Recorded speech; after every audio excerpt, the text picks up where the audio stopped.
Good evening, everyone. Today is Monday, December 5th, 2011, a regular official council meeting for the month of December. If you could all please rise for the Pledge of Allegiance, please. Thank you. Pledge allegiance to the flag of the United States of America and to the republic for which it stands, one nation, under God, indivisible, with liberty and justice for all. And to make this meeting official, I'd ask Clerk Spencer to call the roll, please. Pezza. Here. Gutenkopf. Here. Leader. Here. Dunn. Here. Bram. Here. Polumsky. Here. York. Here. Pipskin. Here. Healy. Here. Levin. Here. Kennedy. Here. Morley. Here. Wagner. Here. Mulliner. Here. 14 present, 0 absent. 14 present, 0 absent. We have an official quorum. I'll go on to item 3, which is receipt of written communications and/or petitions from the public. At this time, is there anyone with any written communications and/or petitions? Please rise and present those to our clerk, Clerk Spencer. Anybody? All right. Hearing none, I go on to our public forum portion of our meeting. I ask Clerk Spencer if there's anybody yet signed up for a public forum tonight. Yes, Mr. Mayor, we'll start with Claude Pagash, 566 West Gladys. Very good, Claude. You naturally have 3 minutes, and we'd love to hear what you have to say. My name is Claude Pogach. I live at 566 West Gladys. In the local papers, I've read that the Finance Committee has settled upon a tax increase for the resident, property tax increase for the residents of Elmhurst. I would like to thank Mrs. Pezza, Mrs. Gutenkopf, and Mr. Bram for doing one thing in a meeting prior, about 3 weeks ago, when they asked why the city was sending a notice of a 4.9% increase for taxes. And as the Finance Committee would say, that won't be. 3%, 2%, we're kicking it around. Well, you were right. It's 4.9. There's a need for money. And there's a worry about $200,000 that you might get from the hospital, that you might spend it. You wouldn't save it. Still in litigation. You'd spend it. That's how bright the council is. But there was no hesitation on the council to spend $85,000 for Mr. Burke, $45,000 to get somebody to drag people into this town, $50,000 to advertise the town.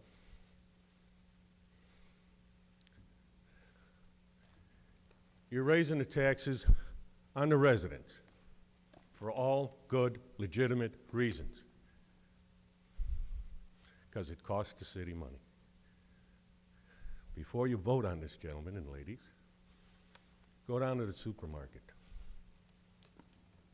See what it's costing your residents to put a meal on the table. Those are the people that you're taxing.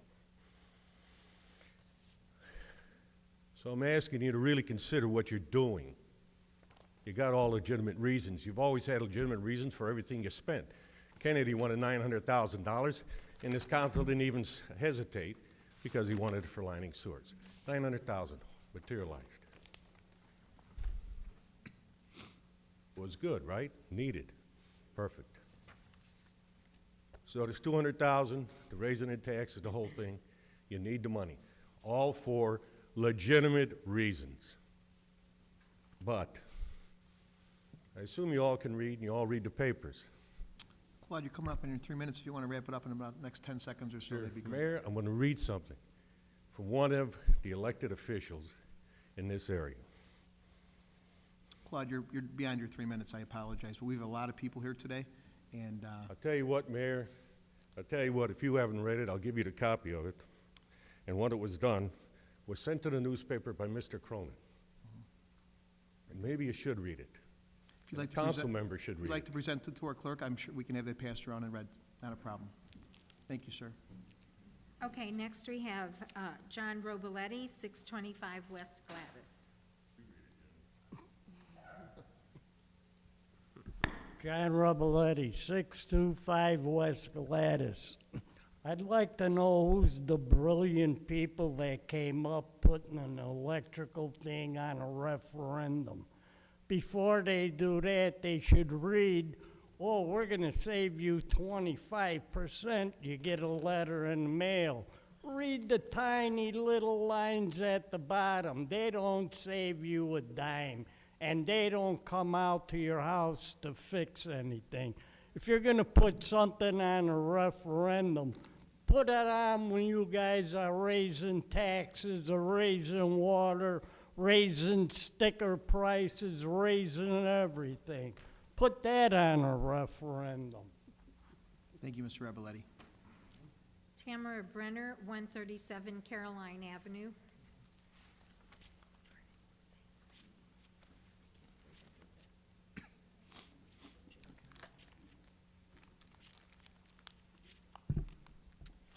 Regarding item K on the consent agenda tonight, which is the referendum question regarding electrical aggregation, I have a couple of issues with the report out of the Finance Committee. First of all, once again, I noticed that the report contains embedded in it a recommendation that the council suspend its rules in order to pass not only the report, but also the ordinance that results from the report in the single meeting tonight. This is becoming a tactic that's used increasingly often. I've seen it several times over the past months. I don't understand the reasons why that's necessary tonight. I have read the report entirely. I see there is a statutory deadline of January 3rd, by which date the municipality has to pass its ordinance. Well, that's 2 meetings from now, next meeting and the meeting after that, where the ordinance could be passed then instead of tonight. In addition, the report says that only 3 referenda are allowed on any given ballot. That's really interesting. Are there other referenda that are in the pipeline that might block this one from going on there, or that this one might block from going on? What are those other referenda that are being considered that is apparently mandating that you guys pass not only the report but also the ordinance tonight? That's one thing that's bothering me about this report. The second thing is that the Finance Committee has already stated in the report that it knows the results that it wants to get from this referendum. It says that it believes that we should pursue this electric aggregation in this opt-out mode. So you already know what vote you want the people to come up with. You just need the people to basically go ahead and approve your decision already. So that being the case, I certainly hope that the education component that's listed on the electric aggregation timeline, educate residents on referendum between October of this year and March of next year, is going to be done by some entity other than just the city, because the city obviously has a bias towards going along this route. And I think that means the city might tend to emphasize the upsides that they see and minimize the potential downsides. And I think there's good reasons to be skeptical of a program that requires people to opt out. Thank you. Thank you, Ms. Brenner. Susan Sandowski, 419 Hill. Good evening. Sue Sadowski, 419 Hill. I'm president of the library board, and I'm here tonight with some board members here and one of our library staff, assistant director. And I'm here tonight to give you some background about our levy request, which will be incorporated into the city's 2011 tax levy. As you know, the library is not a city department, and in accordance with Illinois law, the library board is responsible for determining the amount of money necessary to fund library operations. The library board takes this responsibility very seriously. The voters of Elmhurst raised the library's levy limit to .40 in 1986, and 25 years later, it is now only at .329. Furthermore, the voters approved an additional levy to cover the bond repayment for the new library building in 2011. However, the library board includes the annual bond payment in its operating levy instead of levying additional taxes. Because last year the library only increased its levy by 0.9%, this year the board has determined that an increase of 3% will be necessary, 1% of which is needed to cover the 2012 bond repayment, and 2% for the general operating purposes. This is an average of 1% over 2 years. During the same period, the CPI grew 1.5% each year. One of the main considerations that went into this decision was the need to keep pace with patron demand for current technology and to maintain a building which is now, believe it or not, 8 years old. Major capital expenditures will be required in this coming year, and our capital replacement fund is funded with operating revenues. There is no separate levy or other financial source for this purpose. During these difficult economic times, library services are even more critical for our community. Our services are free to all Elmhurst residents and businesses. We have one of the highest per capita circulation rates in the entire state. And the Elmhurst Citizen Survey gives the library high marks for service year after year. The library has received national recognition for quality from Hennen's American Public Library Ratings and the Library Journal Star Library Awards. The Library Board knows that the community expects outstanding library service and will endeavor to meet the express needs of our Elmhurst residents in a fiscally responsible way. Thanks for your time. Thank you, Mrs. Sadowski. Great Ne- job to our board. Next, we have Jim Mastorino, 153 North Highland Avenue. Good evening. I thought I would take a minute, just a minute of your time. I don't plan on spending 3 minutes. The gentleman that was talking a minute ago about the legitimacy of raising taxes, I question that, and I find it very interesting that in all governments, all levels of governments, it's very unique if anyone talks about the word fiscal responsibility or cutting spending as opposed to spending.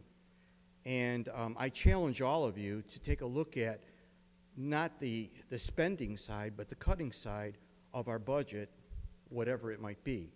I haven't had or taken the time to study it, but I know that in the corporate world, there are always opportunities to take a look at budgets, to use those opportunities to benefit the rest of the population, and that is to save money, enjoy the spending that could result in positive direction as opposed to the negativism around taxing that always occurs. I wish that we could take a look at how we could decrease the spending as opposed to the taxing of all of its citizens on a regular basis. So I challenge all of you to take a look at that. Instead of looking at taxing, look at cuts. For example, I didn't come prepared, but in the corporate world, there's sharing of responsibilities. There's goal setting. There's rewards for goals.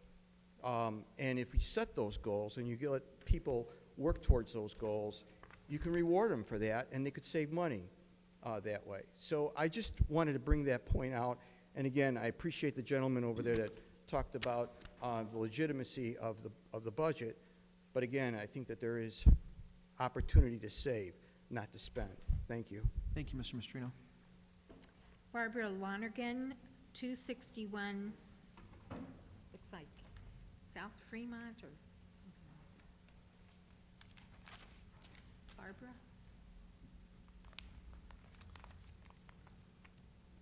What was the name, Barbara? Barbara? We have a Barbara sign up for speaking here? Nope. Okay. Last call. We'll move on to the next person, Ed Soder, 305 Kenilworth.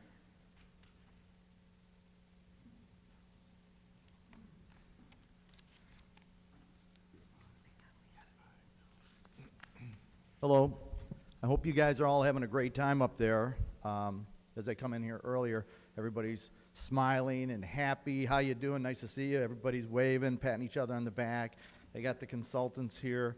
They got the nice 4-color display here, which is really expensive to present their case.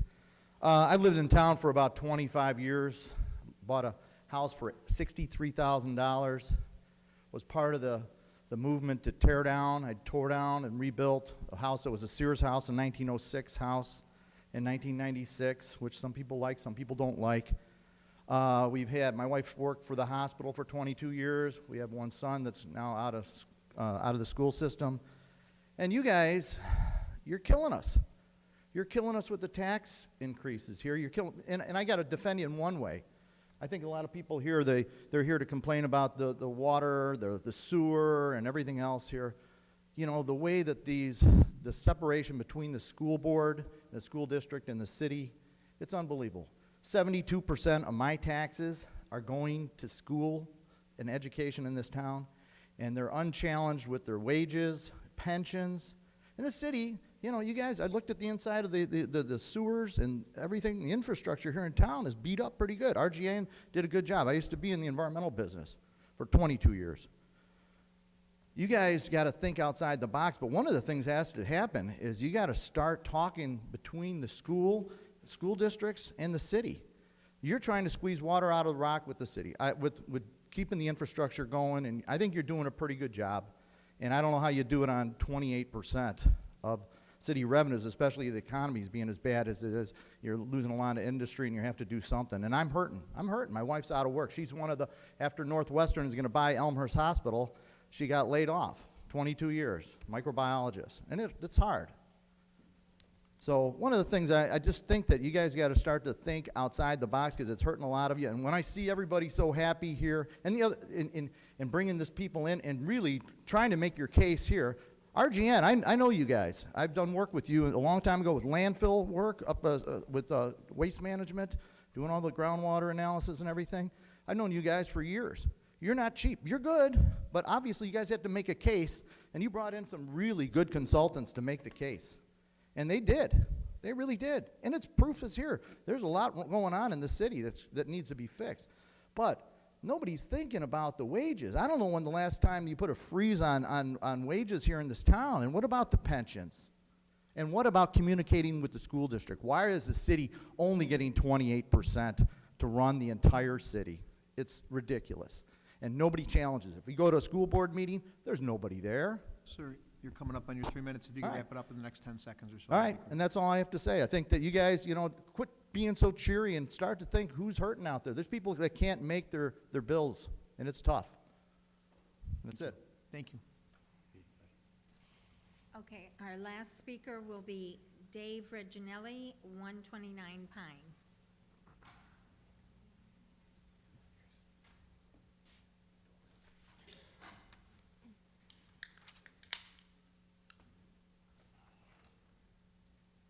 Dave Reginelli, 129 Pine. I did read the studies. It's, I guess, good to see that it seems the root cause is identified. What many of us suspected is the increase in flow rate coming off the new construction homes. The housing boom has caused too much stress to our existing infrastructure. In the spirit of what I think all of my predecessor speakers said, about looking at costs, it seems like we've got two choices: millions and millions of dollars, or a little bit of flood proofing, which, you know, it's doubtful will work for houses. I guess I'd ask, I'm surprised, I suppose, that there is no other alternatives presented in these studies that would be more middle of the road. For instance, a disconnect program on existing houses. Essentially, you know, the code benefits 90% of the people at 10% of the people for all those houses, so that they don't have water in their backyards and so forth, but then it comes into the neighborhoods that are affected.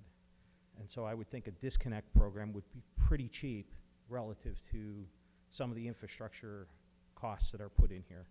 And again, in the spirit of what everybody else has said prior to me, don't we look at all alternatives, or is it just, you know, a whole lot of money and that's used, so, well, we can't do that, so we can't do anything.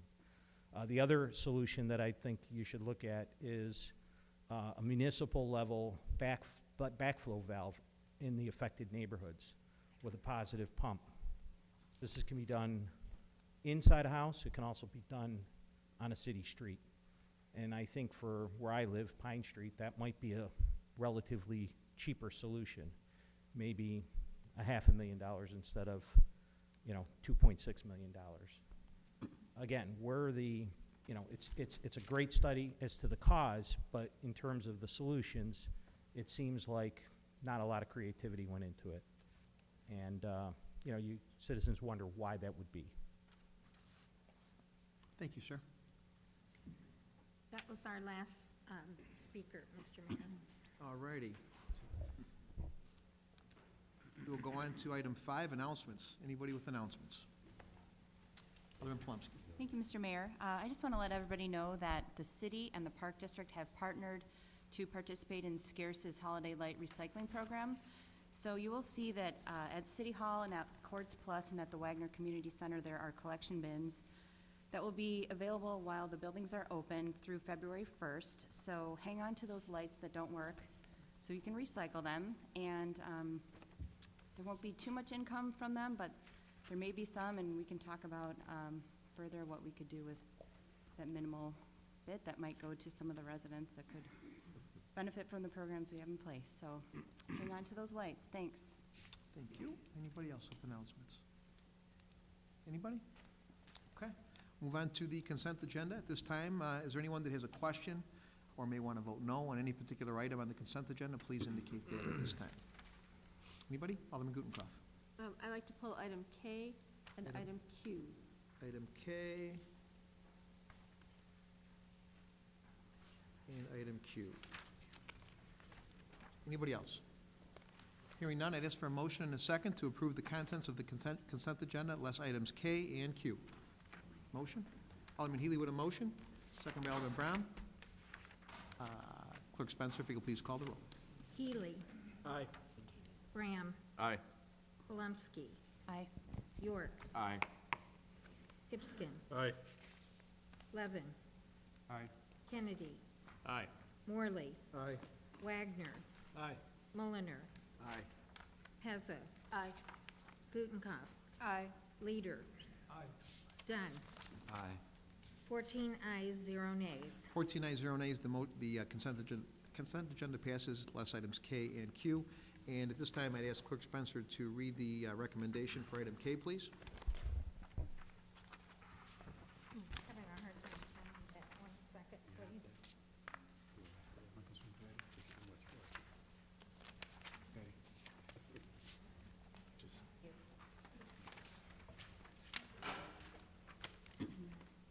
It's O-52-2011, an ordinance providing for the submission to the electors Point of of the order. city. Real quick, Point of that's order. item Q, that's the ordinance. We'd actually be looking for the report. My help, Item K. here we go. The Finance Committee believes that it's the best interest of the Elmhurst residents and small commercial retail accounts to pursue electric aggravation. Oh, this is the recommendation. I apologize for usually more prepared than this, but something happened, so here we go. Once again, I apologize. It is therefore the recommendation of the Finance, Council Affairs, and Administrative Services Committee that the City Council approve placing a public question regarding the opt-out electric aggregation program for submission to the voters of the City of Elmhurst on the March 20, 2012 ballot. The Finance Committee further recommends that the City Council suspend the rules to allow for consideration of Ordinance 0-52-2011 at this meeting. Respectfully submitted, Finance, Council and Affairs and Administrative Services Committee, Stephen W. Hipskin, signed by Stephen W. Hipskin, Chairman, Kevin L. York, Vice Chairman, Mark A. Mulliner, and Scott N. Levin. And at this time, I ask for a motion and a second to put the recommendation on the floor, please. Chairman Hipskin, seconded by Vice Chair York. Discussion, Chairman Hipskin. I think it's, I think that I'd like to ask Alderman Gutenkopf. I know you had some, you didn't pull this for no reason. What can we help you with? Do you have any questions? Alderman Gutenkopf? Thank you, Mr. Mayor. Yeah, actually, I do have one comment and one question. My first comment is that the reason stated in the report for putting this recommendation through now doesn't logically follow from the, having to put it on the ballot now doesn't logically follow from the reason that you gave. If I may quote the report, it says that the last day for governing boards to adopt an ordinance to allow public questions on the March 2012 ballot is January 3rd, 2012. Because there is a limit of 3 referendum questions on the ballot, the Finance Committee recommends that the City Council suspend the rules so that Ordinance O-52-2011, approving the referendum question, can be considered at this meeting. What about the date cutoff for getting a recommendation on the ballot has anything to do with the number of referrals, that, a number of referenda that can be considered. So that's my question. My first question is, what about the date has anything to do with the number of referenda that can be considered? Well, there's a number of different taxing bodies that can put in a request. I'm not sure what the other taxing bodies have in mind. Therefore, this is the only one I know of right now. Getting this done and approved as quickly as possible gives us a pretty good shot. I'm not sure what happened last week at the library board or at a school board and what they have planned. So really the reality is we're just trying to put this forward as soon as possible. So if this happens to be the fourth question, it would not come around for another year that we could move on this. So the reason that you'd like to do everything tonight, the reason that you'd like us to suspend the rules to pass the ordinance is because you're hoping to get this through more quickly than any other potential referenda from any of the other taxing bodies in Elmhurst, so that you are more confident that this can be on the ballot. Is that correct? I would say that's fairly accurate. Anybody want to add anything? Essentially, Yeah. that was a we're- discussion. Anything else, Alderman?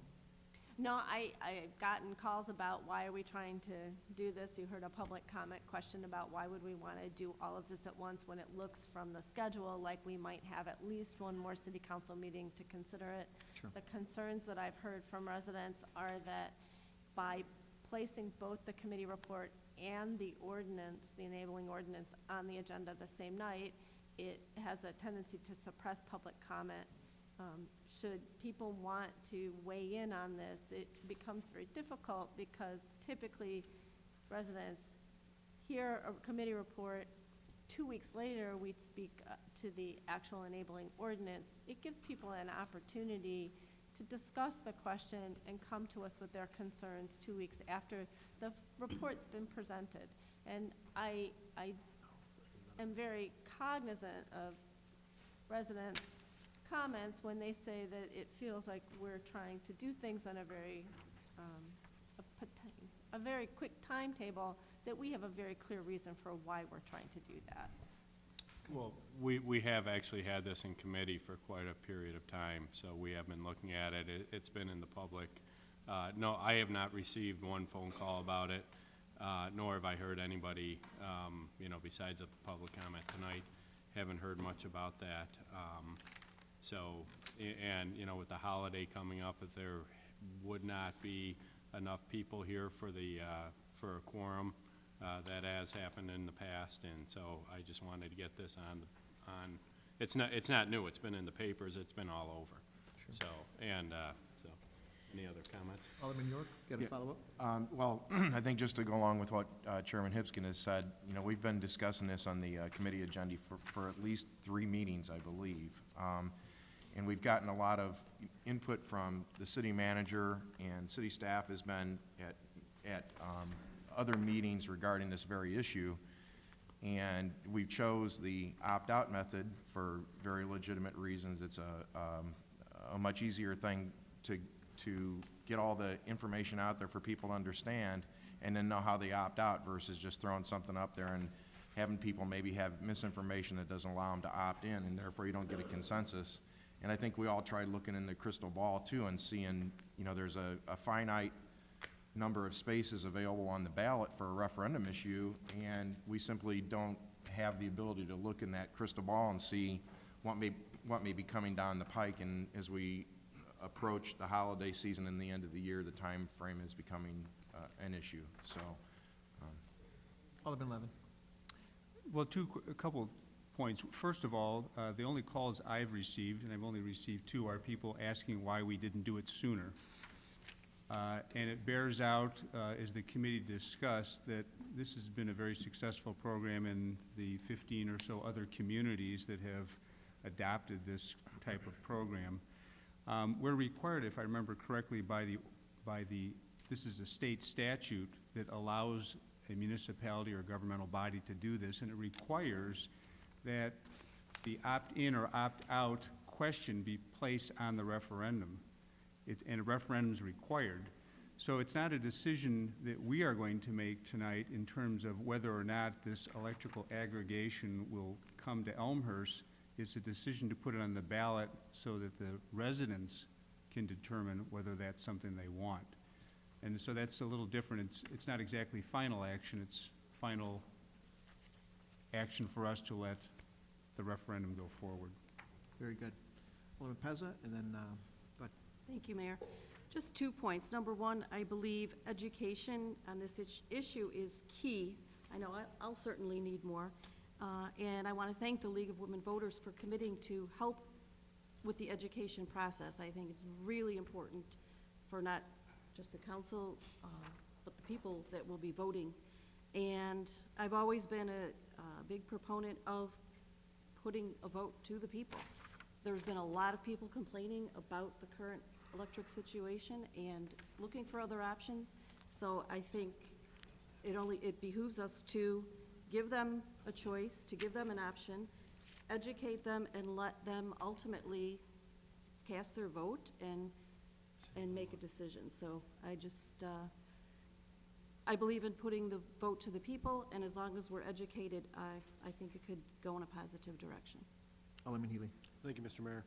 Just 2 points. First, I was contacted by several people regarding the aggregation, and I want to assure people that when myself and Alderman Morley, Kennedy, and Polemski put the referral in, some people assumed that that was a knee-jerk reaction to the issues we were having with ComEd, and that is clearly not the case. I think that all of us, as we were going through our ComEd due diligence with what was going on, started hearing about aggregation, started hearing about the successes that other communities were having, and thought it would be potentially a good thing for Elmhurst. And I think the recent decision by Oak Park to go to aggregation, actually they signed a contract with the company. I believe that their potential first-year savings reached somewhere in the 2-point-something million dollars. It's substantial dollars. The second point is time is running out on the availability to save money. One of the benefits or not of smart grid has to do with how ComEd is able to bill people for power. And I'm not about to try to explain how the power game works, but it's intricate and it's detailed, and smart grid gives ComEd the ability to bill more accurately for the power that they produce. And the thought among many circles is that starting next year, that the ability to use aggregation and save substantial money goes down dramatically. I'm not saying that that's actually the case, but the thought is there. So I think it is important that we act, and we act quickly, and get the ballot on. So obviously, I'm hoping that the full support is there, and that we move forward with this. Thank you. Thank you, Alderman Mulliner. Yeah, just 2 things. One is I was contacted too about the concern about having this as a suspension of the rules. I am one who strongly believes that we shouldn't suspend the rules, but in some cases we need to. This was one of those cases where, because we didn't know who else was putting forth a ballot, who else was putting forth the potential of a referendum, plus the fact that the holidays are here, we didn't know who would be here, so we needed to make sure that this got done in this time frame for this evening. One thing that I do want to make very clear, though, is that there is a significant difference between power aggregation, which I fully support with what Alderman Healy has said. I mean, they put in a good referral here for us to put this forth to the public, and a difference between that and the delivery of power. The delivery of power is not going to change. That's still going to be delivered by Commonwealth Edison, and we need to make that very clear. This is a referendum for who supplies the power to us. Very good, thank you. Any other questions or discussion? Hearing none, I'd ask Clerk Spencer, actually, I will do this by voice vote. All in favor, say aye. Aye. Anybody opposed, say no. Report is passed. On to item Q, it is an ordinance. Clerk Spencer, if you could please read the ordinance, please. O55-2011, an ordinance approving and authorizing the execution of a non-exclusive license agreement by and between YMCA of Metropolitan Chicago and the City of Elmhurst, DuPage, and Cook Counties, Illinois. And, 1 second.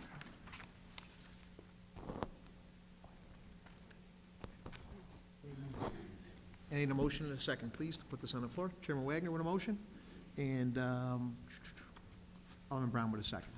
Discussion? Thank you, Mr. Mayor. I'm actually not exactly sure. I'll have to defer to, was it Alderman Gutenkopf? Alderman Gutenkopf. Thank you. My question is why we're voting on an ordinance authorizing an agreement for an event that has occurred in the past. Right, City Attorney Storino.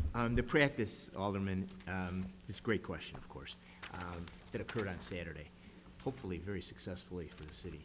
But the policy that we kind of instituted was that it was important to, when city rights-of-way were used, to give authority to use those rights-of-way, which we would in fact then be very certain that indemnifications were put in order, insurance was validated, and the city, in a positive and assertive way, said, hey, you can use our right-of-way. Unfortunately, this one moved ahead faster than any of the process could have permitted it to. And so I think the council should look at this, if it chooses to approve this, as, and I can assure you that we looked at the insurance, we looked at all the issues with respect to the event that occurred on Saturday, and they were placed in appropriately, were placed in order. But this would be a ratification that we allowed our right-of-way to be used by consent of the city council. And that's what it's meant to do, just provide a ratification of the right-of-way. Because obviously the event has passed. Any further questions, Alderman? Why didn't we suspend the rules 2 weeks ago when we passed the committee report to pass this if we knew that the timing was so short? I don't know. Can't answer, I don't know that I can answer that, Alderman. Chairman Wagner? I just want to clarify for everybody. I think the report only recommended that we was looking for council approval to close the street.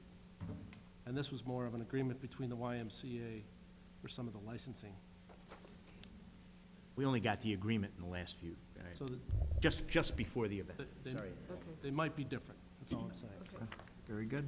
Fine. The event, by the way, was successful. We had about 500 people. We missed you, Alderman Gutenkopf, but hopefully next year we'll catch you. So, all in favor of this report, say aye. Oh, it's a roll call. It's an ordinance. I apologize. Clerk Spencer, if you could please call the roll. Wagner. Wagner. Aye. Graham. Aye. Palumski. Aye. York. Aye. Hipskin. Aye. Beely. Aye. Levin. Aye. Kennedy. Aye. Morley. Aye. Mulliner. Aye. Pezza. Aye. Gutenkopf. Aye. Leader. Dunn. Aye. 14 ayes, 0 nays. 14 ayes, 0 nays. The ordinance passes, and we go on to item 7, which is tonight's presentation on the status of stormwater progress and the stormwater comprehensive plan. Tonight we'll have 2 presentations regarding stormwater and sanitary sewer. These are the findings of a process and study started in November of 2010. The engineers from RJN and Christopher Burke have been working diligently with the Stormwater Task Force and staff to gather the data, come up with the results we are about to hear tonight. We anticipate this presentation will take approximately 2 hours. I would ask that you take any notes and questions you may have for the end of the presentation. I will then acknowledge questions from the City Council. I would also ask that Stormwater Task Force committees reconvene on a date after tonight to review the findings, gather questions and comments for these submittal to the consultants. We will have the consultants respond to these for the task force consideration. The entire task force should then meet to discuss all the findings so that a recommendation can be made to the City Council. The public is welcome to attend these meetings. I'm confident the consultants will be back before the City Council to discuss any recommendations for the Stormwater Task Force as we work together to find the solutions to our problems. Thank you again for your time and for your dedication to this project. With that, I turn it over to our engineers, Christopher Burke Engineering. Dr. Burke is here tonight, and I know the folks from RJN are here as well. Dr. Burke. Thank you, Mayor. We're going to start out with the stormwater component of the comprehensive plan. We were charged, and many of the people that are here tonight were here when the aldermen suggested that the only plan that they wanted to see was a comprehensive addressing of the flood problems that exist. I'm going to be covering the stormwater component, the amount of water that falls that is not collected in most cases, and that's the reason why when we talk about the study areas, they're the ones that, where water cannot drain from. Later on, Al Hollenbeck, president of RJN, is going to address the issue of the sanitary sewer. And they are connected from the perspective that it's rain-induced water that gets into the sanitary sewer and causes the backup and then causes the requirement that you treat it, convey it, pump it, treat it. And so we're all talking about rainfall events similar to the one that you've experienced within the city. So I'm going to start out with going through the, this is the presentation that I will deal with the stormwater. You recall about a couple months ago, I did give an update. Our existing condition results were presented for 5 of the study areas. This has now been expanded to include all 10 of the study areas that we were charged to evaluate. We've identified alternatives for all those study areas. We identified the high range and the low range. I suggest that when you're done looking at this assessment, you're going to be looking at a combination of the projects, a combination of different alternatives. But we have bracketed for you the alternatives. If you decide to go into these areas and look at the 100-year level protection, then you will know what the costs are going to be for that. If you're going to look for just the lower end, you also know that. But we bracketed, we presented for each one of these 10 study areas. Before, we did not have a cost estimate. We now have cost estimates for each one of those areas. If you recall, some of those proposed projects include pumping. And I want to make sure that I say this, all these projects have to be impact neutral. That means that you can't solve one problem by sending the water down to another neighborhood or another downstream community. So all the projects that we've looked at are impact neutral. That is, we have to address the impacts that we would have otherwise on the surrounding properties. We've looked at where you could provide compensatory storage to accommodate some of this work. We've looked at the risk assessment of the alternatives. We've addressed the issue of flood proofing of the homes. That is an alternative for some of the homes that only have low levels of flooding. That is less than a foot. Those are candidates. We've also provided recommendations for modifying or suggestions for the council to consider on the ordinances. Just to refresh your memory, these are the 10 study areas. We've identified those with IDs. They're scattered throughout the community. Obviously, the big focus of our attention, because of the vast number of flooded properties, was the area southwest Elmhurst, but each one of those 10 study areas are identified on that map along with the city boundary. If you recall, the city obtained over 500 flood questionnaires. These questionnaires were very helpful, not only in the stormwater side, but also on the sanitary sewer side. The city has a very good GIS storm sewer database, along with as-built drawings. You have a number of pump stations. Pump stations are distinguished from the lift stations. Lift stations pump the sewage up and to a higher elevation. The pump stations here, for the most part, are used to dewater the areas that are behind the levee, and also in this couple cases, some small detention ponds. So we got those pump station plans. There were a number of previous studies. Our staff, including Luke Sherry, who's here tonight, has spent hundreds and hundreds and hundreds of hours throughout the city. And of course, there was the DuPage County aerial topographic mapping that was instrumental, and I referred to throughout the presentation. In order to look at all these 10 study areas, as we described in our proposal, and as I described last time, there was a hydrologic model. And I know as soon as I use the word hydrologic models, everybody starts counting the ceiling tiles. But what this is a model that allows us to simulate the existing conditions as well as identify proposed conditions. Because we just can't say, let's put some new inlets in and a new pipe and see if that works. These computer models allow us to determine the effectiveness of various projects. So we use the hydrologic model. We determine how much drainage goes into each one of the areas, together with the storm sewer information.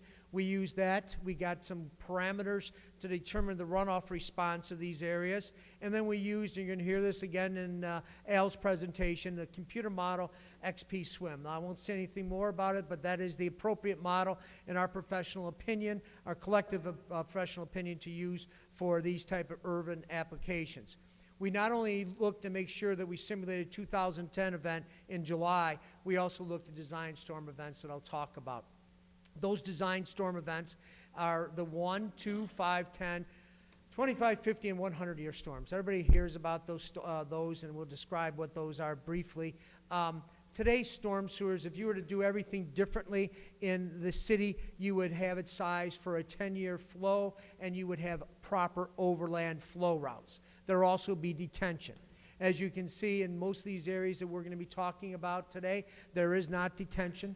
There are no overland flow routes, and the storm sewers, because of the age of the storm sewers, were designed for something along a 5-year capacity. Normally, the 10-year storm says you have a 10% chance, and this is an exhibit that you can use for reference if you so choose. The 100-year means strictly that, simply, that you have 1 in 100 or 1% chance of occurring each and every year. It's not once in a lifetime, but it's 1% chance of occurring each and every year.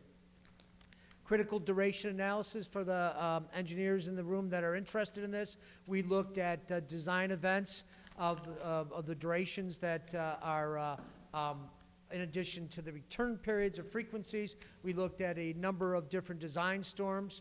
We determined the critical duration storm for each one of those watersheds and used those throughout our analysis.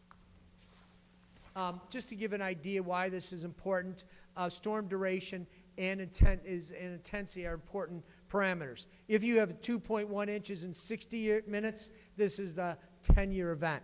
If you have 2.1 inches in 15 minutes, and you can also imagine that's coming down as fast as you can, you can't see if you're driving a car when you have 2.1 inches in the 15 minutes. That's what we call the 100-year event. You can see these ranges of events. I've talked about this before. You lived through this, and so I won't, but just as a point of reference, the July event that we're calibrating to is almost 7 inches of rain in a 12-hour period. This is what the computer modeling show. We input the features, all the storm sewers, the length, diameter, the pipe material, overland flow routes, the pumping station, and the flood storage. These are the existing low-lying areas. We had to say, we know that the water gets to these low-lying areas, and based on compiling all this information, we were able to determine the flood levels in each one of the areas and the existing level protection for each of the 10 areas that you identified that we were to look at, and then we looked at the effectiveness of various drainage improvements. We looked over 100 subbasins, 100 areas, 700 storm sewers, 40 flood depressional storage areas, 6 stormwater pumping stations. I say that because these are the level of detail that we used in the preparation of the stormwater model. In the last month, there were surveyed elevations of the high water elevation. 27 surveyed elevations were obtained for the July event, and this allowed us to compare our computer model simulation to those high water elevations. The hydrologic parameters were adjusted. The models corresponded well with the survey data, and then we used that calibrated model to simulate the design storm events. Here's an exhibit that shows all the high water marks that the staff had surveyed on the south side of Elmhurst. Here are the ones on the north side of Elmhurst. When I talk about the level of protection in the presentation, I'm going to refer to this simple cartoon exhibit that shows various elevations. The elevations range from the high of the 100 down to the 2-year. This is the generic house, and in this particular case, this house has what we're calling a 50-year level of protection. I hope that makes sense. So wherever the water surface elevation these lines touch a house, that tells you what level of protection each one of the houses have. Some have only 5-year level protection, others have the 100-year level protection. So when we're looking and referring to the level of protection, we're looking at this type of exhibit. The computer model, if you wanted to know anything but other than what these elevations, these are the elevations that we obtain from the computer model. By inputting all that data, by simulating all the storm events, for each one of those events, for each one of the critical durations, we're able to come up with a flood level. And referring to that exhibit, our objective of the flood control projects that we're going to present tonight is to lower that elevation. Lower the elevation, get it down from that level down to some other level. And for each one of the projects, we have a corresponding number of homes that we're able to remove from the threat of flooding, if that makes sense. And we're going to do that by conveying it to a location, storing it, and in some cases, pumping it. So those are the types of projects that we identified. And once again, it's to reduce these elevations down lower, and if you only reduce it a small amount with small pipes, you have a certain number of homes that are eliminated from the threat of flooding. So that's the objective, that's the approach that we're using throughout this presentation. I'm going to refer to in the presentation an acre foot. We all think we know what an acre of land looks like, and 1 foot deep of water is 1 acre foot.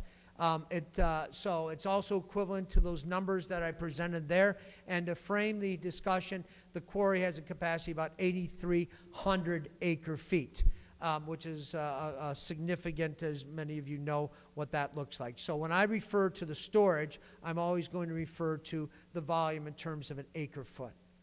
And I also will talk about different types of storage. This is a dry bottom detention pond. These are ponds that you have a grassed bottom that are not holding water. They are not designed to hold a permanent body of water. That's contrasted to a wet bottom detention basin. You have some of those, not for detention, but man-made lakes. And in lots of DuPage County communities, you can see what's called wet bottom detention.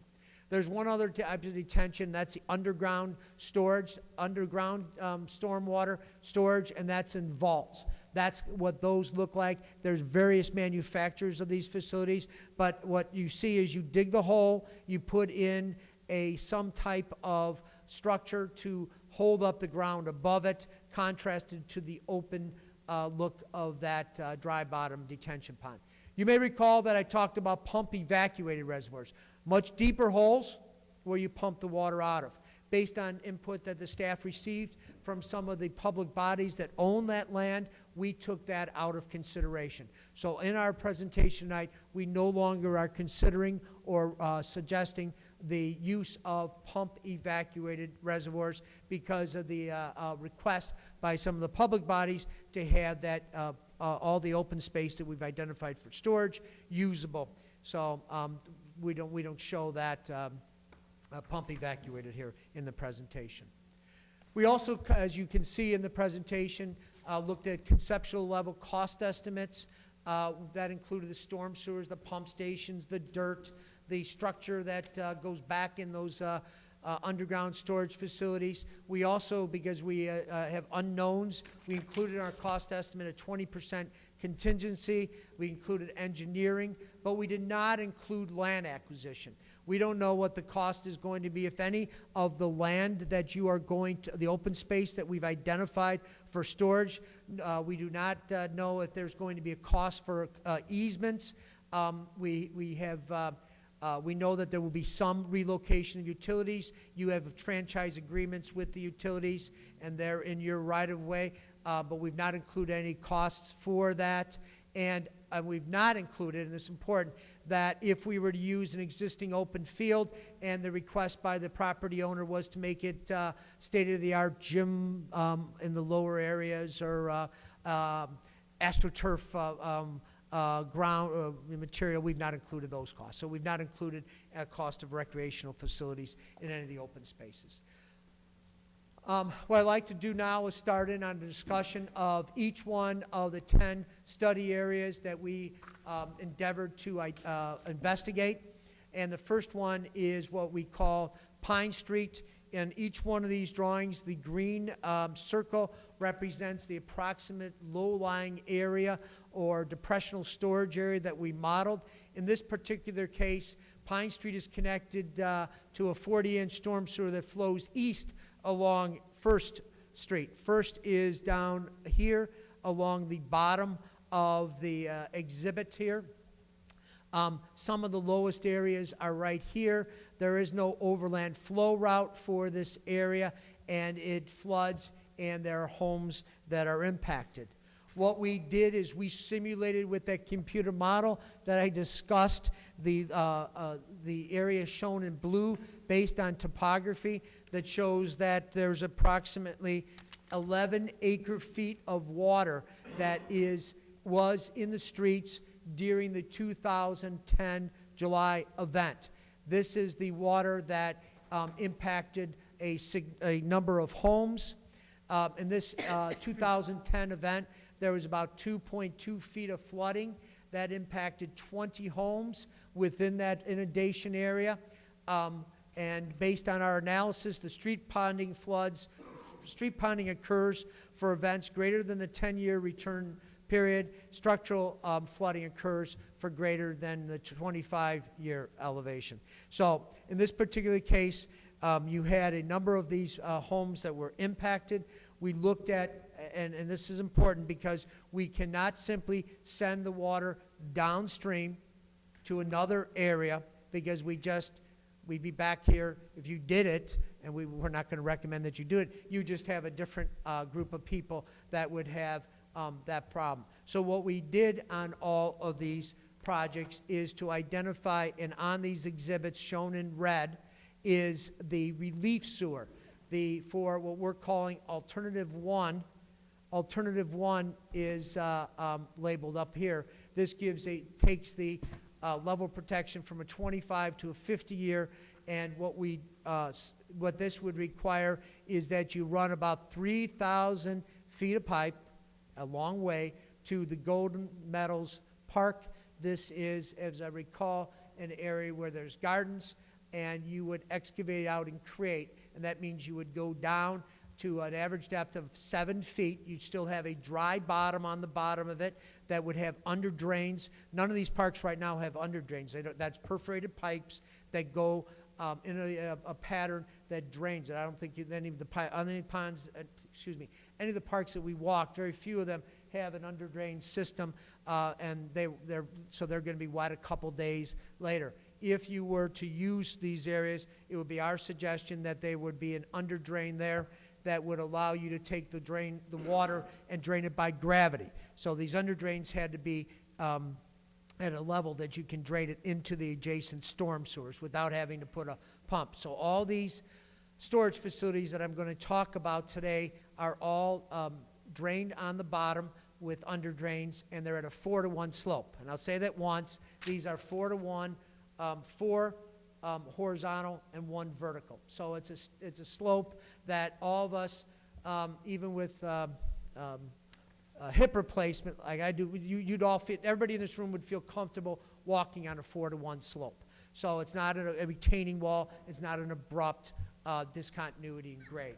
So these are all based on, we came up with concept level grading plans for all these, and what this does is it takes, if you look at it, it takes the excavating out this lobe of Golden Meadows Park, takes that from a 25 to a 50-year. It takes 16 homes on Pine Street out of that 20 from the threat of flooding.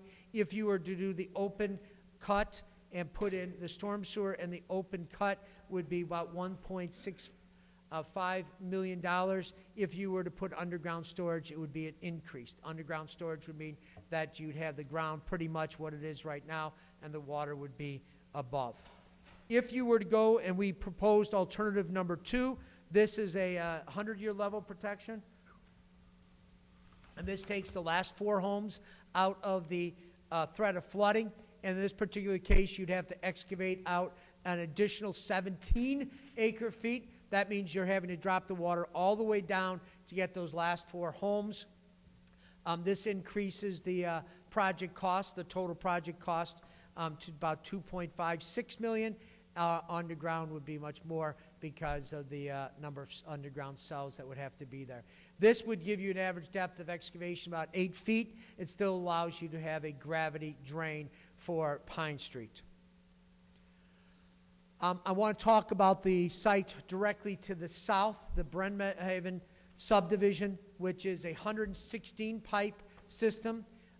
So what we do, what I'm going to show you on each one of these exhibits, I should have said, each one of these exhibits will say how many pipes are in the system or the network that we modeled, and it also shows the total drainage area, which is fairly significant in this particular area. You have almost 450 acres of land draining via sewer and overland flow to the low area on Park Avenue.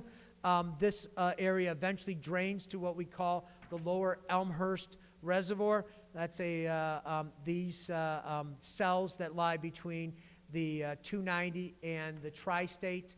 Those are they're excavated land. There's a pump station there. Due to the railroad tracks and the tollway, there's no overland flow route. So water ponds in this particular area. There is a series of homes that are flooded right at the northeast corner of this development. There is approximately a 2 acre-foot volume that we need to address, move it so that it's no longer flooding. The reason why we talk about this area, because it's directly to the south of the previous described area.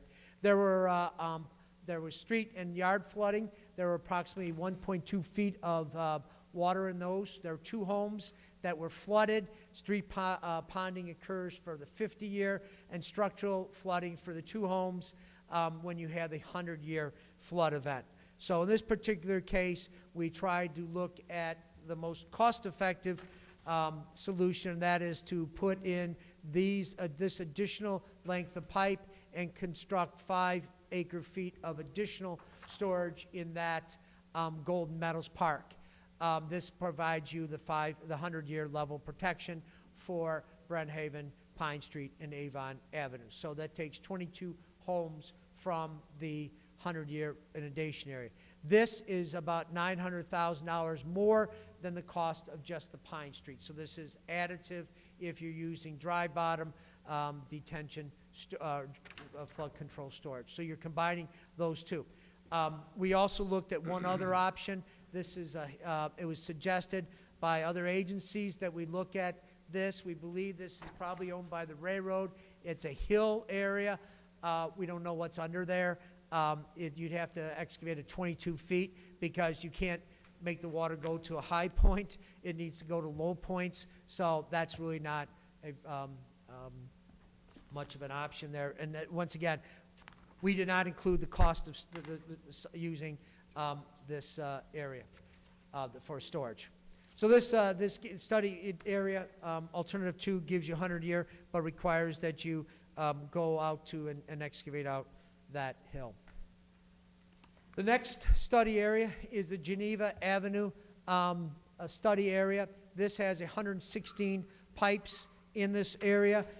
It's in the middle of the, all the water flows to East End Park up here.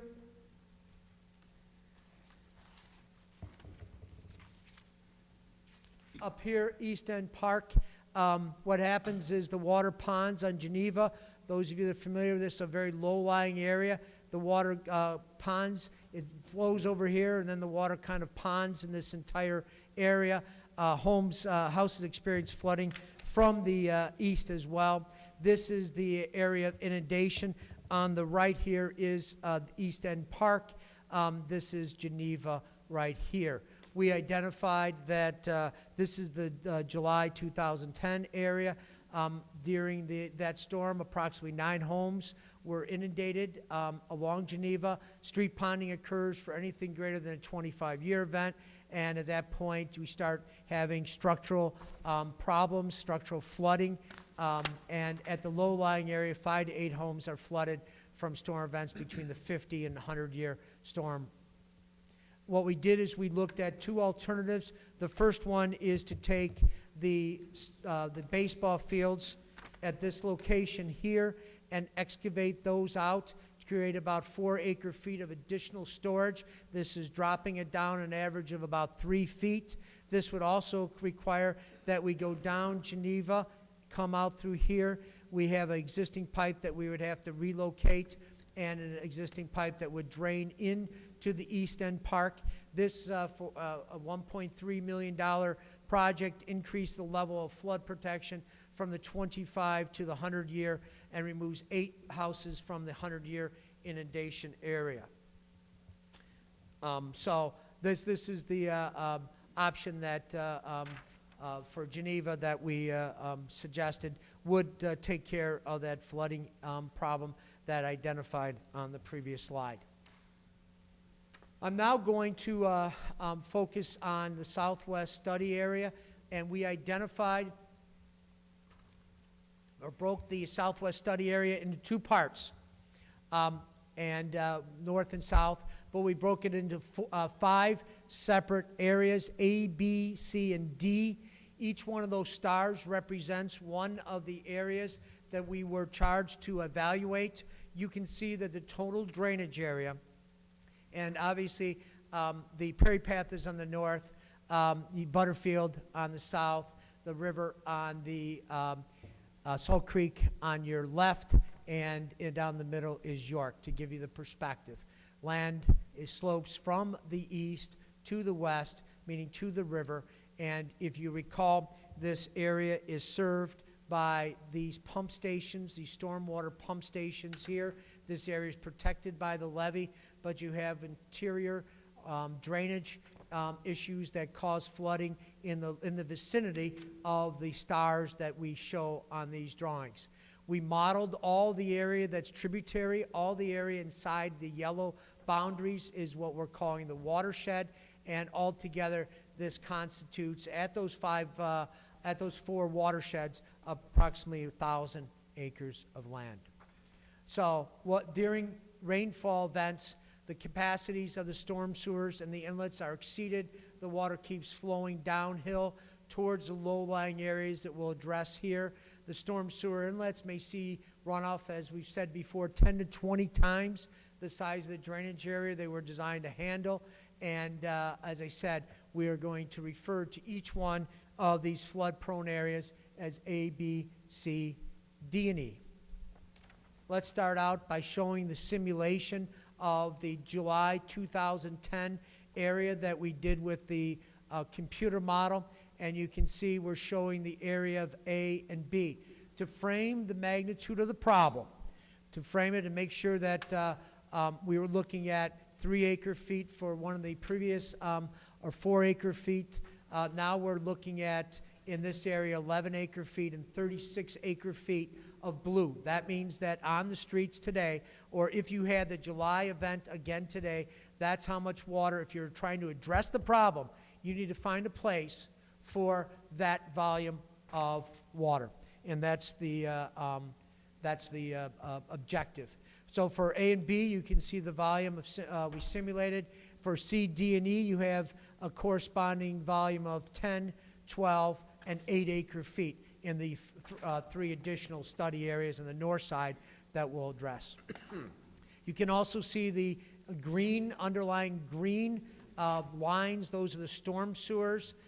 You can also see on some of the exhibits this green hashed area. These are the back-sloped driveways, back-pitch driveways. And so that was one of the things that was discussed in previous meetings, and we did address those. What we did is that we took a look at what happened based on the questionnaires, the topography, and the information that we have from our simulation and the high water marks. You can see that during the July event, approximately 250 homes are subjected to flooding within the Southwest Elmhurst study area. The depth of flooding ranges between 1.6 and 2 feet. The corresponding existing level of protection for ranges between a 2 and a 10-year, depending on the study area. You can see that there's clusters of flooding that are experienced, and example, you have 94 in problem area C, and that has a very low level of protection. level protection of 2-year. Based on our simulation, you're going to see, yes, we have more, because in some cases, in some of these basins, our 100-year actually exceeded the July event. So you're going to have some additional homes that are inundated, approximately 50 additional homes. But we broke down the number of homes that are inundated by each one of these, what I mentioned earlier. So you can start seeing that if you had a 25-year project, that you would take 112 homes out of the threat of flooding. And as you start moving to your right, on the bottom there, you can see that the objective here would be to maximize or to address the flooding of each one of these homes that are in these study areas. So this is a table that refers to the results of the analysis that we did. The reverse slope driveway, I think everybody knows what I'm referring to on those. There are a number of those, and in southwest Elmhurst, there is a significant number of these homes. Not all of these are subject to flooding, but some are. There's 57, and they're identified on this exhibit. We looked at where they are subjected to flooding, and if you've gone out there, the threshold is not necessarily the curb. It's usually the sidewalk is the high point of the break. You go up and then you go down.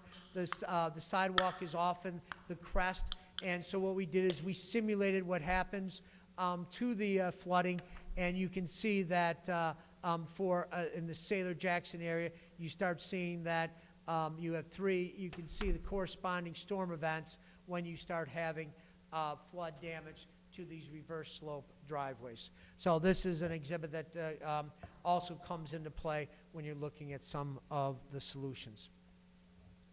I'm going to start out by describing the alternative 1, which we addressed to solve the flooding in southwest Elmhurst for what we're calling study areas B, D, and E.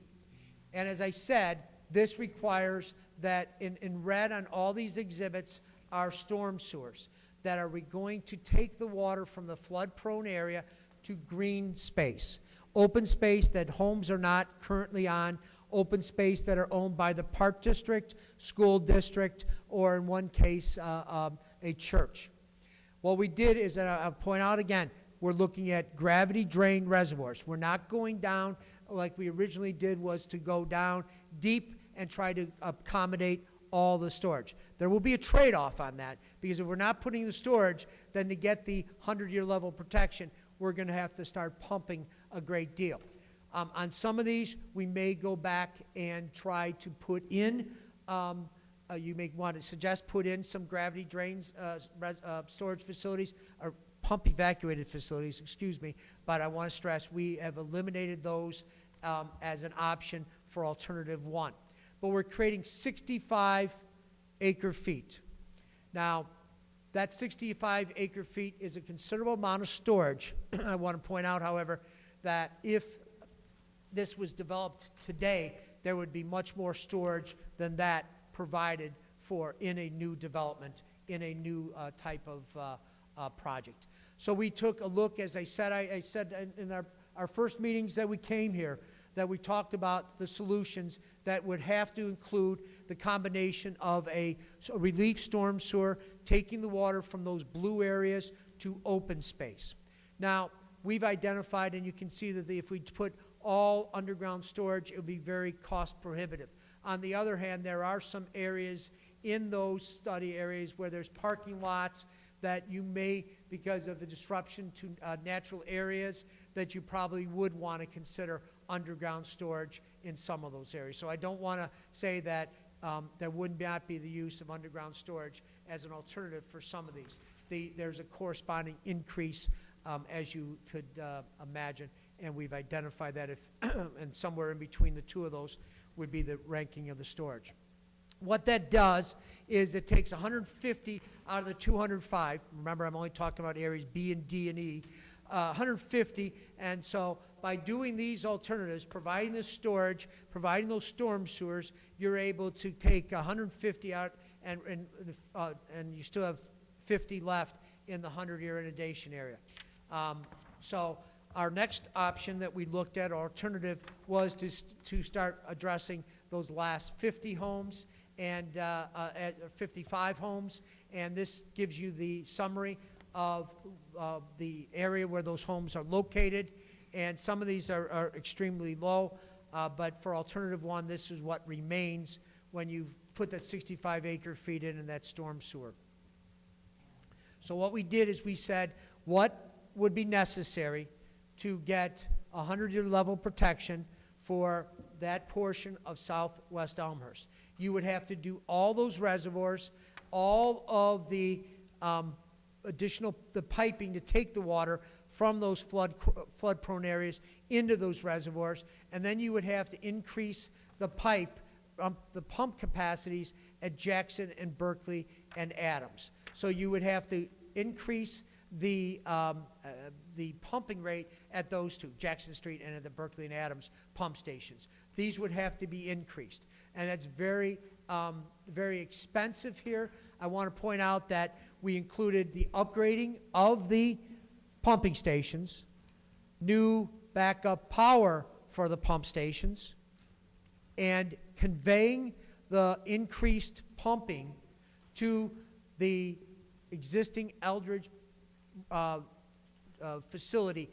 You currently have a flood control facility on the west side of the creek. It's north of what's called, it's north of Eldridge Park, there, north of that pond, north of the baseball fields. There's an open field, and then there's a large natural area. It looks, and there's a pump station. That's an existing approximately 150 acre-foot reservoir. There may be some additional capacity there.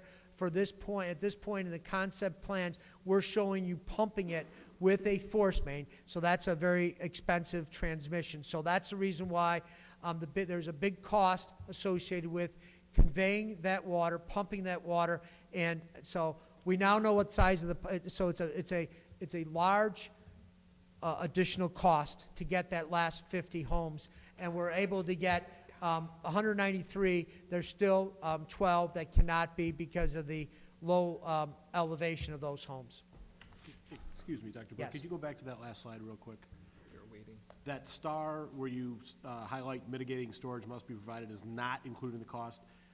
That's because we'd be pumping more water into the creek, correct? Yes, we cannot, you're right, we cannot pump it. So that $26 million number does not include what we might have to do with the state or downstream communities because we're putting more into Salt Creek, correct? That's correct. At this point in time, though, what we did is we assumed that you are pumping it not to the creek, but to the Eldridge Park flood control facility, which has some residual capacity, but not all of it. So you'd have to find an additional way to provide that storage.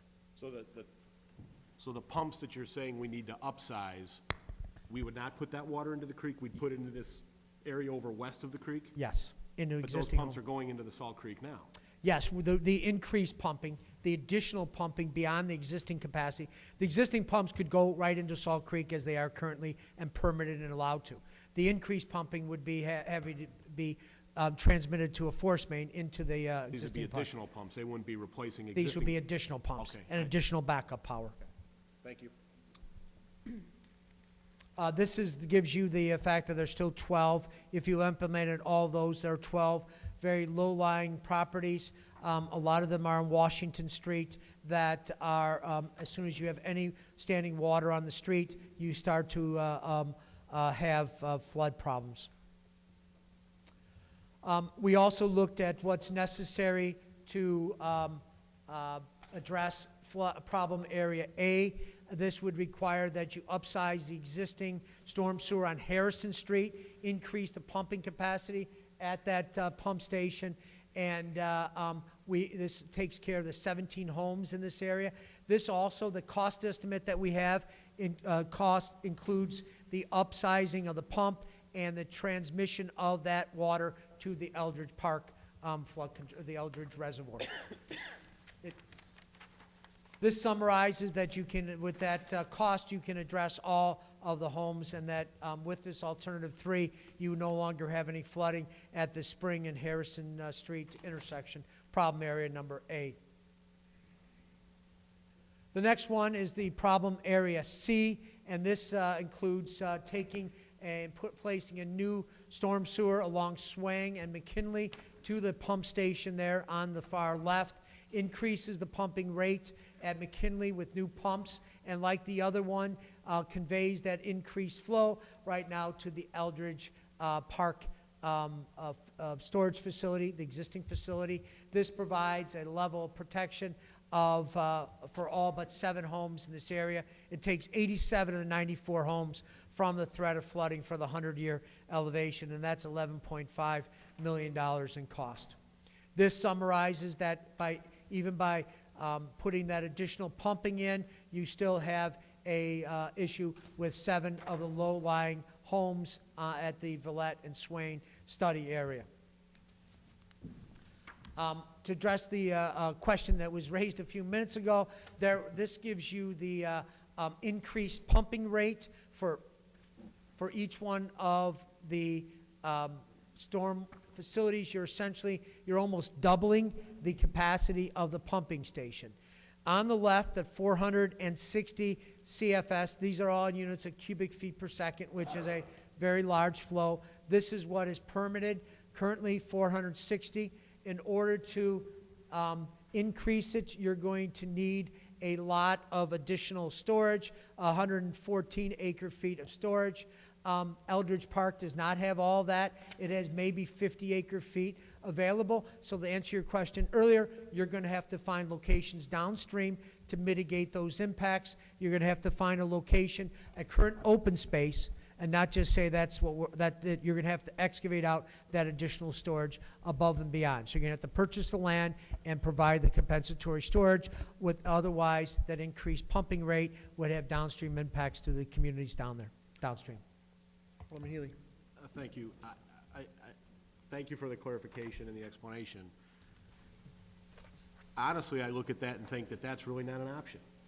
Because, and I believe it was at a previous presentation where downstream means Oak Brook, means further down Westmont. We're not getting that. I mean, realistically, we're not getting that. We identified 15 acres, 15 spots, and they're all of available open space. Most of it's already in the floodplain, and it is all in the communities that you identified. And it's 15? There's 15 properties there that possible. All of them are not for, that's the reason why we stressed we were not doing the appraisal of these properties or speculating what would be available for purchase. So even if these towns were amenable to having that conversation, the cost goes up dramatically. That's correct. And, you know, you have about 50 acre-feet of storage available in the Eldridge Reservoir right now.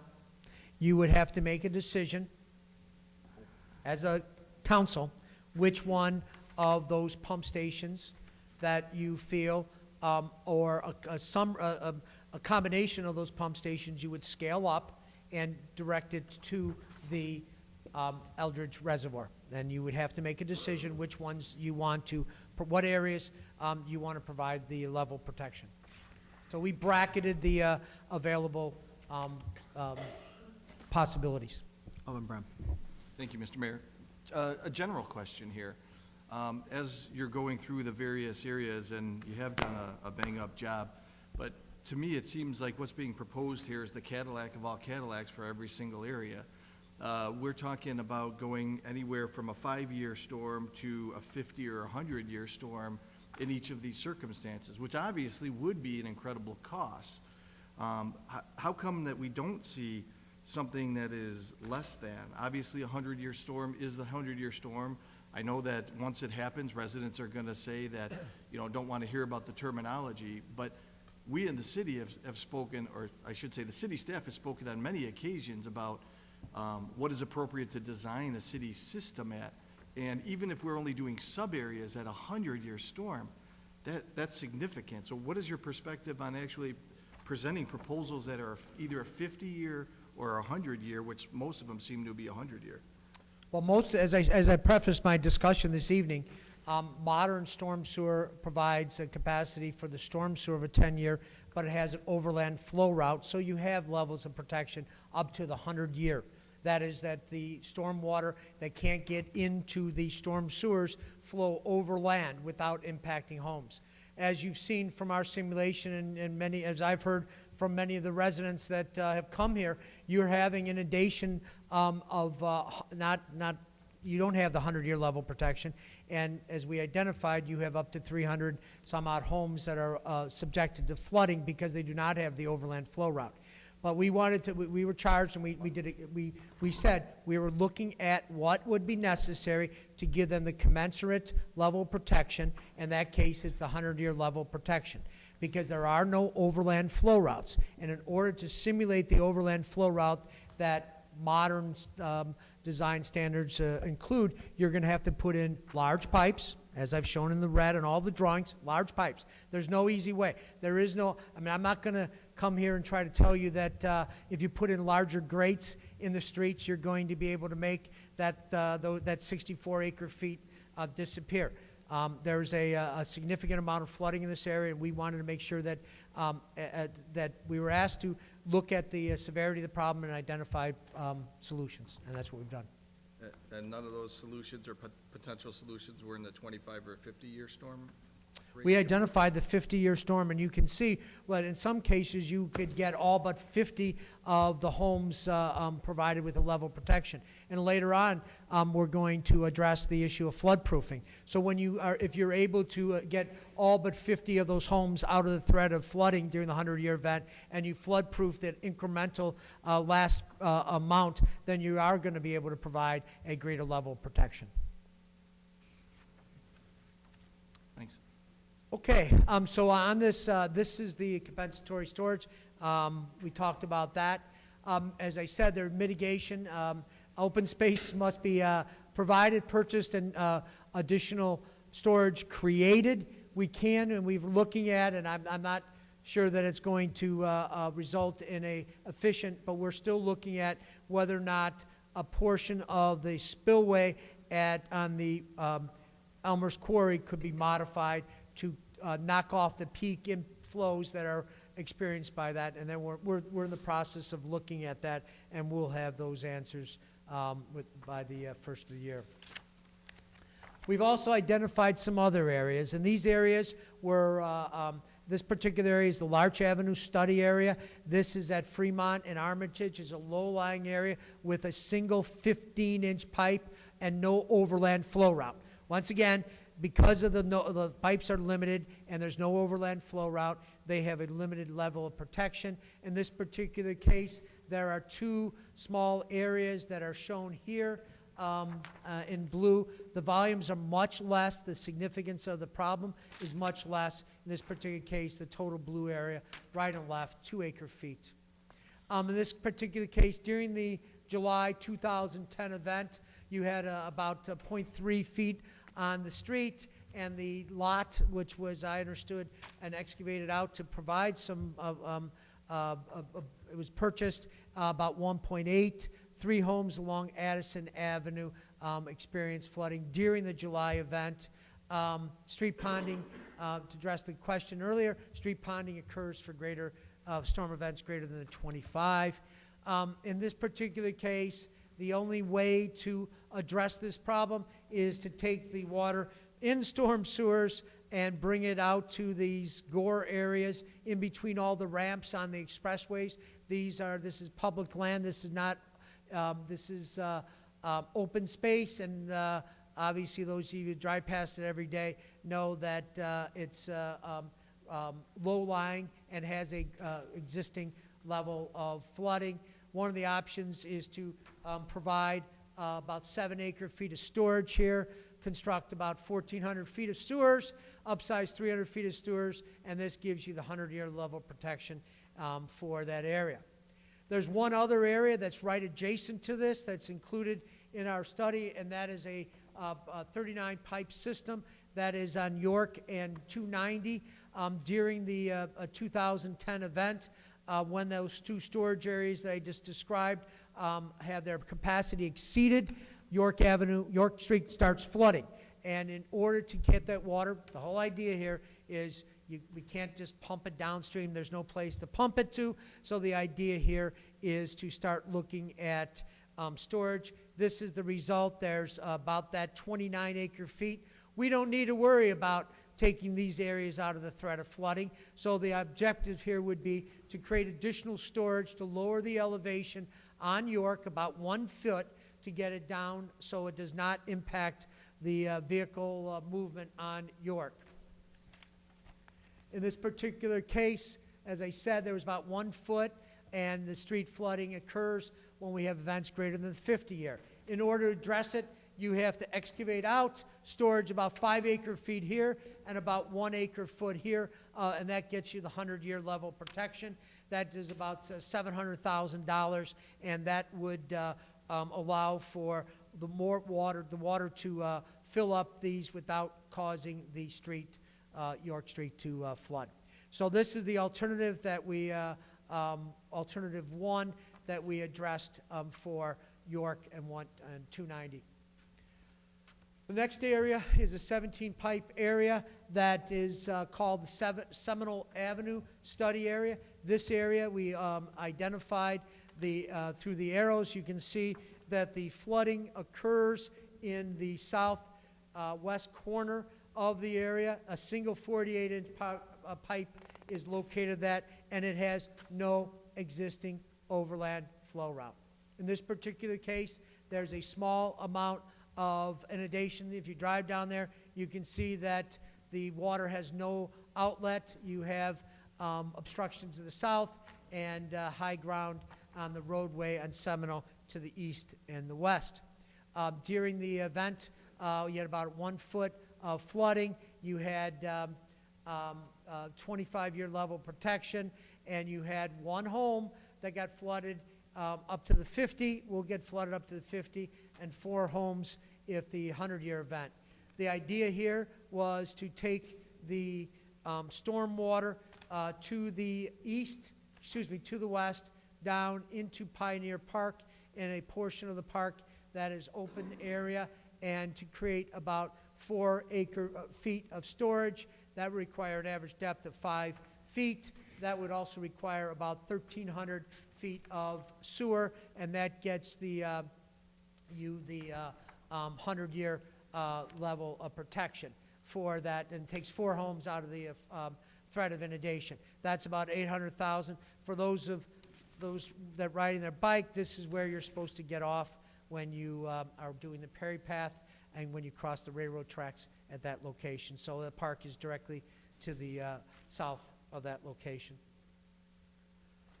We also looked at the Pick subdivision. This is a 14-pipe system. This has a drainage area about 66 acres. It drains to the Thomas and Monterey Avenue via storm sewer. It has a single 15-inch pipe, and the elevation of Salt Creek prevents any positive drainage from this area. This is a low-lying area. It's a bowl on Monterey there. This is the thumb that sticks out from the Salt Creek. This is from the floodplain maps. This is a low-lying area. The difficulty is new storm sewers would just allow the water to come right back. There's only an acre-foot, and there's really no good way of doing this. There is 1 home that is flooded in this particular area. Street flooding starts at the 5-year interval. This particular case, the options are fairly limited. You either put a pipe here to pump the water out. You'd have to use private property. You'd have to go in there and construct some type of pump station. This is not a viable alternative. It does tell you what you have to do to get the 101 home. We did look at other options, and rather than letting the water sit here, you would put it in oversized pipes. That's about an acre-foot. You have about 1,200 feet of oversized pipes. That's reduced the cost by half, but still is this would have a limited level of protection. If you simply went out there and excavated out the private land, which we did not include the cost for, that would be, and put it in underground storage so the land could be used. That's still a very high cost. This is a thumb area. There's not much of an option here, a cost-effective option for this particular area. We then have the Yorkfield study area. This study area has been identified, and the city has done a number of projects in this area. We have Butterfield located here. This is the flood-prone area. Over the years, there's been new storm sewers put in.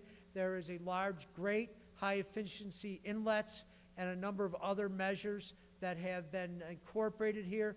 Right now, there is a storage facility that is located along the south side, and what we have there is a pump-gravity combination. This particular detention pond looks like a dry bottom, but it does not have a normal water level in there, and it's pumped at the end of the storm.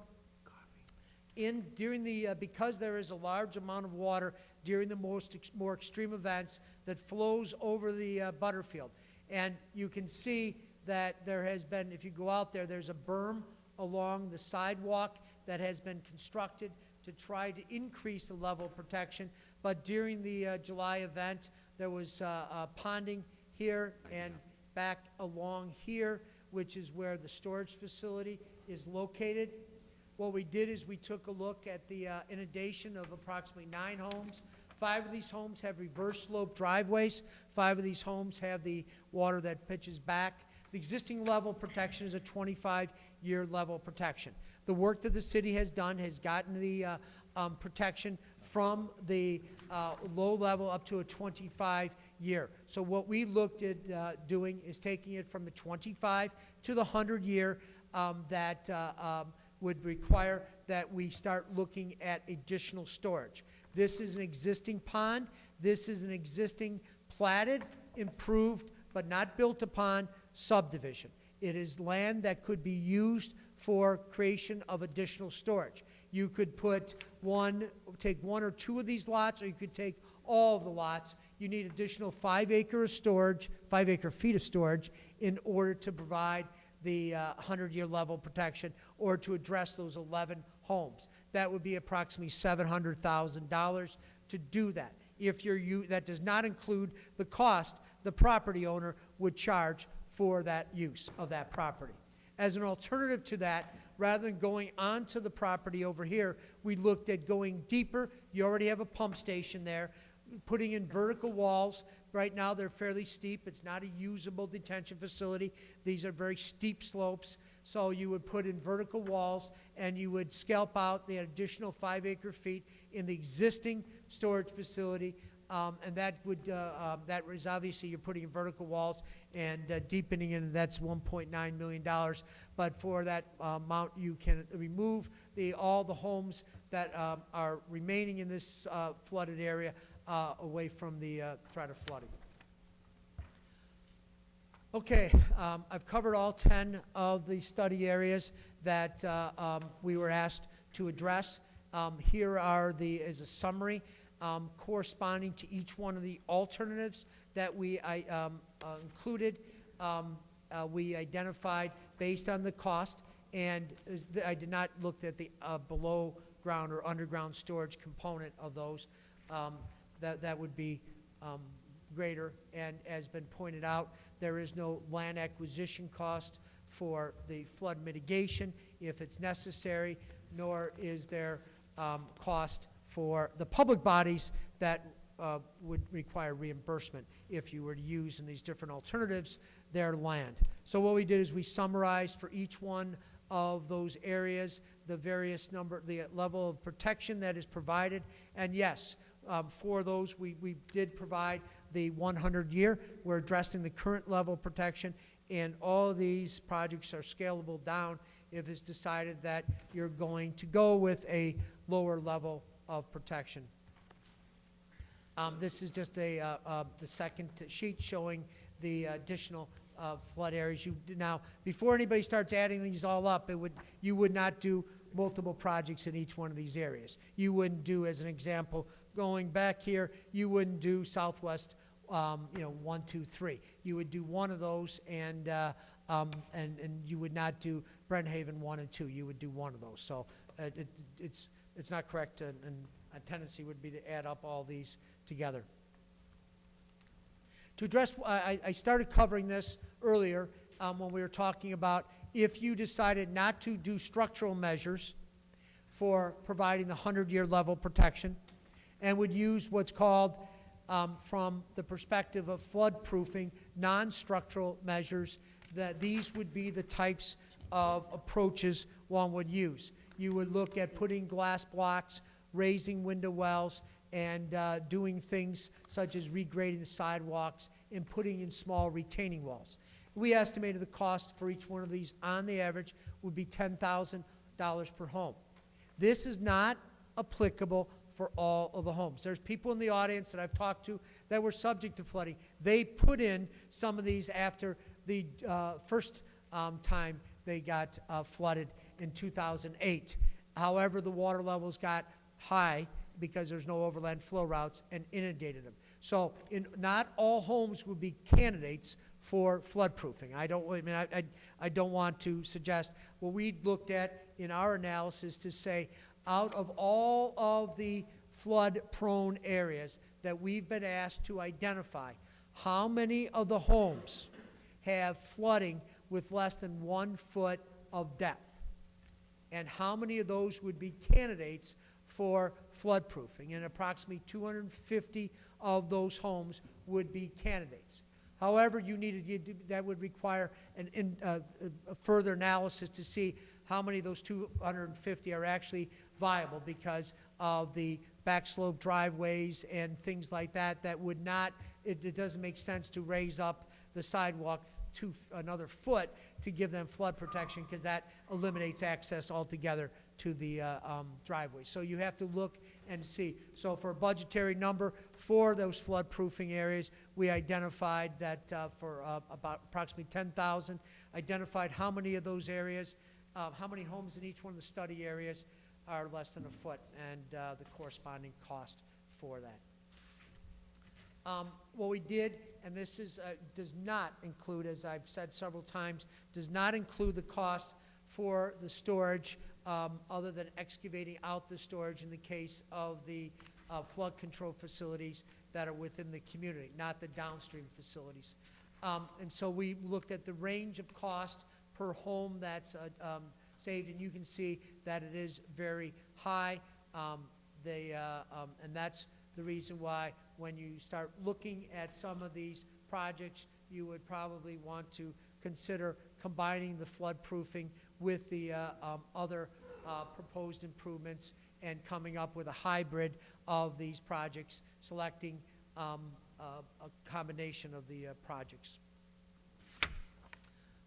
Even if you did not do anything with the pumping stations, did not incorporate the components that we identified, the increased pumping, because of the lack of mitigating storage, you would still want to provide some additional standby generators. We included a budget item to take the existing pump stations and to provide standby power. As I mentioned earlier, we included standby power in our cost for any updating, upsizing of the 4 pump stations. We were also asked to look at the redeveloped properties. As you recall, we originally looked at 10. We expanded it out to 16. We looked at a hydrologic analysis of these to see what happens to the, as a result of these. It should be pointed out that a lot of the redeveloped properties, they're scattered throughout this area. I want to point out that there's a relatively low percentage of redeveloped properties in some of the flood-prone areas that we looked at. We looked at what the impact of these redeveloped areas would have. This gives an idea. We showed this earlier.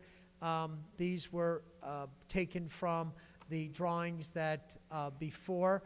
This is what the house looked like, and this is, I know, very familiar to a lot of people because there's a lot of homes that look similar to this, where you have the footprint of the home relatively small, but you have a long driveway with a rear yard that has a garage, detached garage. In the previous condition, you're seeing approximately 43% impervious. In the before condition, you're seeing relatively somewhere between 40 and 50% impervious.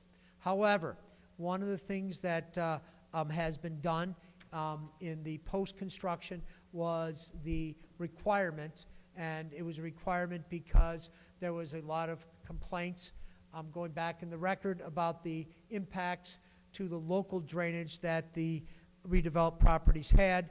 That is that there was water standing in the backyards, so storm drains were required to be placed, and those storm drains took the downspouts and the sump pumps directly, so there was no nuisance water that was being generated. And that was a policy that the city incorporated a number of years ago, and not to the delight of any of the builders, because they had to, put in this new plumbing and put these the stormwater amenities in.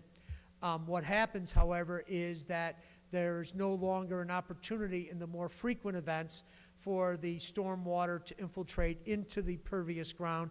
So you have you have what's called directly connected impervious areas. And these are directly piped water directly into the storm sewer system. We did an analysis, and one of the things I want to point out that there is there's an increase for the more frequent events because all the water's falling from the roof and going straight into the storm sewer. In the less frequent event, the 100 and the July event, there is a much lower increase depending on the duration storm, and in some cases there is no increase. It does have an impact on the more frequent events, but it does not have an impact on the events that we're talking about here today, the 50, the 100, and the July event. However, there is also always an impact as these new homes get constructed that should be considered, we suggest you consider in the future.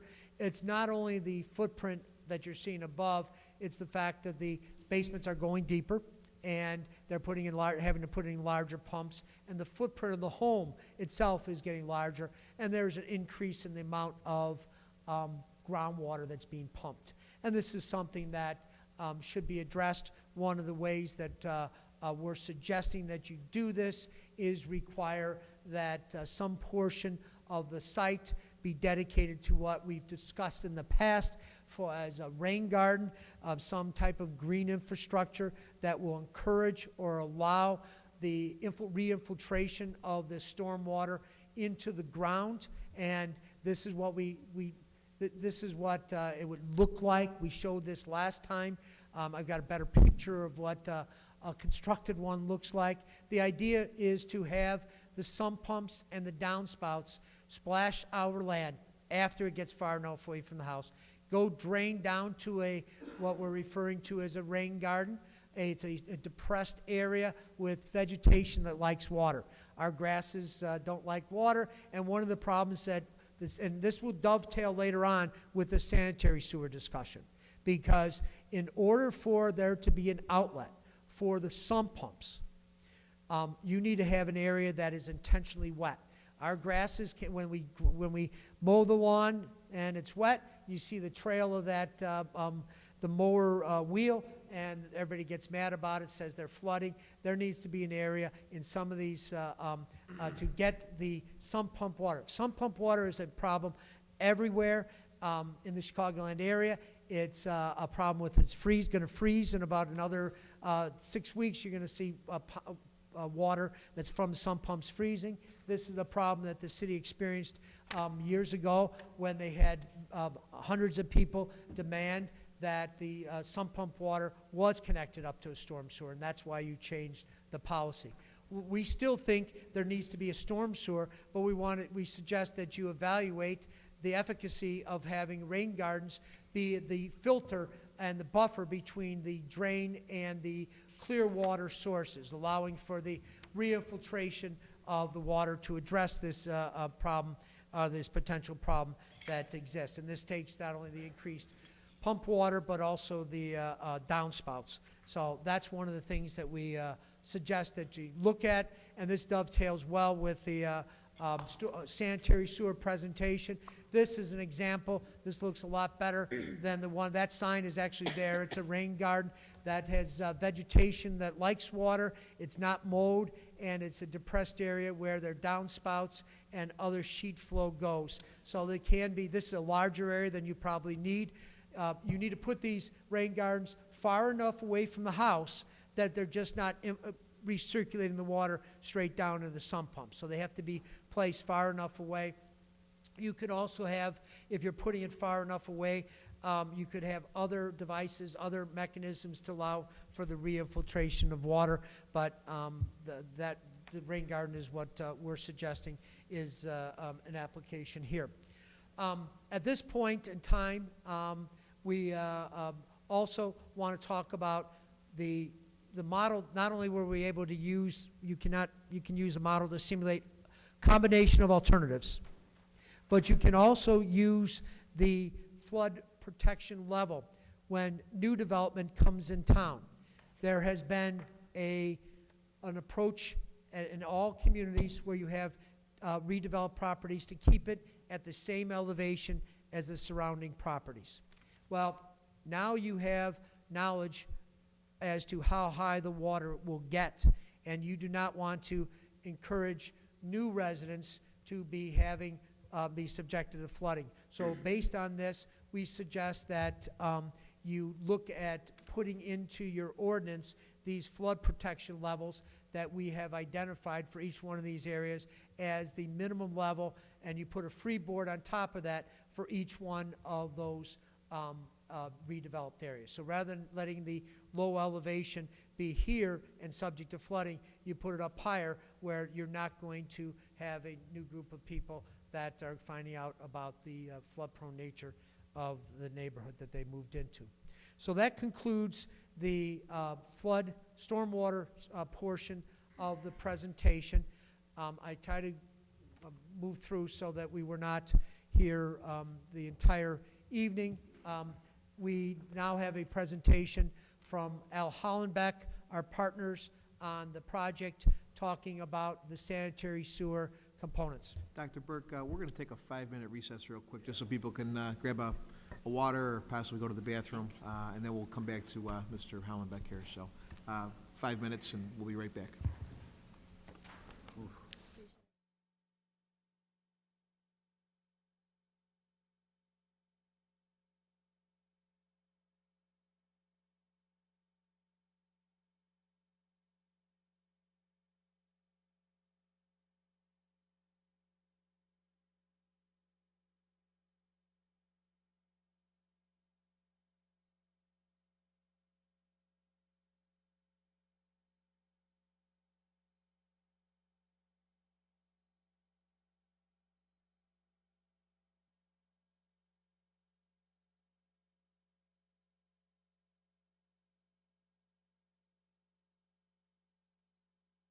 In our presentation, we have Mr. Hollenbeck from RJN, going to talk about our sanitary. Mr. Hollenbeck. Thank you, Mr. Mayor. Just whatever you want to take in there. I'd like to emphasize two things here at the beginning. First of all, we're shifting gears now. We're talking about the sanitary sewer system as opposed to the prior presentation on the storm drainage system. Secondly, the title of the slide is Summary of Findings.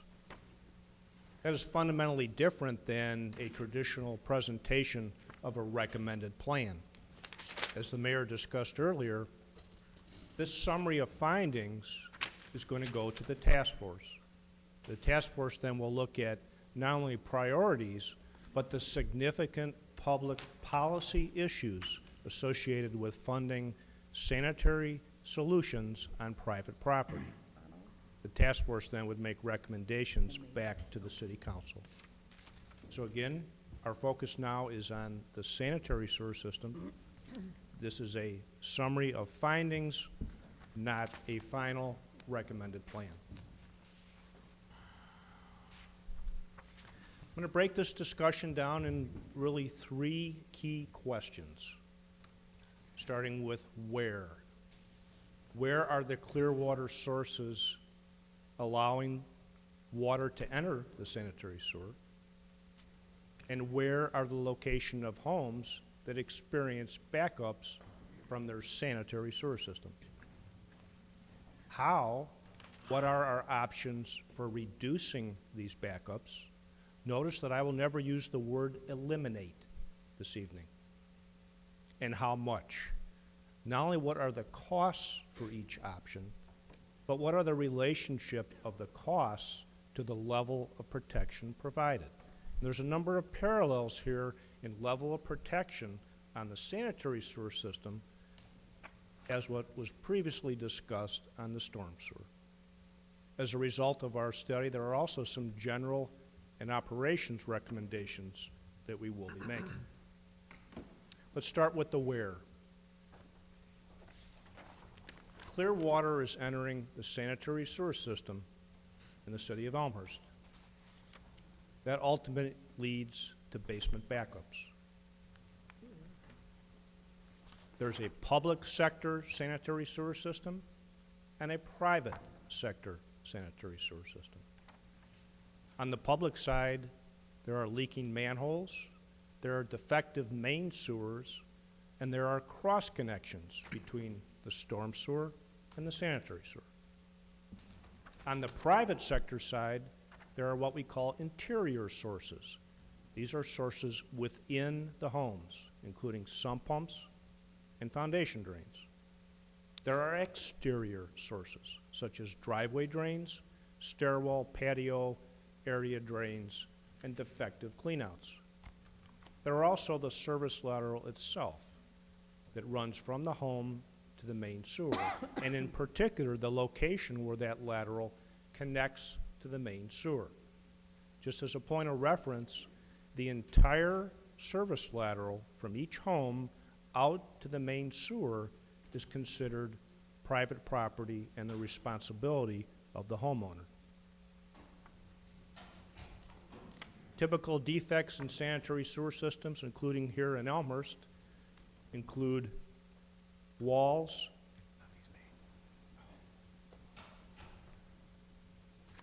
defective masonry, leaks at the bottom of the manhole where groundwater is most likely to enter the manhole, and also frame seals where the casting of the manhole meets the top of the manhole. Examples of main sewer defects here in Elmhurst include cases where you see smoke arising over the sewer trench, indicative of leaks in the main sewer, allowing stormwater and clear water to enter the sanitary sewer. Indirect cross connections, again, detected initially during smoke testing. These typically are locations where service laterals cross perpendicular to the storm sewer. Stormwater then enters the storm sewer, passes through open joints into that service lateral, and then enters the sanitary sewer. On the private sector side, starting with the interior sources, there's three primary type of sump pumps that allow clear water to enter the sanitary sewer in Elmhurst. The first one is a storm sump connected to the sanitary sewer. In this case, the home has a sump pump. The footing drain around the foundation of the home drains into that sump pump, but it's pumped to where? To the sanitary sewer. So that clear water draining the foundation is entering the sanitary sewer. Another very common type of clear water sump pump in Elmhurst is called a combination sump. It's called a combination sump because it allows both drainage from the footing tile, clear water, as well as sanitary waste, in this case from laundry tubs, to enter the sanitary sewer. In some cases, there is also lower level washroom facilities combined with footing tiles, again, pumped to the sanitary sewer. The third most common type of sump pump in Elmhurst generating clear water discharge to the sanitary sewer is an unsealed sanitary sump. In this case, the home was built, granular material was poured around the foundation, but a tile system was not laid. What happens here is that same groundwater and stormwater that gets through a footing tile also gets through the granular material around the foundation and pumps clear water into the sanitary sewer. The final source of clear water interior is the footing tile. In that case, drainage around the foundation, which goes up dramatically after a storm event, flows by gravity without a sump pump directly into the sanitary sewer. So again, when it rains, water outside the foundation, particularly if there's poor drainage away from the home, enters the footing tile system. It flows by gravity without a sump pump directly to the sanitary sewer. This is extremely common construction in Elmhurst, and it is the result of a construction period when the city was officially a combined sewer system. That was normal practice with a combined sewer system to connect footing tiles to what was a combined sewer at the time. This is an example. You can see this is the foundation footing right here. This is the connection of that footing tile down into the service lateral by gravity out to the main sewer. This is a video clip of the type of clear water discharge that you can get from a foundation drain, particularly in spring, high groundwater conditions superimposed with an intense storm event. Exterior sources include window well drains, stairwell drains, cleanouts. In some cases,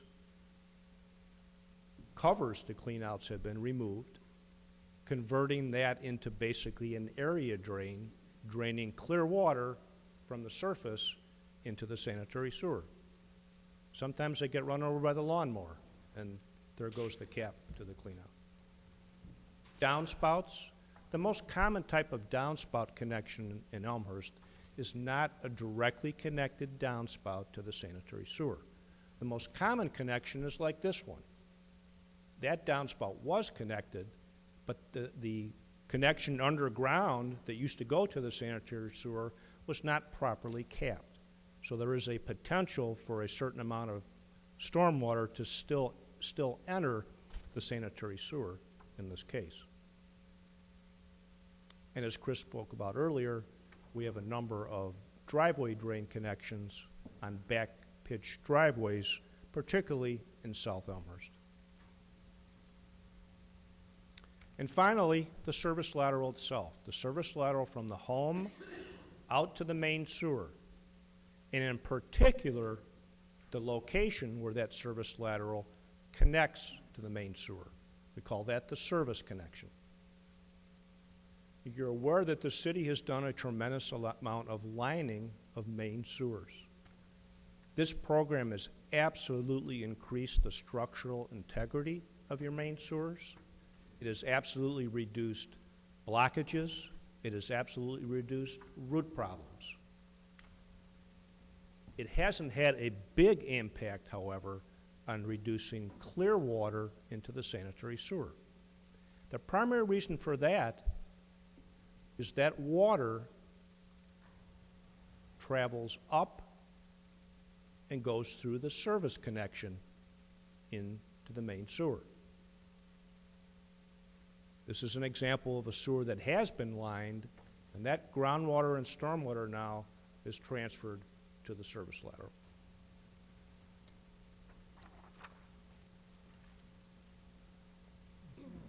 So what were the summary of data that we had to work with on this project? It started with a citywide interior house-to-house building inspection program conducted in 1987. Subsequent to that work, the city has records of tear-downs throughout Elmhurst. The city had records of overhead sewer installations, as well as property transfer inspections. So we were able to update the original 1987 building inspection program with subsequent data on all 3 of those programs. We had the city lining program, SCADA records from the lift stations, the city's GIS database, a manholes rehabilitation program, again conducted in the late 80s, a set of plans for relief sewers that were built in 1988, the flood questionnaires that were referred to earlier, and finally a series of field investigations that we performed in 2011.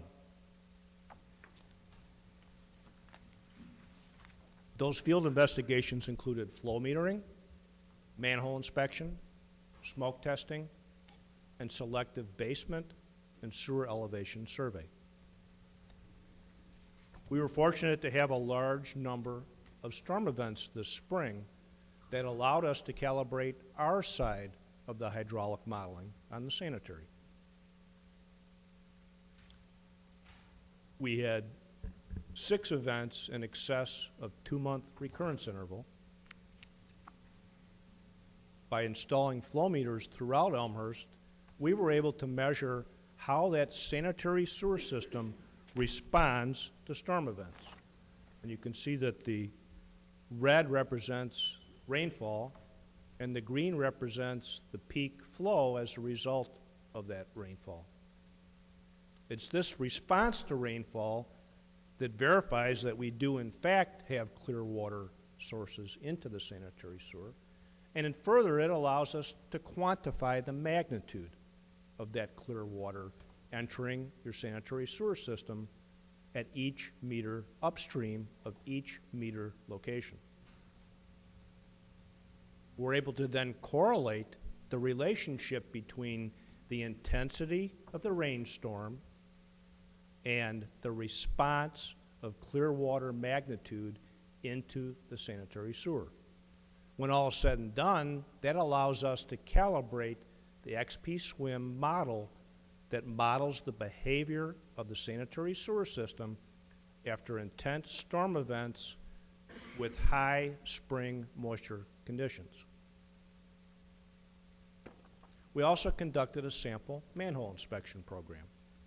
We picked 76 manholes in South Elmhurst. In general, the rehabilitation work that was done in 1987 is held up fairly well. There is still manhole leakage into the system, but it is not a huge component of the overall clear water problem. We also conducted a sample smoke testing program. That program concentrated in South Elmhurst. That program identified, that doesn't look good.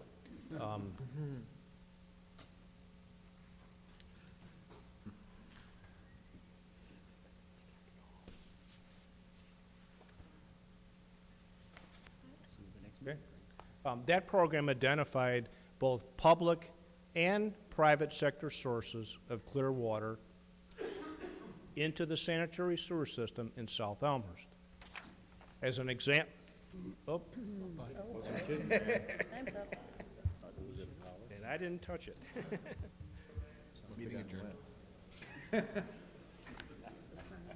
Too much smoke. Yeah. Too much smoke. We'll let that reset here, and Murphy's Law. that's right. Hal, while it's resetting, just out of curiosity, do we have an idea of how many homes are in Elmhurst and how many are in the combined system that were originally built on the combined system? How many that is? That can we quantify that, or are we too early in the game here on that? Well, the shift from combined to separate didn't really occur till the 70s. Right.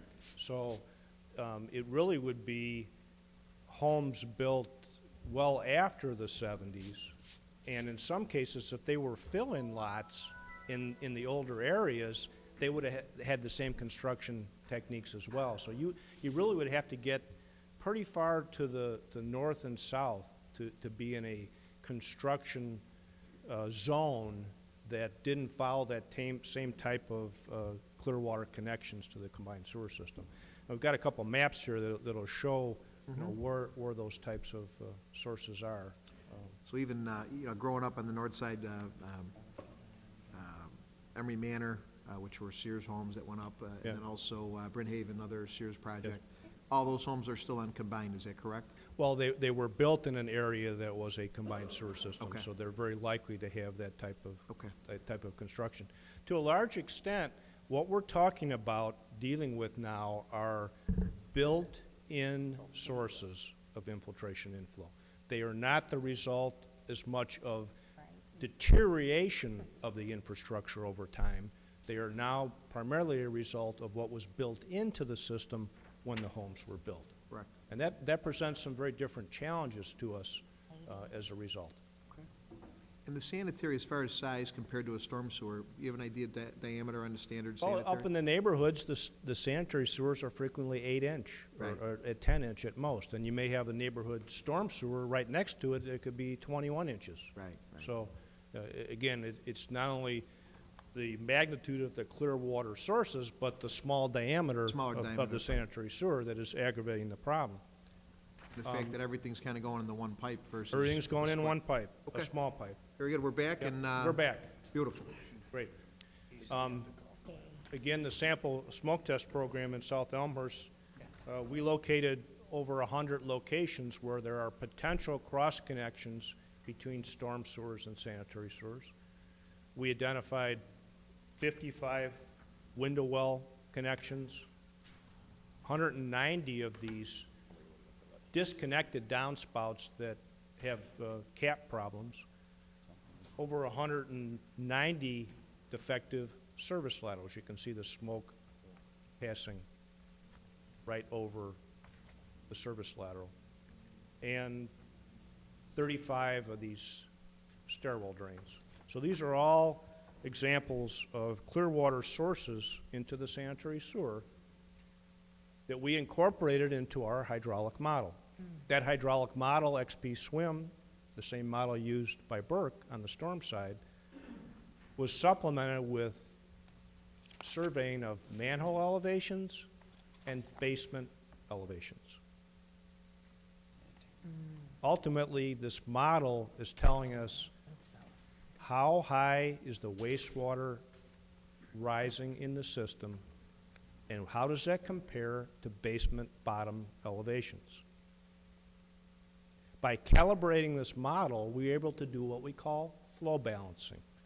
We're comparing what was found in sources of clear water to what the flow meters told us are in the system. That balancing process allows us to calibrate our model. Every source then into the system has both a flow rate and a cost for rehabilitation. That flow rate is calibrated at a one-year storm in gallons per minute. Yeah, we have a quick question. Yes. Alderman Brem?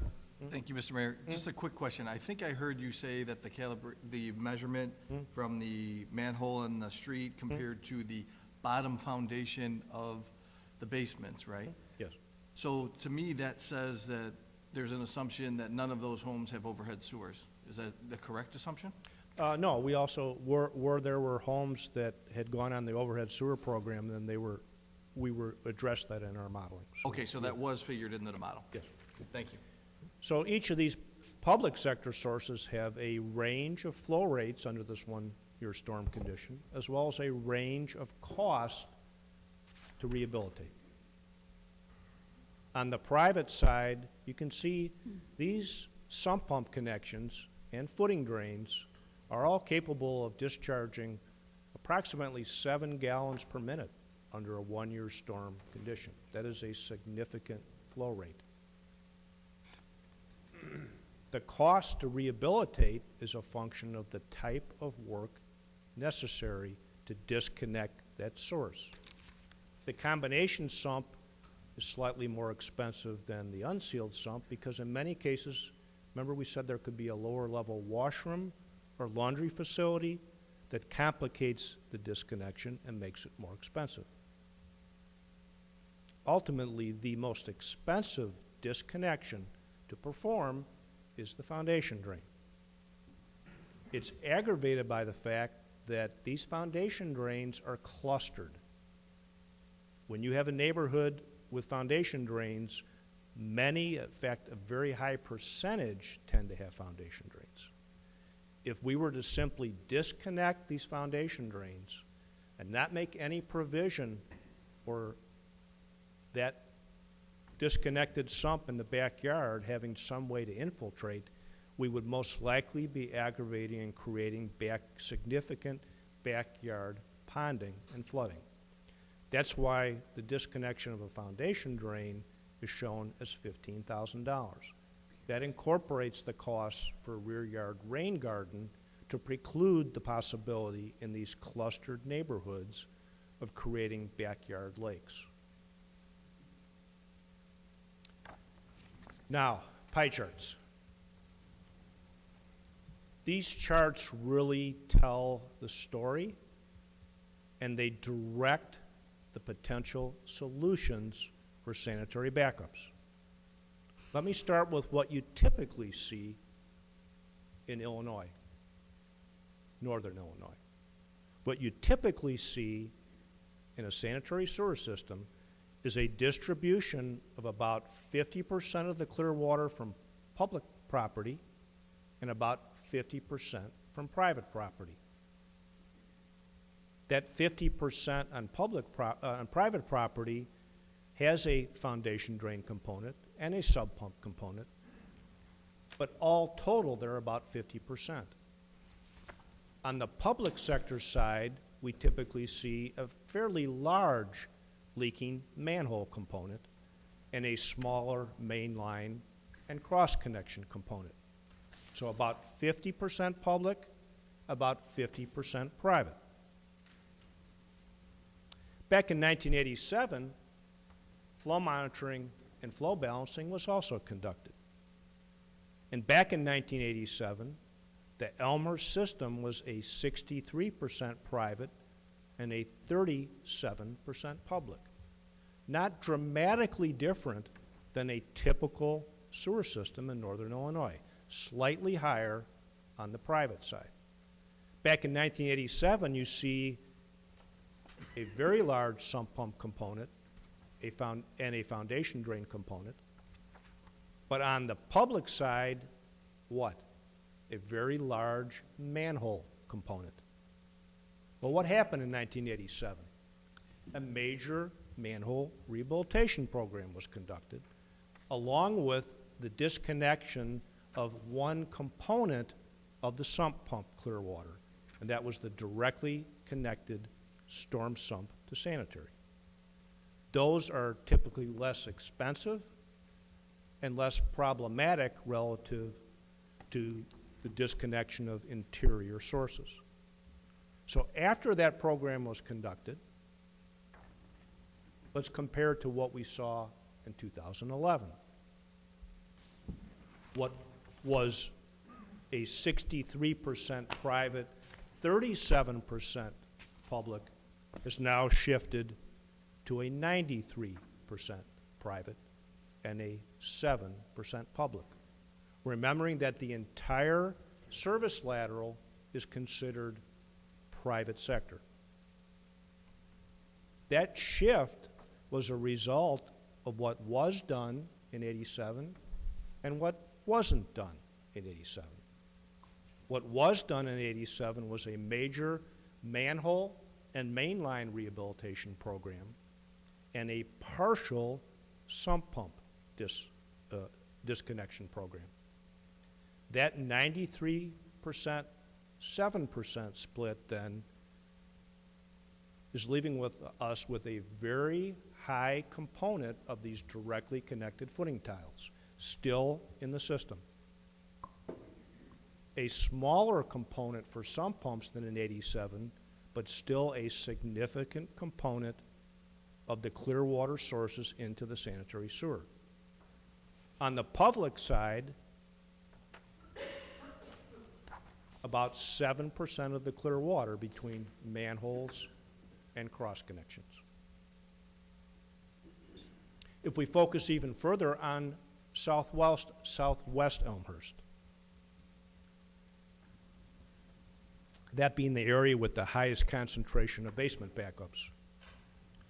Overall, we do not see a dramatic difference. It's still a 93% private, 7% public split. We have a slightly lower component of foundation drains and a slightly higher component of sump pumps. The main line and manhole and cross connection in the public sector are still about 7%. If we focus even further on the Saylor and Jackson pump station area, that's the area bounded by Madison on the north, Harrison on the south, York on the east, and Spring on the west. There's an extremely high percentage of homes in this area, 67%, with some type of clear water discharge into the sanitary sewer. 34% of those homes with the foundation drain connection.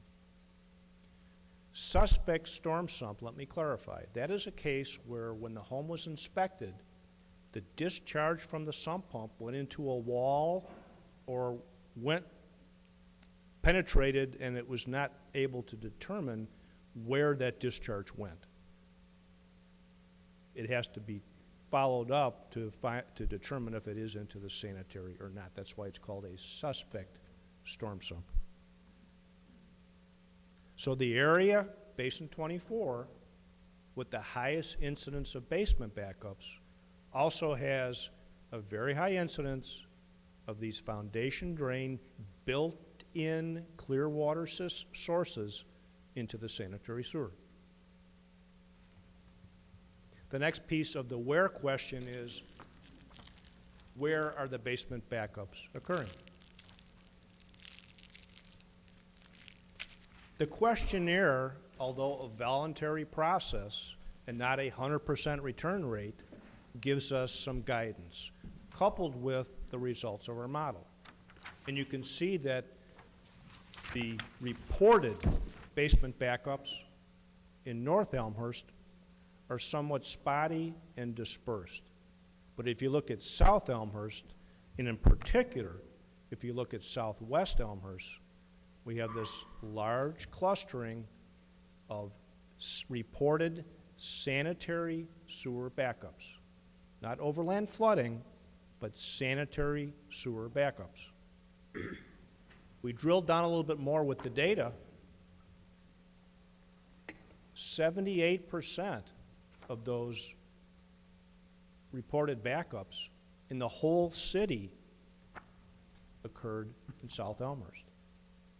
And if we drill down even further, 42% of the backups occurred in Basin 24, tributary to the Saylor and Jackson pump station, with the high incidence of foundation drains. If you couple Basin 23, which is immediately north of Basin 24, that accounts for close to 60% of the total backups reported citywide. So we're seeing the concentration of backups in limited sections of the city as a challenge. That challenge also presents an opportunity because we can apply solutions in this relatively small area and impact a large number of homes that are experiencing basement backups. Yeah, one more question. Alderman Yes. Bram? Thank you.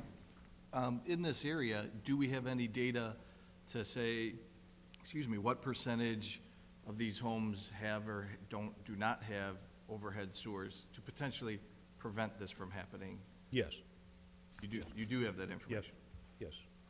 And when we talk about the solutions, we'll talk about where additional overhead sewers might factor into providing protection.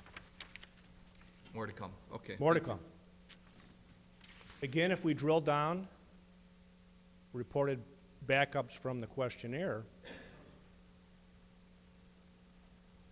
focusing on South Elmhurst, less than 6% of the homes have reported a sanitary backup. Some of these areas, 1% of the homes.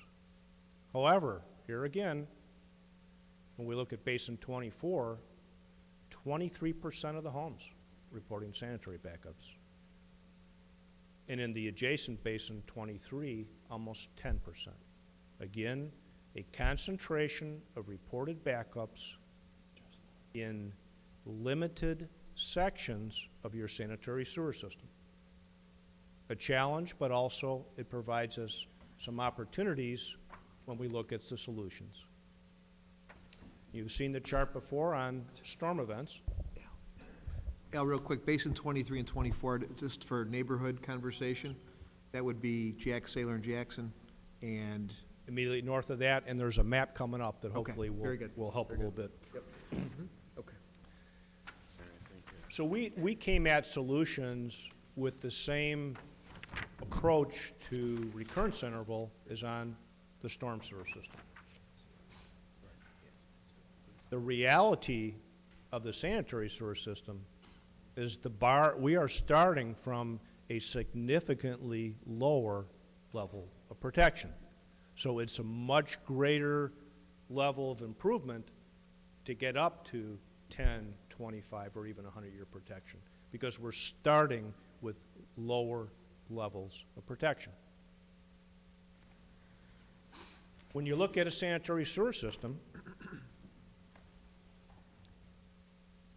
homes are built with basements that are above the elevation of the sanitary sewer, the basement bottom below the elevation of the sanitary sewer.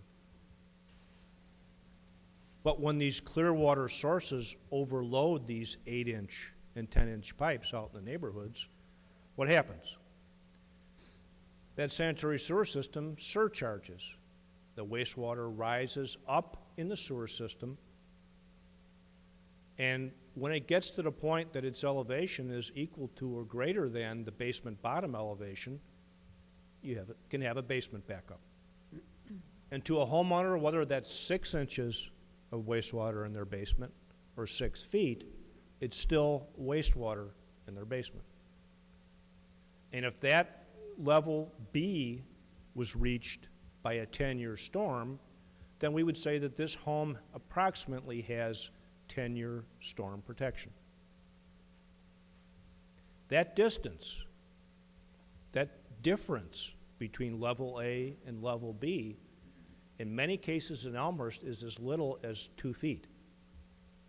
So that contingency, if you want to call it, between the level of the sewer and the level that will cause the basement to back up is relatively modest elevation difference.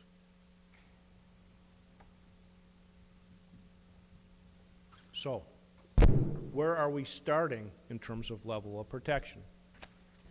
By developing a computer model, calibrating it with flow metering data and source data, we can start to look at the level of protection for the various basins and neighborhoods in Elmhurst. Now, these maps are titled level of minimum protection. That does not mean that every single home in a given area has that level of protection. What that means is that there are a large number of homes in each of these areas that, under a given storm, are candidates for basement backups.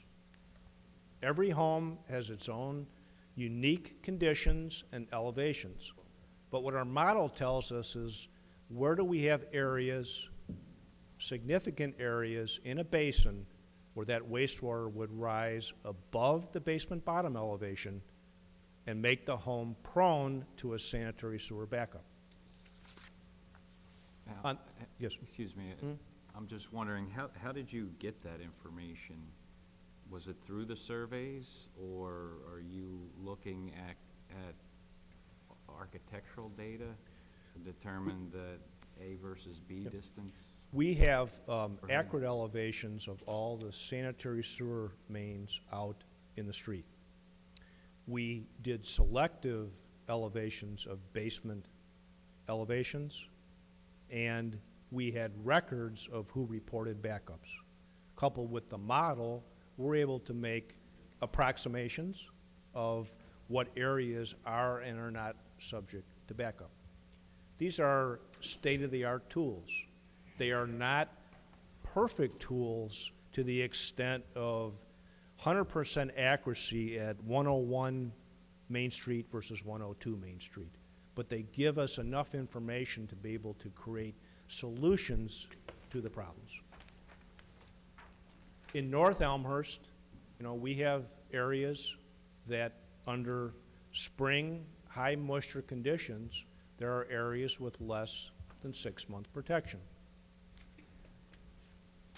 There are also areas, more of the norm here, you can see between 6-month and 1-year level of protection. A couple of areas between 1 year and 2 year, and areas between 2 year and 5 year. Well, that begs the question, why aren't there more reported sanitary sewer backups in the north side of Elmhurst? We believe there's two answers to that question. One of them is we believe that the survey underreported backups. People chose not to reply for whatever reason. Secondly, remember there's that 2 to 3 feet of contingency where the wastewater can in fact rise before the basement backup occurs. When all is said and done, there is a dramatic difference, though, in reported backups and model results between North Elmhurst and South Elmhurst. And that is going to dictate fundamentally different solutions between North Elmhurst and South Elmhurst. So we turn to South Elmhurst. The news is not as good. We have large areas of South Elmhurst with significant neighborhoods with less than 6-month storm protection. We have a few neighborhoods between 6-month and 1-year level of protection. And that's where it stops, in South Elmhurst.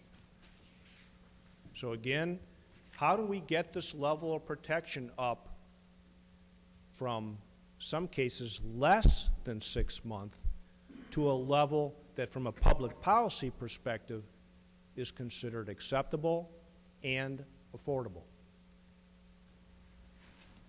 That's the how. We looked at 4 different hows for this project. The first one, relief sewers and wastewater treatment plant expansion. Well, that was done in 1988. A network of large interceptor sewers connected to a new and expanded wastewater treatment plant was built. In fact, it was built with a 90% grant. Where are we at today? Elmhurst operates under what's called an NPDES permit for its wastewater treatment plant. That permit has a maximum flow limit. There is a very low likelihood right now that the Illinois Environmental Protection Agency would approve the expansion of the peak discharge to Salt Creek any more than you can discharge a higher rate of stormwater to Salt Creek and cause downstream flooding. Illinois EPA and the regulatory environment says communities like Elmhurst are not going to be allowed to discharge a higher rate of partially treated wastewater into Salt Creek. So that 1988 alternative, bigger sewers and a bigger treatment plant, are probably not available to us at this point. So we moved to the second how to address and reduce basement backups. And that would be through removing sources of clear water into the sanitary sewer system. We have started that analysis with what we call level 1 rehabilitation. Level 1 rehabilitation includes, in the public sector, rehabilitation of defective manholes, mainline sewers, and cross connections with storm sewers. As I said, typically cross connections between service laterals and storm sewers. And on the private sector, sump pumps.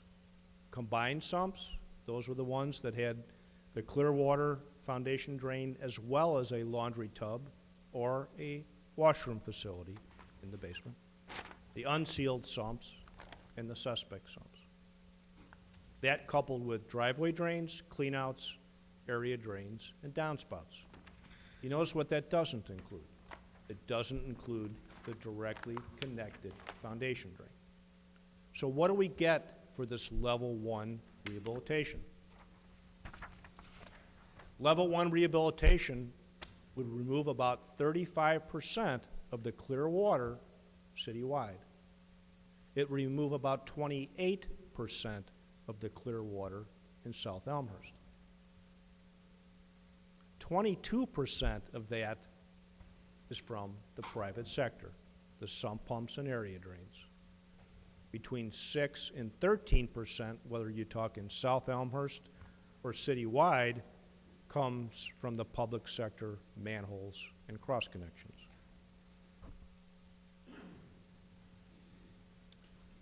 What would level 1 rehabilitation do then for this level of protection? In North Elmhurst, we're left with 2 areas less than 6 months. These areas at 6 month to 1 year, 1 to 2 year, 5 to 10 year. We finally had a 10-year here. So we picked up about 1 level of protection through level 1 rehabilitation. In South Elmhurst, remember we were starting with, in most cases, less than 6 month protection. After level 1 rehabilitation, we'd have 1 area left with 6 month to 1 year. Most of the areas dial up now from 1 year to 2 year protection versus the less than 6 month. 1 at 2 year to 5 year. And what does that cost? Level 1 rehabilitation, if performed citywide, is $13 million. 81% or $10.6 million of that in the private sector. In South Elmhurst, close to $7 million. Again, 83% in the private sector. 1.3 million, the balance, in the public sector. Al? Yes. Just to clarify, that 6.78 million is included in the 13.1. Correct. Correct. And the reason we did that is because we're going to focus now on South Elmhurst. We're going to focus on the portion of town that has the highest incidence of backups, not ignoring North Elmhurst, but in terms of solutions to these concentrated backups. Al, I have another question. Yes. This cost, does that assume every home that is suspect gets these upgrades? The methodology? No, we applied a percentage to the suspect based on our prior experience. Remember that very few of those are suspect. The vast majority of those were confirmed as clear water sources. They just were never removed from the 80s. What was your assumption?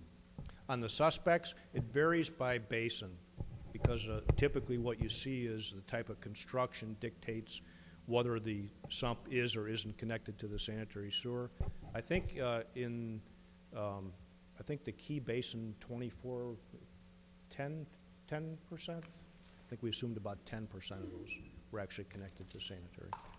So how many homes does that $10.6 million citywide represent? Would you guess? There's over 1,000 homes with some type of clear water sump pump still left in the system. When we get a little bit further in the presentation, we'll focus a little bit on South Elmhurst and those quantities. Alderman Pezza? Is this, I'm sorry, is the cost you're predicting just a general cost to whomever pays to fix that problem? Every home is different. These costs represent averages. There can be extremes on the low end and the high end. And remember, this is not making a public policy decision as to who pays for what. It's simply stating what the cost would be. Okay. Okay.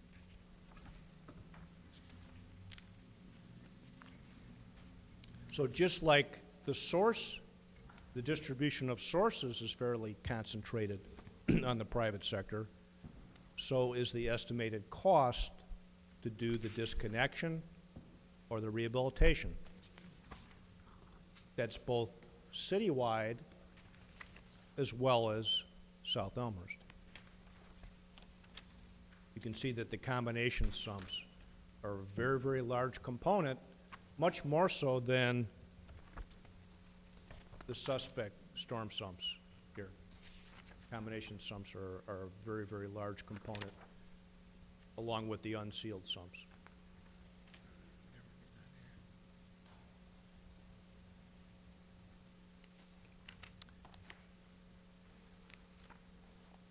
That tells us what we would get for level 1 rehabilitation. Remember, that would be taking about 30% of the clear water out of the sanitary sewer system. It gets us up in level of protection, but we're still at fairly modest levels, particularly in South Elmhurst. So what would the next step be? We looked at how could we provide 10-year storm protection by doing not only level 1 rehabilitation, but adding to it selective foundation drains in South Elmhurst and selective overhead sewers in North Elmhurst. Selective is the operative word here. Our modeling indicated how much flow reduction we would have to have in each of these areas to provide 10-year storm protection. You can see the average is about 70%. We could then determine how many of these foundation drains would have to be disconnected, not all of them, an average of about 65%, to take that clear water out of the system and get us up to 10-year storm protection in South Elmhurst.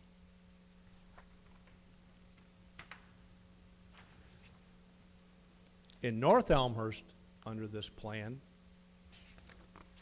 we would look at the selective use of overhead sewers to prevent basement backups for what are fairly isolated pockets of backups in North Elmhurst. Now remember, the overhead sewer program does what? It isolates the home from a gravity backup into the basement. And it does that by installing sump pumps to pump clear water to the backyard and sanitary waste up and over and down. So even if that sewer surcharged above the basement bottom elevation, the home is isolated from a backup. That's why you've had an overhead sewer program in the past where you've had homes with chronic backup problems that could be isolated from the sanitary sewer system through the installation of overhead sewer.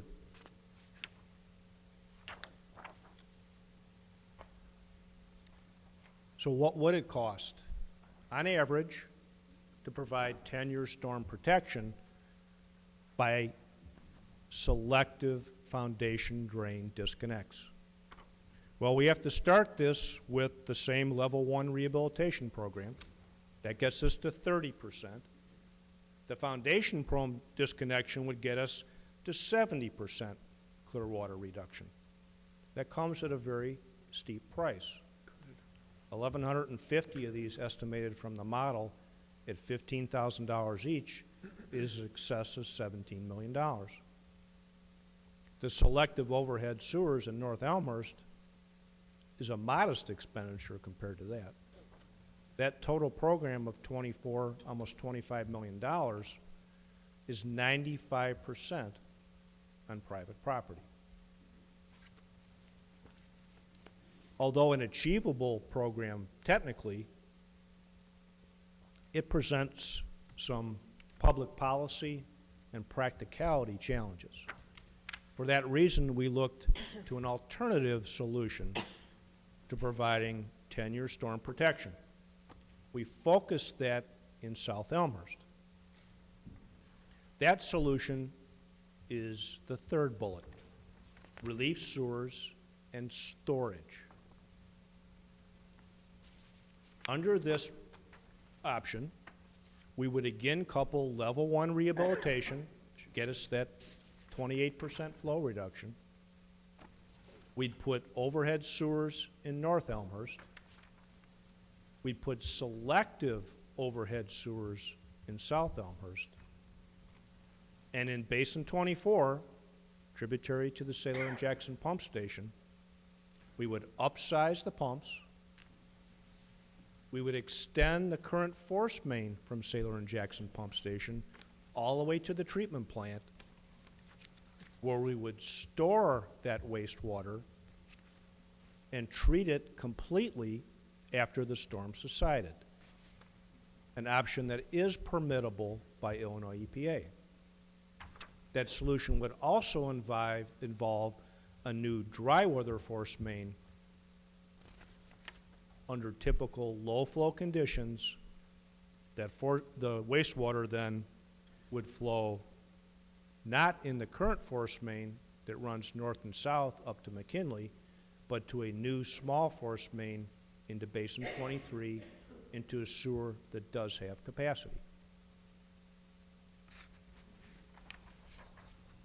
The current force main that runs from Jackson to McKinley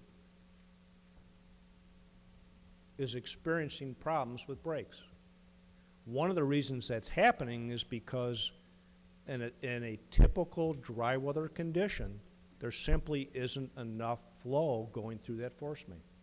The velocities are very low, and there has been circumstances where breaks have occurred. So rerouting this force main under dry weather conditions, it would be a small 8-inch force main, will have negligible impact on the area to the west, and it will allow us to upsize the pumps and get this wastewater quickly to storage at the wastewater treatment plant, not having to disconnect the foundation drains in Basin 24. There is adequate open space at the treatment plant to accommodate what would be about 1.7 acre-feet of storage. After the storm subsided, that stored wastewater, which would be mixed, wouldn't go septic while it was being stored, would be pumped back to the treatment facility for complete treatment. So what does this alternative look like then on a cost basis? 10-year storm protection again, relief and storage. Again, we have to add level 1 rehabilitation to all these alternatives. The cost for upsizing pumps, the new dry weather force main, extending the force main to the treatment plant, building the storage basin at the treatment plant, and selective overhead sewers. Up to is the operative word here. We have information and hydraulic grade line data from our model that tell us the approximate number of homes. We feel these are conservative numbers on the high side. This 10-year plan then, 10-year level of protection, is about $12.5 million. About 67% of the cost in this case is on private property. The next alternative we looked at is taking this level of protection up to a 25-year storm. That would involve the same level 1 rehabilitation, the same selective overhead sewers in North and South Elmhurst, but a little bit larger pump station upgrade and a little bit bigger storage basin, and we would need a relief sewer immediately upstream of the Sailor and Jackson pump station, about 1,500 feet, to accommodate that difference in flow, clear water, between a 10-year storm and a 25-year storm. Same basic concept, a little bit bigger pumps, a relief sewer, and a little bit bigger storage facility, in this case 3.8 acre-feet at the treatment plant. What does that look like from a cost basis? Again, the $6.7 million level 1 rehabilitation, the same line items as you saw before, but just a little bit larger dollars involved in the pump modifications, larger storage facility. In this case, we've added the $470,000 for the relief sewer immediately upstream of the lift station. But look what happens to the overhead sewer estimates. We go from 200 to over 500. That dials up the cost in this row dramatically from the 10-year storm level of protection. So the 25-year storm is now a $17.5 million solution, with 68% of that cost being on private property.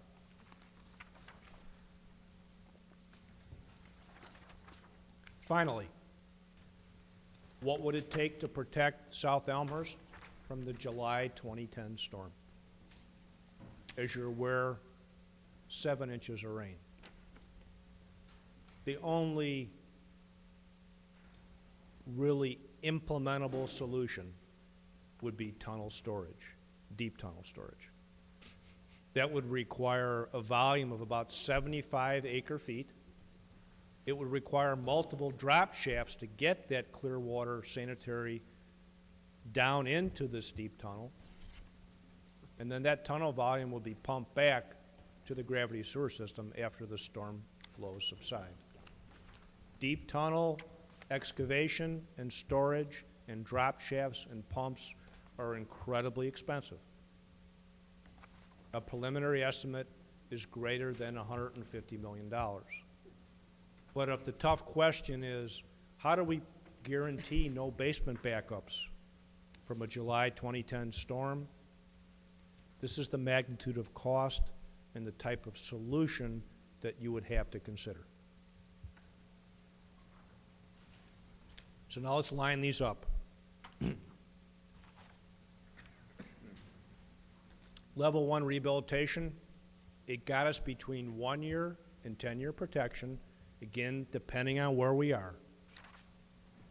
10-year storm protection through foundation drain disconnection, in addition to level 1 rehabilitation, was almost $25 million.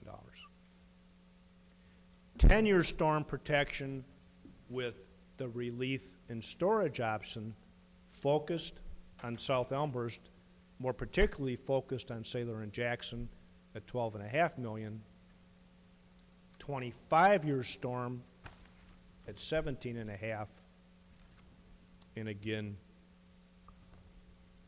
statistically, I guess we're talking about over a 100-year storm from July 2010 in excess of $150 million. Al, I have a question. Yes. Going back to before the $150 million option. Yes. That solution and then the one previous. Yes. It just references Sailor and Jackson. Yeah. Would those improvements only improve Basin 24? No, that would take all of South Elmhurst up to 25 or 10-year storm protection. And it would do it on there's a couple of aspects to that. One of them is these overhead sewers in South Elmhurst would be directed at the homes most likely to experience backups. Okay. The other component is by taking this force main, this force main here currently stops at McKinley, and it discharges to a gravity sewer. What that does is it aggravates backups for that entire length of sewer in basins 20 and 23. So basins 20 and 23 are feeding into that force main Yeah. as well? No, they're downstream of the force main. So the force main is currently aggravating backups in those northern basins. By routing it all the way to the treatment plant, we take it off of that sewer completely. So we are improving the level of protection up in the north of McKinley, simply by routing this force main from down here all the way to the plant. So it's incremental sewer? Yes. Okay, thank you. Al, real quick, that analogy had about 500 and change overhead sewers on the south end and about 150 on the north end.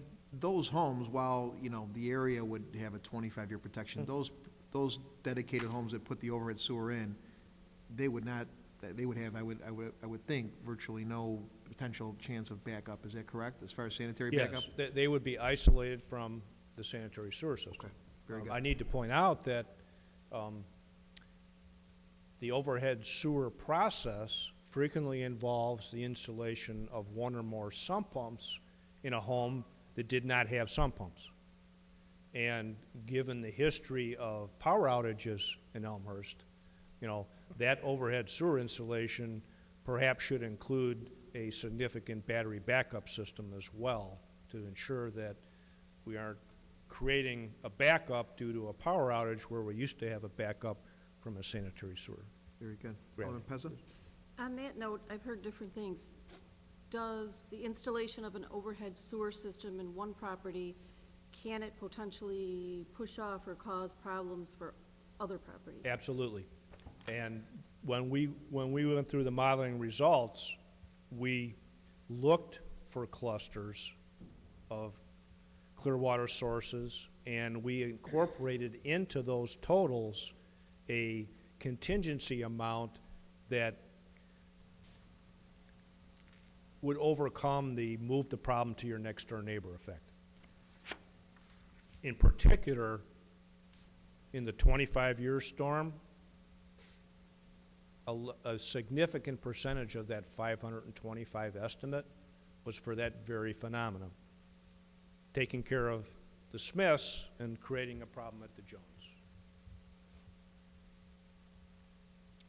We feel that these numbers are conservative. We are not yet at the point to be able to give anybody a list of homes that ought to have overhead sewers. That is a huge expenditure. It brings into it a number of public policy issues, and furthermore, we need more information. We need a more thorough survey. We need more thorough information from those homes that appear to be, a lot more information needs to be gathered before that expenditure should be made. But as a planning level number, it helps us to start to look at what is the impact of these expenditures in terms of level of protection.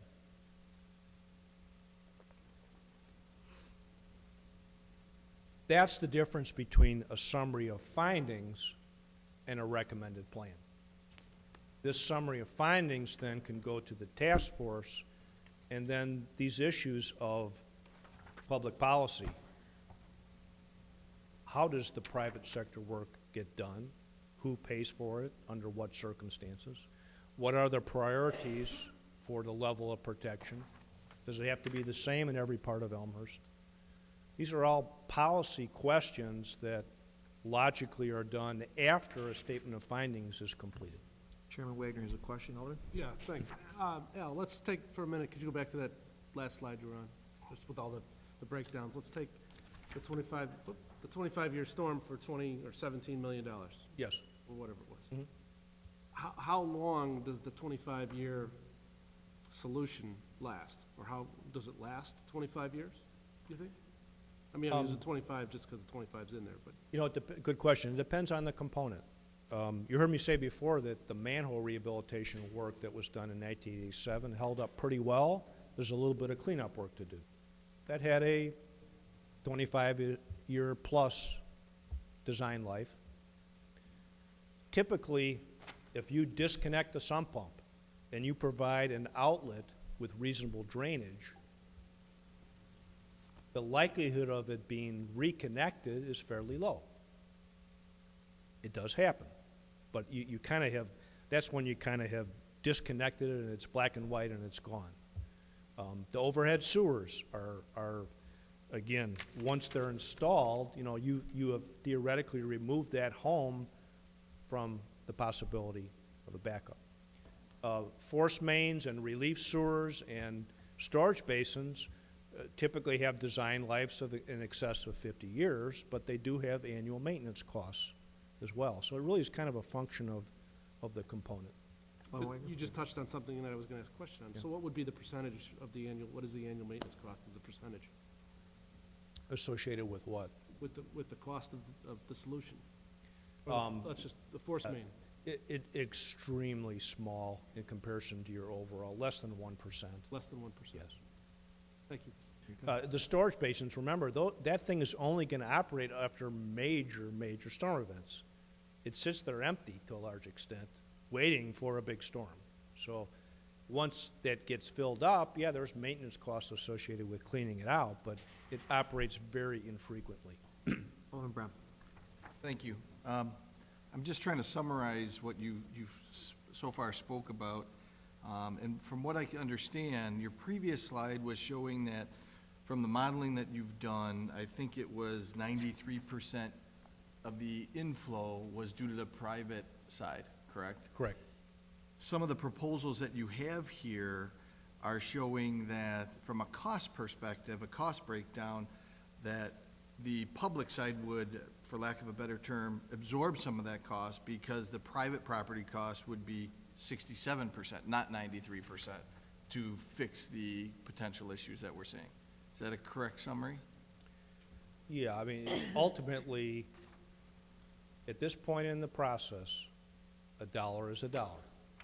And whether it is on private property or public property is not a component of what the total cost is. The total cost is the total cost.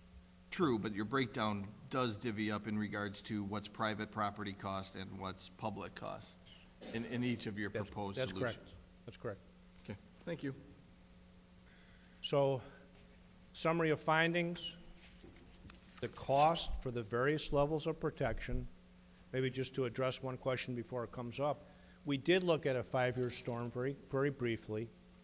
The reason we didn't show it tonight is the cost for 5-year storm protection is not significantly lower than 10-year. You're not getting a cost, a solution, oh boy. Murphy's Law again. I guess we're done. Guess you're done. This is just a clicker. It doesn't run screens. I don't know. That's our friendly hint. No, I'm kidding. Lights turn off at 11. Yeah, right. Am I that boring? No, I'm kidding.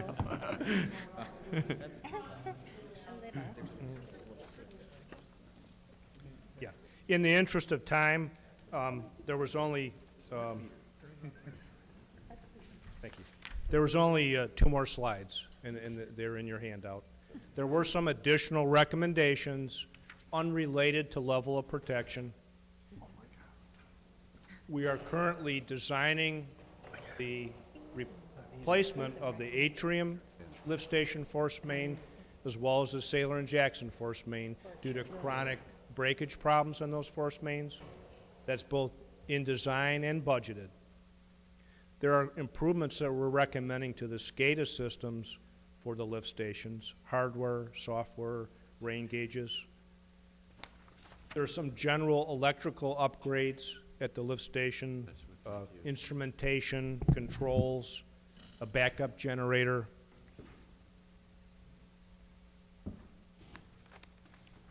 And on the sewer system, we are recommending a system of permanent flow meters so you can track flow reduction over time, over a period of years, so you can manage this process.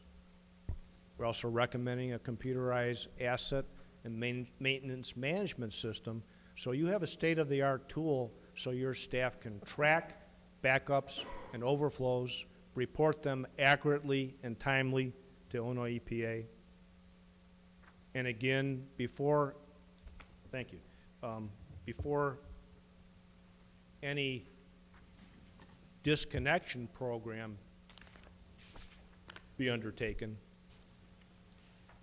a reinspection should be performed of all the homes in that potential sump pump disconnection category due to changes that could have happened over the last 25 years that are in place now that weren't 25 years ago. And finally, a multi-year smoke testing program to identify and remove primarily cross connections in North Elmhurst, which is the area that has not yet been smoke tested. Ooh, okay. Good. Alderman Wade, you had a question, I think? Withdrawn. Yes, Okay. bad answer. Thank you. Anybody else? Discussion? Alderman Pezza. I just had a quick question. I'm just wondering, how many people are present this evening from both Burke and RJN representing the firm? A little show of hands. 6? Yeah. Thank you.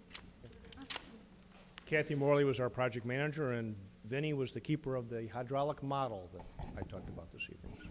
And Dr. Thomas Burke is managing the project with me, and Luke Sherry is the person I mentioned earlier. That's been modeling these hundreds and hundreds of pipes that I talked about earlier. Very good. Any other questions? Alderman Gudenkauf. Yes, this is a procedural question, Mr. Mayor. Are you expecting us, given the lateness of the hour, to delve into deep questions, or are we anticipating that the consultants are coming back and we'll be able to prepare detailed questions for a future date? Well, I think, you know, the idea of this was to have the task force members see what the findings are, and have the task force actually make recommendations to us as to what our options are. We have subcommittees for storm, sanitary, ComEd, that will be looking at all the different scenarios. Mr. Grabowski, would you like to add? I would just add that if you think it's a question that you can submit to us in writing that we can get to the consultant so they can answer, I would encourage that. Rather than a discussion at this time? Correct. Okay. Alderman Pezza? Would it make more sense, dollar-wise, saving money rather than doubling up, asking questions separately and being charged for the answer, if we passed our questions on to the task force and then when they met, they could convey? Yeah, and that would be my intent, is to pass them on to the Okay. task force so that we're not doing exactly that. Thanks. Right. And we want to let our task force do their job. That's why we put this group together, so that we hear from the actual constituents what their needs are, what their wants are, what their suggestions are. They've actually been delving into this much more than we have, although we've been working hard on it as well. That this is kind of their expertise, and they'll be making recommendations on a policy level.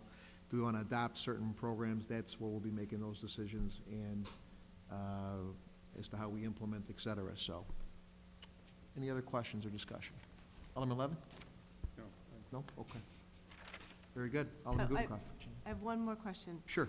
Concerning the, I guess, what the final report will take. So, just so I understand the process, the task force is now gonna review these presentations and then go back to the principals, to Burke and RJN with their their questions, their take on this, and then from that, a final report will be generated for the city council. That is correct. So if we have comments about what, what we'd like to see in the final report, that should also be part of our, what we send to the city manager for the task force. Well, I would say questions. I don't think we should be writing the report. It's the task force No, job. no, I'm not suggesting that we write the report, but there are certain kinds of information that I think might be useful coming Sure. out of that, and I think that's more what I meant. is, Okay. If there's certain kinds of information that I think would be important or I'd like to see, that's what you're suggesting. So there's still budget money left for this period of review and report writing. We're not kind of at the 95% level of the consultants. We're a little bit back from that. I think we're okay. Okay. Okay? Thank you. No problem. Anybody else? All right. Oh, Chairman Kennedy. Yes, thank you. I just want to say thank you for the folks from RJN and FERC that put in a tremendous amount of work. This is extremely detailed. I think this is exactly what we were looking for when we contracted your services to do an in-depth look at alternatives and possibilities here. We have a lot of work to do as a council because there's public policy things we have to look at. We have to look at sources for funding, the time horizon, and then all the other conflicting challenges we have as a council and as a city for how we're going to spend our money going forward. So I'd say thank you very much. You did a great job. Now it's up to the task force and us to figure out what we're going to do first and how we're going to pay for it. So thank you. We also would appreciate any ideas. I know you've done this for many municipalities and your DuPage counties. I know Dr. Burke is DuPage County Stormwater Authority. Any funding sources, any advice, we're all ears, and I'm sure the task force members are all ears as well too, so that we can get as many of these things implemented as possible. So, again, thank you, Dr. Burke and Mr. Hallenbeck from RJN for all your time. We will move on in our agenda.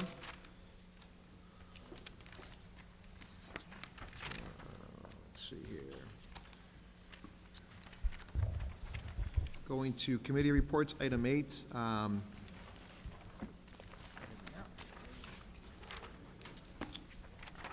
Item 8A is a report on water. I would ask Clerk Spencer to kindly read the recommendation we have on water. Can I read it now, or? Just read it. Okay. Yeah, It is it's all therefore right. the recommendation of the Finance, Council Affairs, and Administrative Services Committee that the City Council direct the city attorney to prepare an amendment to the Municipal Code of Ordinances changing the water rate for the City of Elmhurst effective for usage billed on or after January 1st, 2012, as listed in the report. Respectfully submitted, Finance, Council Affairs, and Administrative Services Committee, signed by Stephen W. Hipskin, Chairman, Kevin L. York, Vice Chairman, Mark A. Mulliner, and Scott M. Levin. And at this time, I entertain a motion and a second to put this report on the floor. Chairman Hipskin with a motion, seconded by Vice Chairman York. Discussion? Chairman Hipskin? No, this is information that's been out. If there's any questions, I'd be happy to ask them. We did our best to mirror the increased cost, the commodity cost itself, for the commodity itself. It was, it's not anything anybody likes to do, but this is the ultimate user fee, and it is really, if you use more water, you're going to be charged more, and that's coming from the City of Chicago, our supplier, and also the DuPage Water Commission. If there's any questions, I'd be happy to answer them. Very good, thank you. Any questions or discussions? Chairman Wagner? Yeah, thank you, Mr. Mayor. I guess this would be to the chairman. Do we have any idea what the DuPage Water Commission has done in order to stave off another 40% increase because they kind of had some, well, I don't know, the money was just gone, they're trying to make up for that. I was just wondering have they done anything? Yeah, well, the money gone, it's not this money that's gone, it just was, it wasn't spent properly. It's not gone. We know where it went. It was somewhat of a money management issue. And yet they are absolutely getting their house back in order. Other members of the finance department, Alderman York, went to a couple of their meetings to make sure that we were all on the same page, and he did report back that he felt confident that they were moving in the right direction. That in the beginning of the report, you can notice that the increased commodity costs from the city and then adjusting onto the City of Chicago and then the DuPage Water Commission add a little on. There are a number of different factors for that. Their fund balance, bringing their fund balance back up to the appropriate level is one piece. Also, they're losing funding from sales tax in 2016, I believe. Thank you, Alderman York. And they're getting things back on track. Really, the big piece here is the City of Chicago. We are, as a member of DuPage Mayors and Managers and the West Central Municipal Conference. West Central Municipal Conference. Thank you, Mayor DeCiani.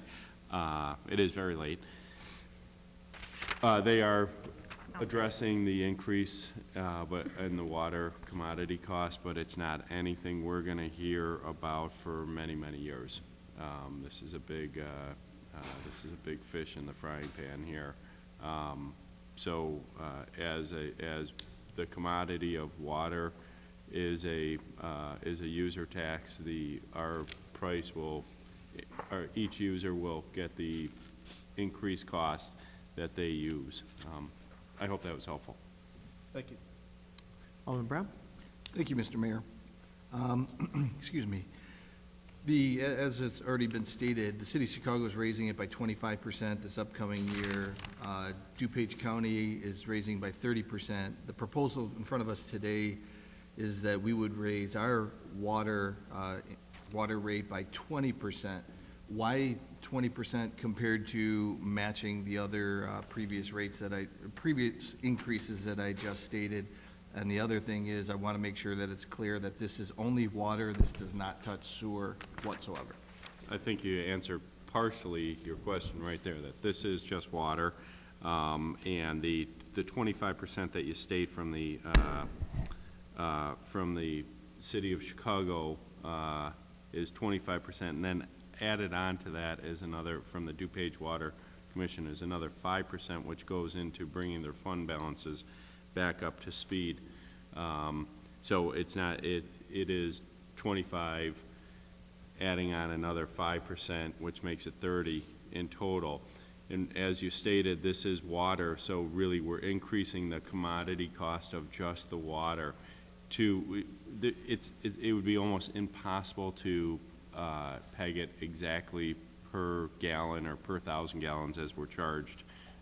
So the 20% is very close to the increased cost that we, the city, will be handing on to from the commodity cost to the end users.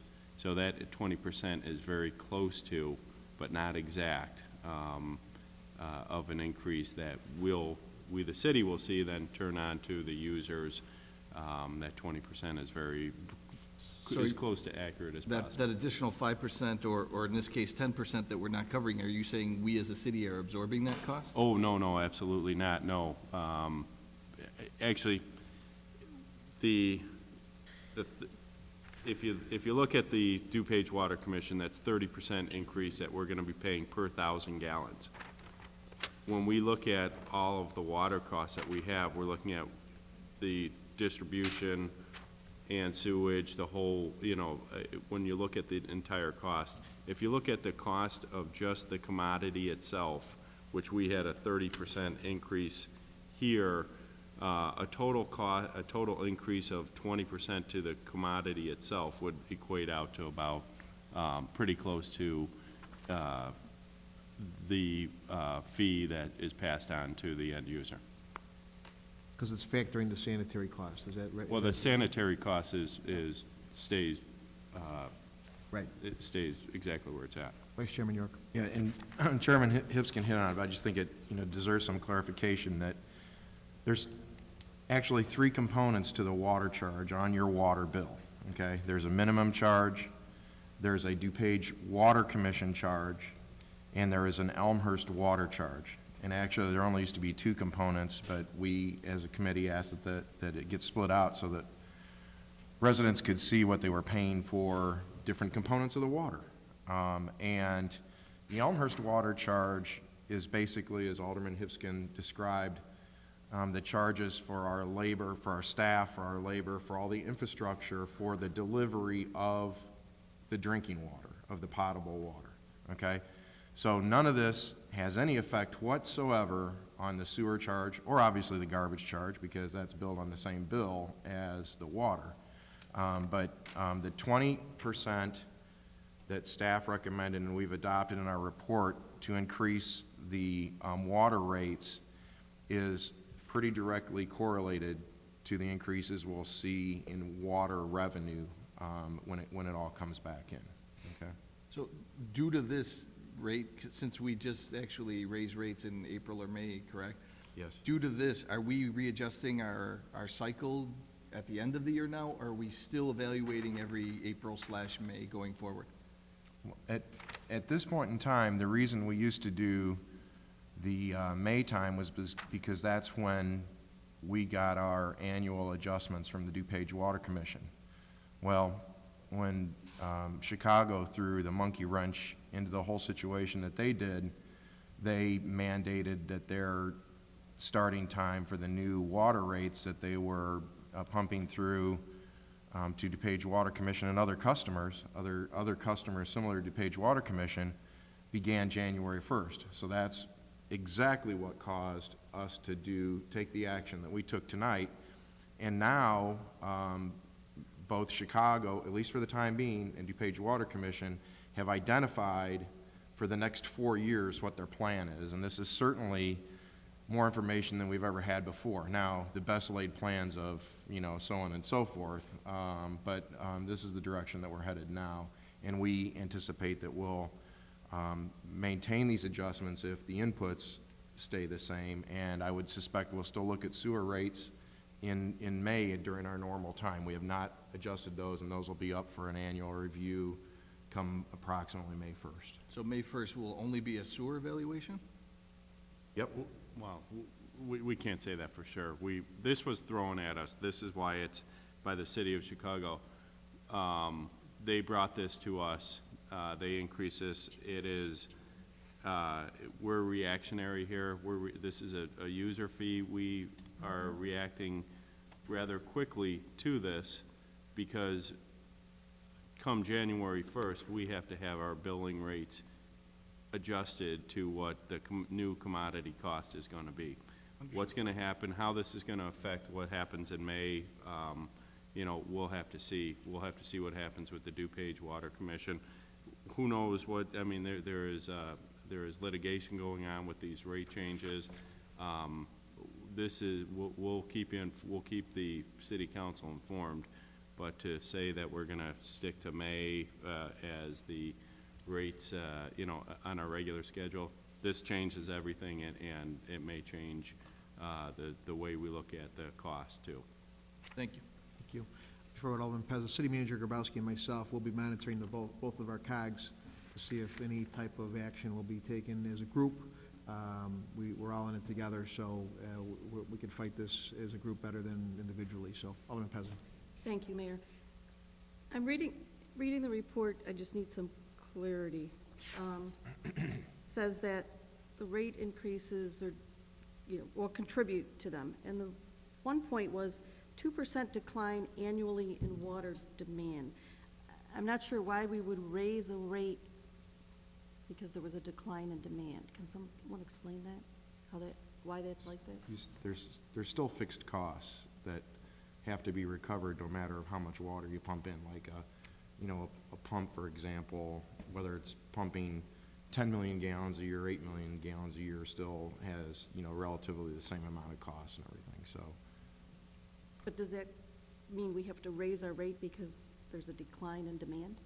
Well, Is that what that's saying, or am I reading? You're that just wrong? spreading some of the same costs over fewer sales gallons, if you will. It's a fixed cost item that's spread over lesser quantities, so therefore it kind of Drives the causes the unit rate price to go up.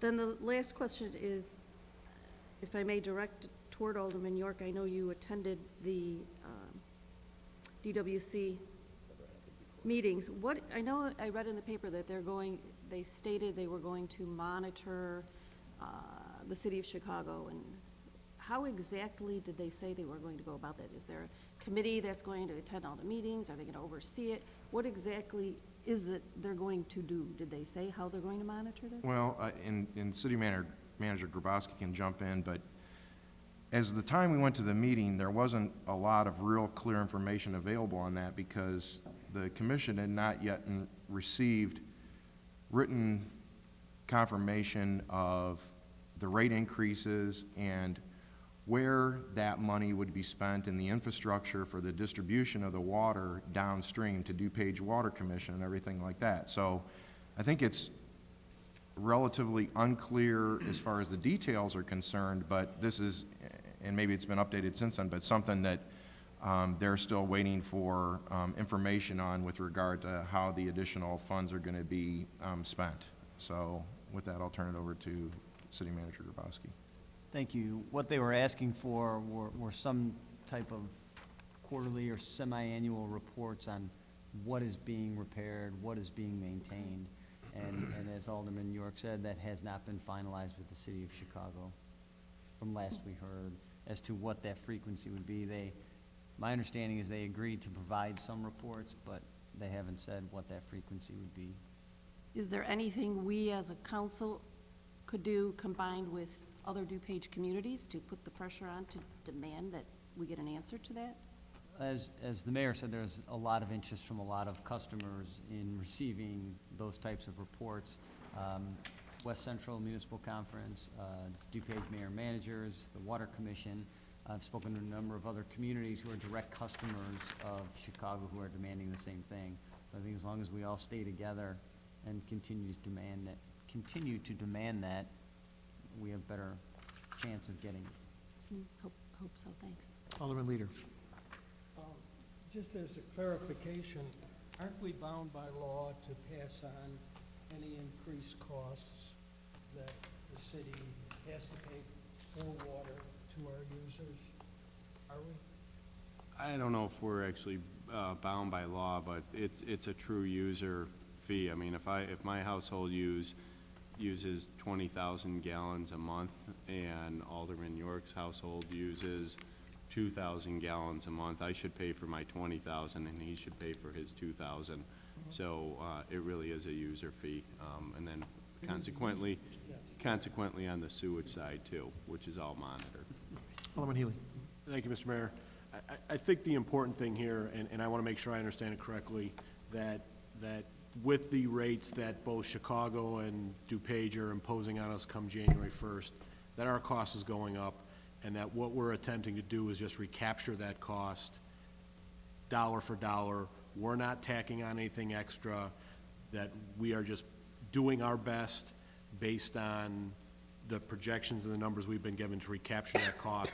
And if we don't do so, we will be subsidizing water costs to the residents come January 1st.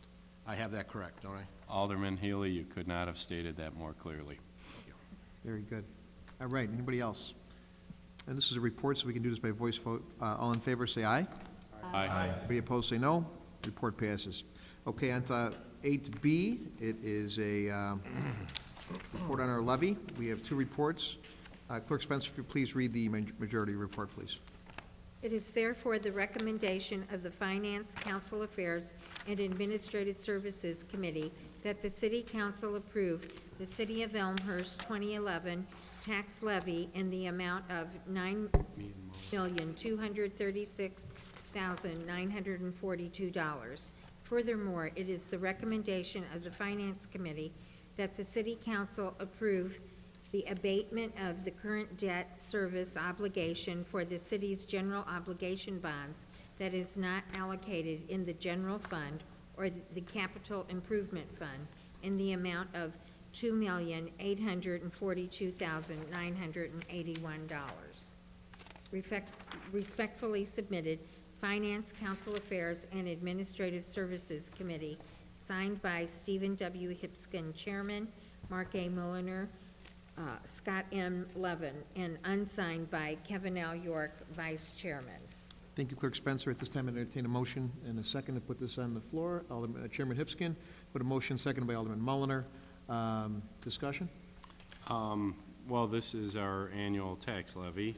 I'm sure we've all had a chance to read it over, contemplate it quite a bit. We did have a little bit of a curveball in here with the hospital.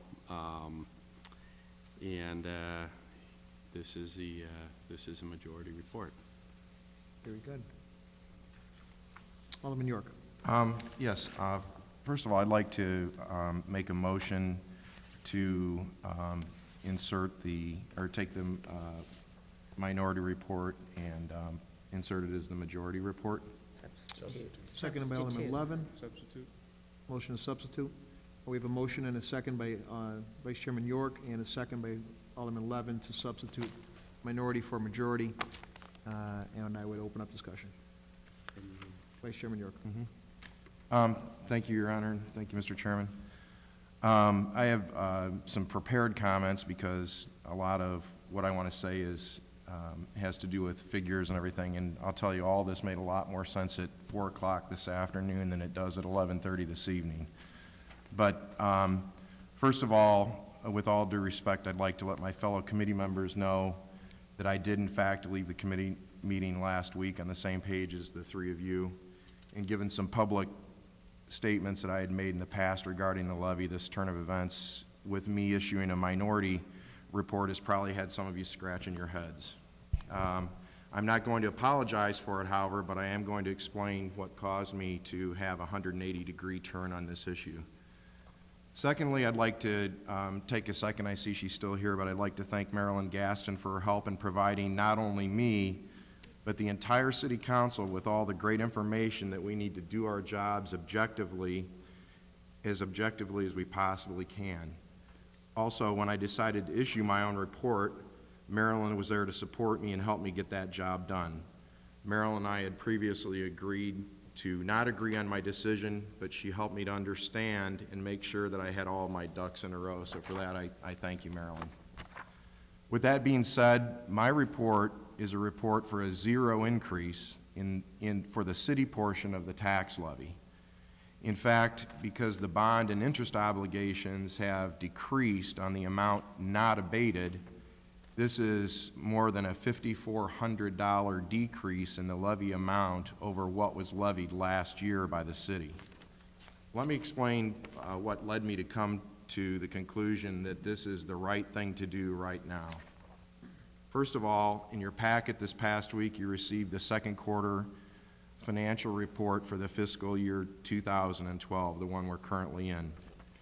Several weeks ago, when the time for the levy discussion was approaching, I was asking Marilyn for updated general fund numbers so that I could look at them and see what track the city was on. When she sent them early on, she had told me that they were just draft numbers, but we're looking pretty good when compared to budget. Some revenues slightly ahead, others on track, and some others perhaps lagging a bit. Expenses were looking pretty good compared to budget, and we all know that for the most part, and there are certainly exceptions, that expenses forecast are more often than not coming in less than what we forecast them for. We all, with a lot of hard work and great shopping by city staff, see these savings in a lot of our committee work, and this is reflected in the reports that we all get as part of the consent agendas every couple of weeks. All committees have done a great job of having the reports reflect these savings in a transparent manner to the taxpayers, the savings to budget in these reports, and the information is out there for everyone to see. You have a copy of the final financial report for the first half of the year, And that report shows that in the general fund, and that's, the final page is page 11 of the financial charts in your packet, that we're currently tracking in a favorable position to budget of just under $839,000 halfway through the fiscal year.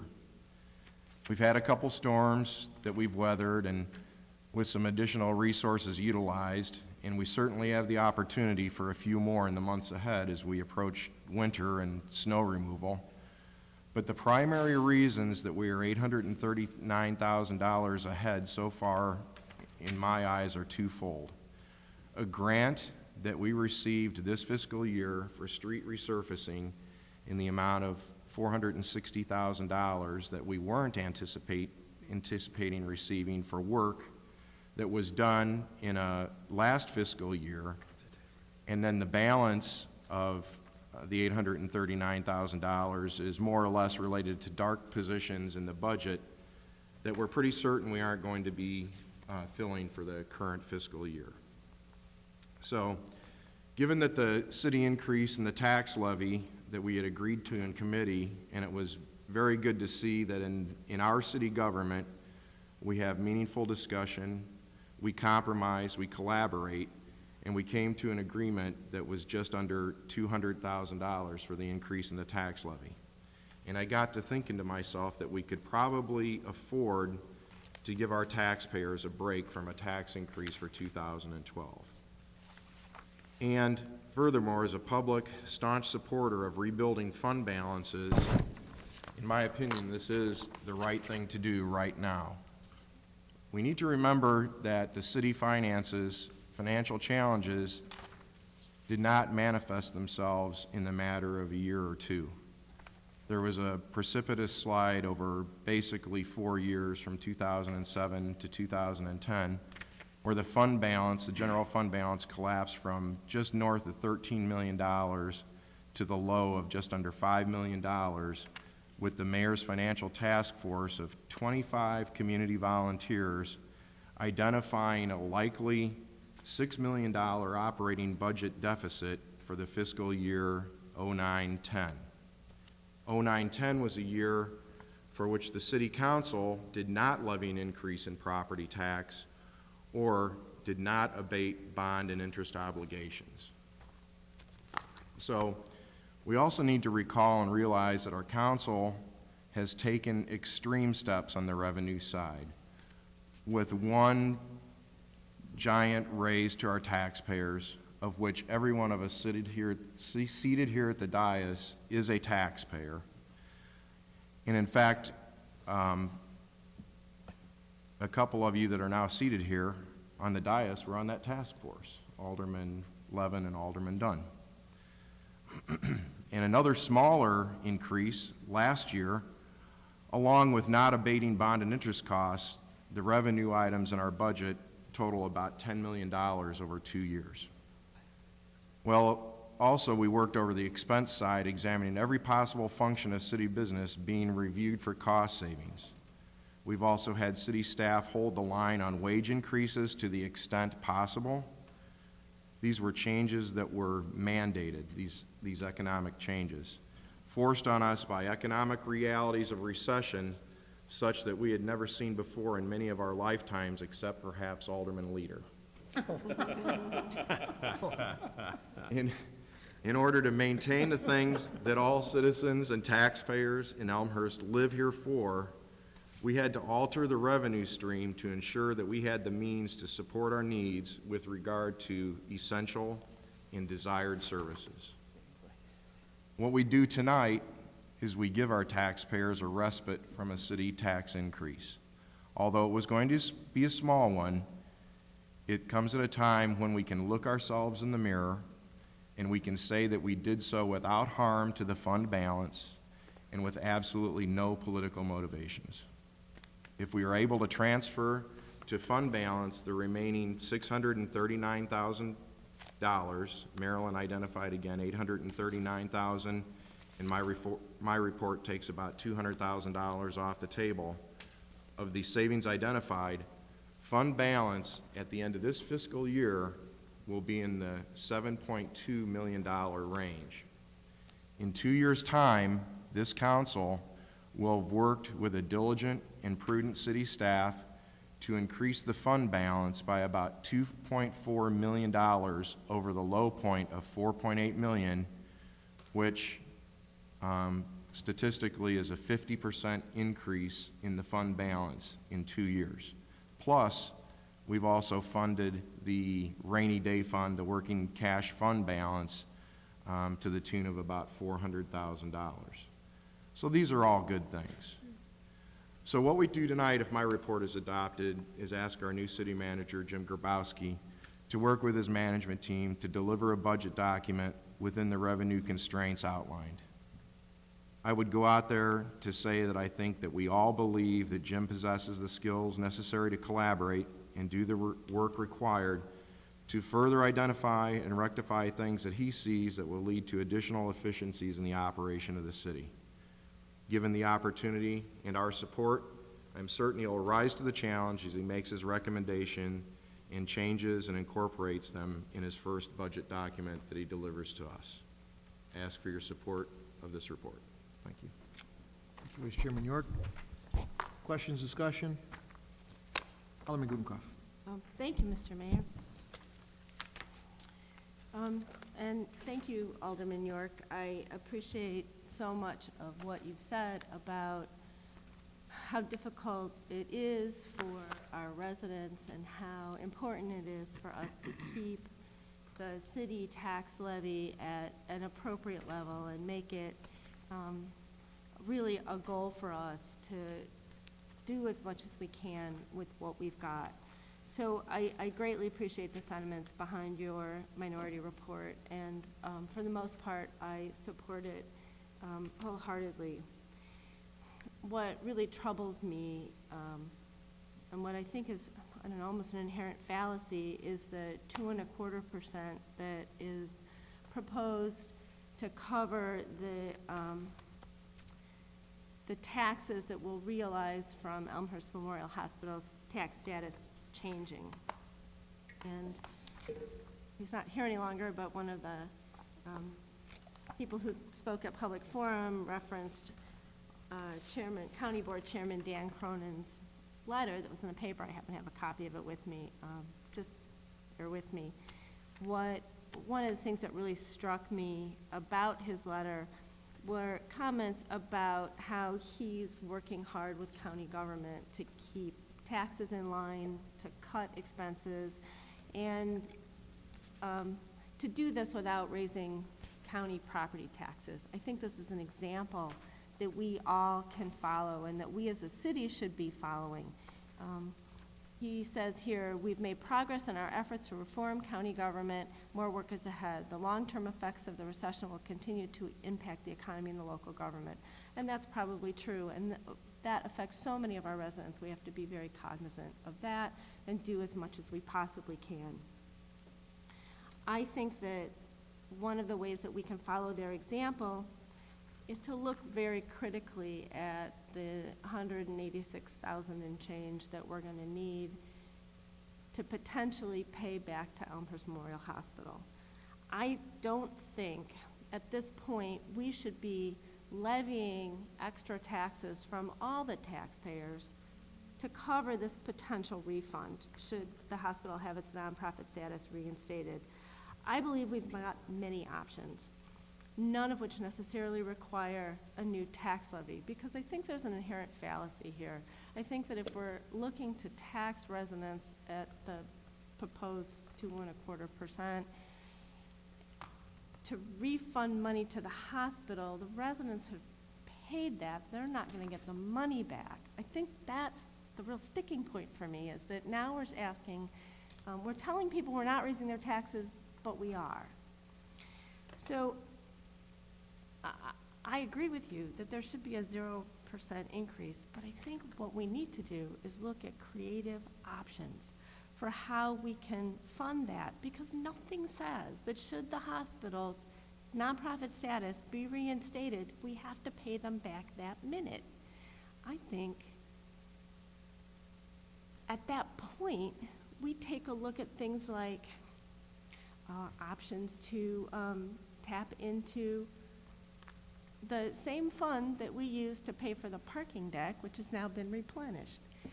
What says that that $186,000 can't be paid back next year, or we can't pay ourselves back next year, or even the line of credit that we have established be tapped into to pay them back? So with all of that in mind, I move that we amend the minority report to reflect a 0% increase in the city portion of the 2011 tax levy and make the levy in the amount of $8,835,952. Point of order? Yes. I think we actually have to substitute the minority first before we make any amendments. Yeah. I think you're correct, Alderman. Very good. So more discussion on the substitution. We'll vote that up or down, and then we'll go to an amendment if that is what we want to do. So, discussion on the substitution. Yes. Want to explain the hospital? Do you want to talk? No, we'll do that at the Okay. appropriate time. Okay, very good. Do you want? Alderman Healy, question? No, well, just a comment that I will be supporting the substitution of the minority report for the majority report. I also look at it as having to do with how much money we're adding to the fund balance. Alderman York spelled it out very clearly. Based on current projections, it's $837,000. If we don't raise the city portion of the tax, that theoretically goes to 600-some thousand. I have a problem, even at that level, putting 600,000 to the fund balance at these times. So I think we can go the extra step, which we'll discuss in time, but I will be supporting the substitution of the minority for the majority. Alrighty. All right. Any other questions or discussion? Hearing none, I'd actually ask for a roll call on the substitution. Oh, roll call. I'm sorry. That's okay. Pipskin. It actually goes to York first. We'll go to York and then Levin. Wait a minute. So this is on the substitution Right. of the minority for the majority. Wrong pink sheet. I'm sorry. It's okay, it's late, don't worry. Yes, York and Mulder. Levin. Okay, York. Aye. Levin. Or Mulder. Levin. Levin on the second. Why did I do It's okay, clerk, we Okay. got your back. that? Levin. Aye. All right. Kennedy. Aye. Morley. Aye. Wagner. Aye. Mulliner. No.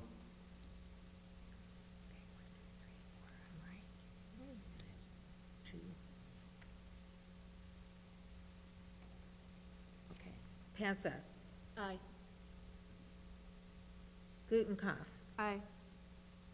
Leader. Aye. Dunn. Aye. Graham. Aye.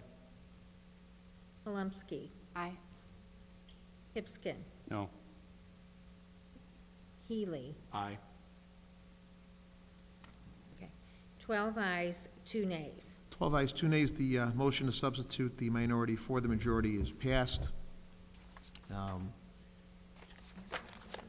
we will, No.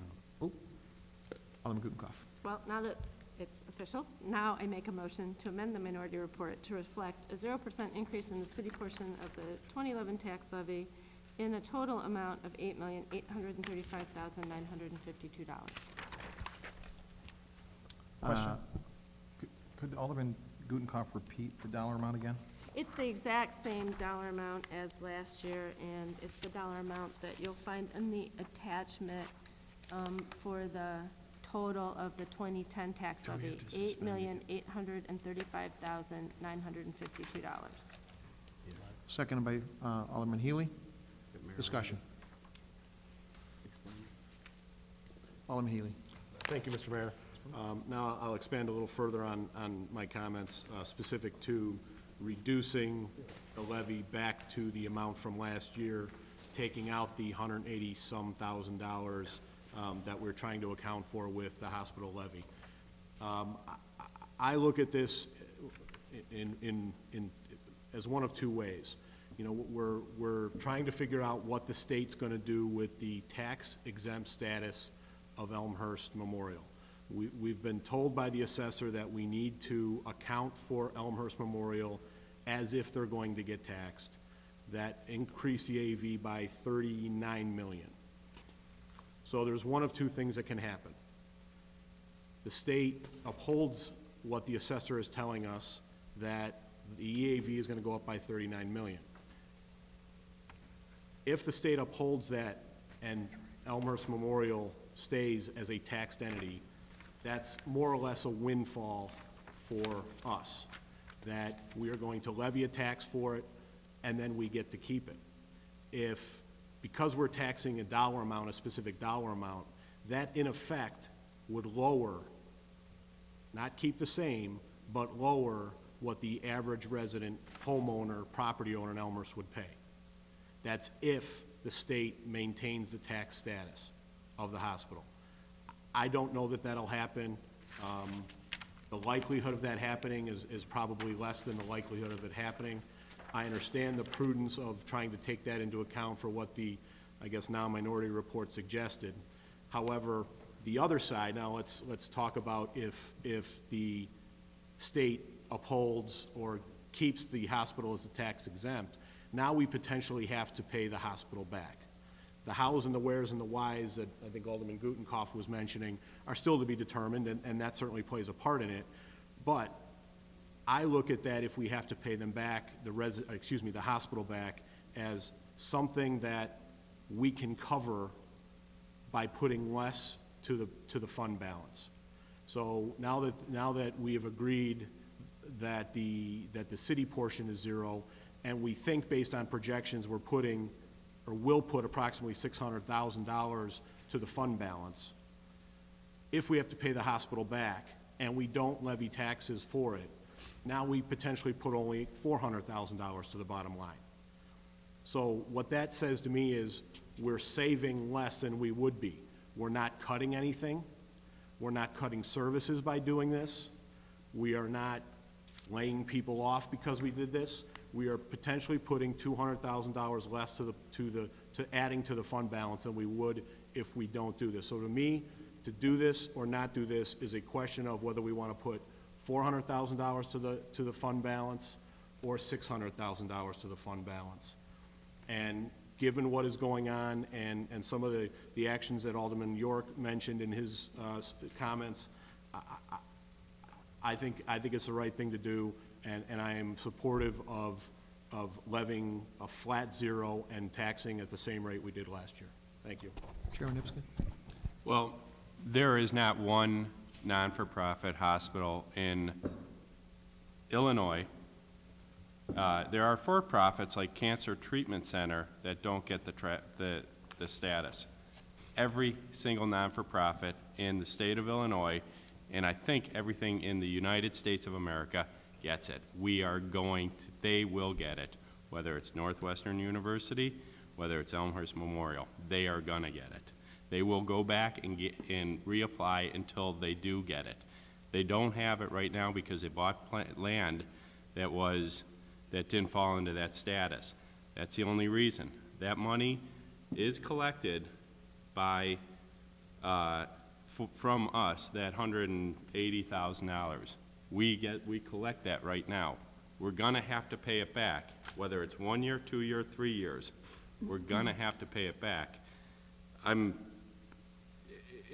that we're on the minority report, the 2.25 is really a zero, because we're collecting the money and we're gonna have to give it back.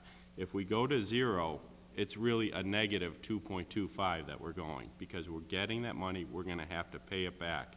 It's the prudent thing to do, we're on the minority report. It's gonna happen. Does anyone else want to add anything in there on this situation? Because I'm telling you, it's gonna happen.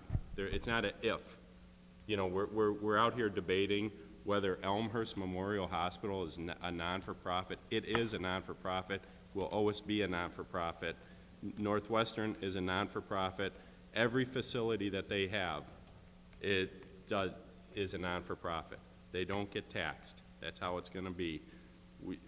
I don't know why we're debating whether this is gonna happen or not. It will happen.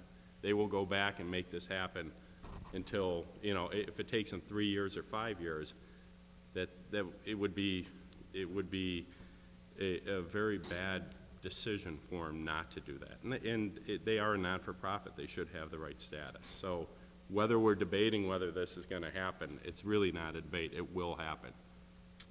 So. Very good. Alderman Mulliner?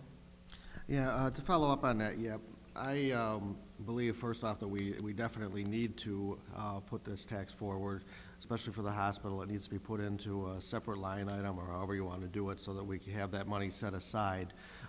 This same type of situation has happened in a number of different places. The big reason why the hospitals have been put on this is because there was one case down in, I believe it was Champaign, where the situation was they were not, as far as the state was concerned, not donating enough of their services to classify themselves as a non-for-profit.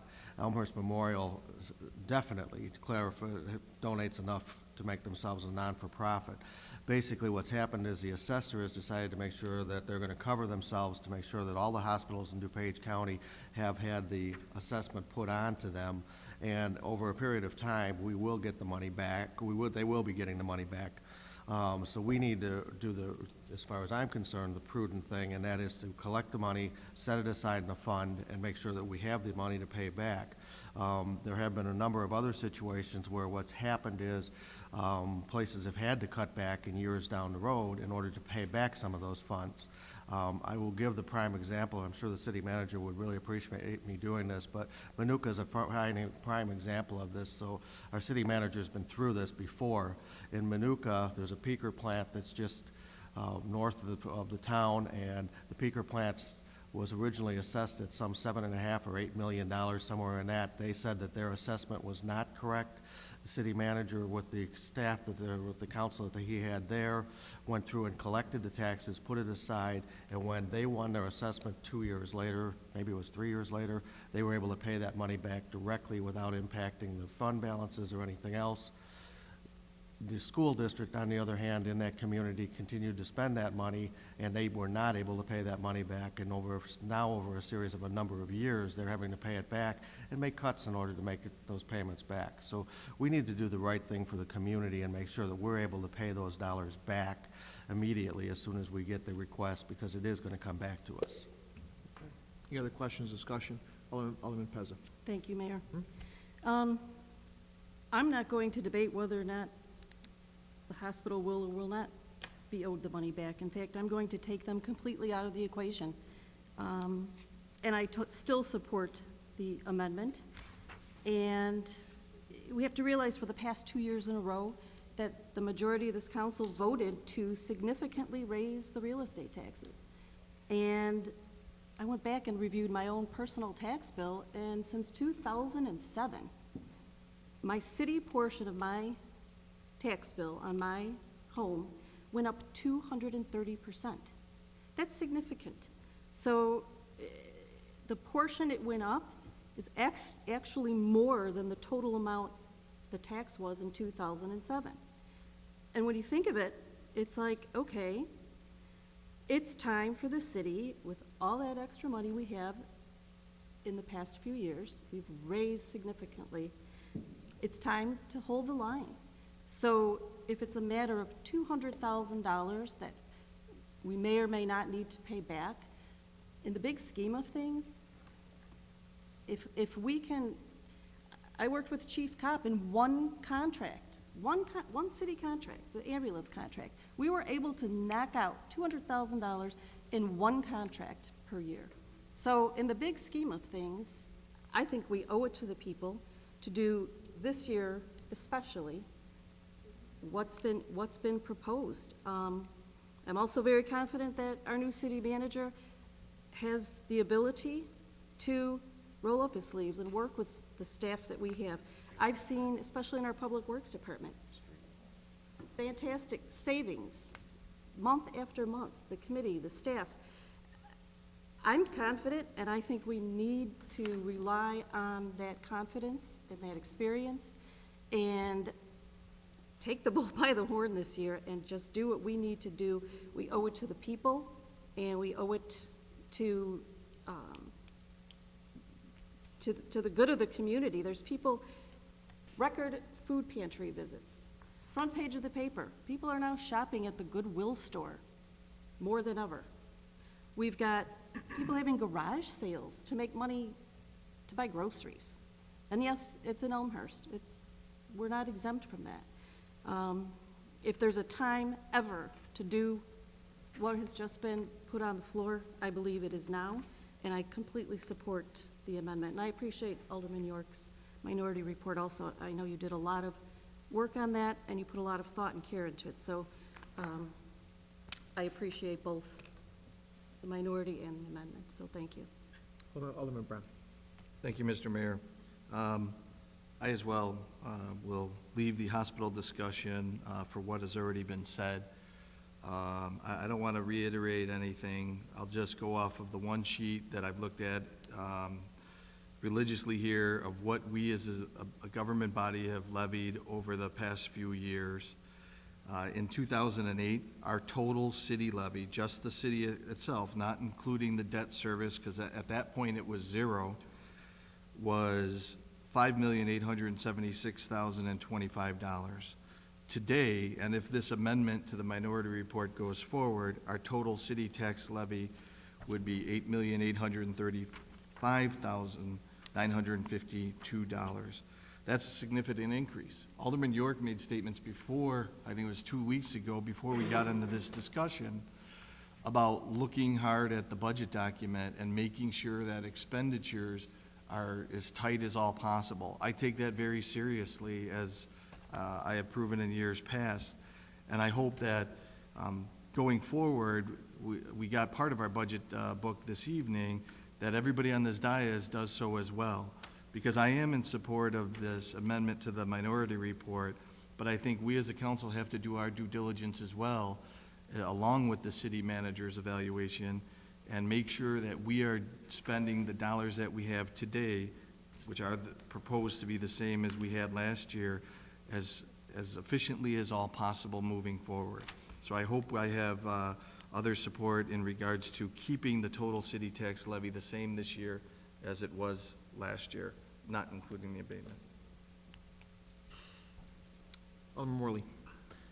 Thank you, Mr. Chairman.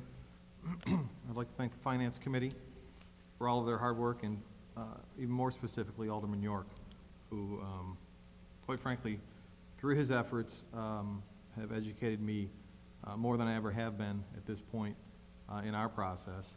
So much so to the point where I'm going to ask to reduce it even further, so maybe he's a victim of his own success. But I truly mean that, Alderman York, thank you very much.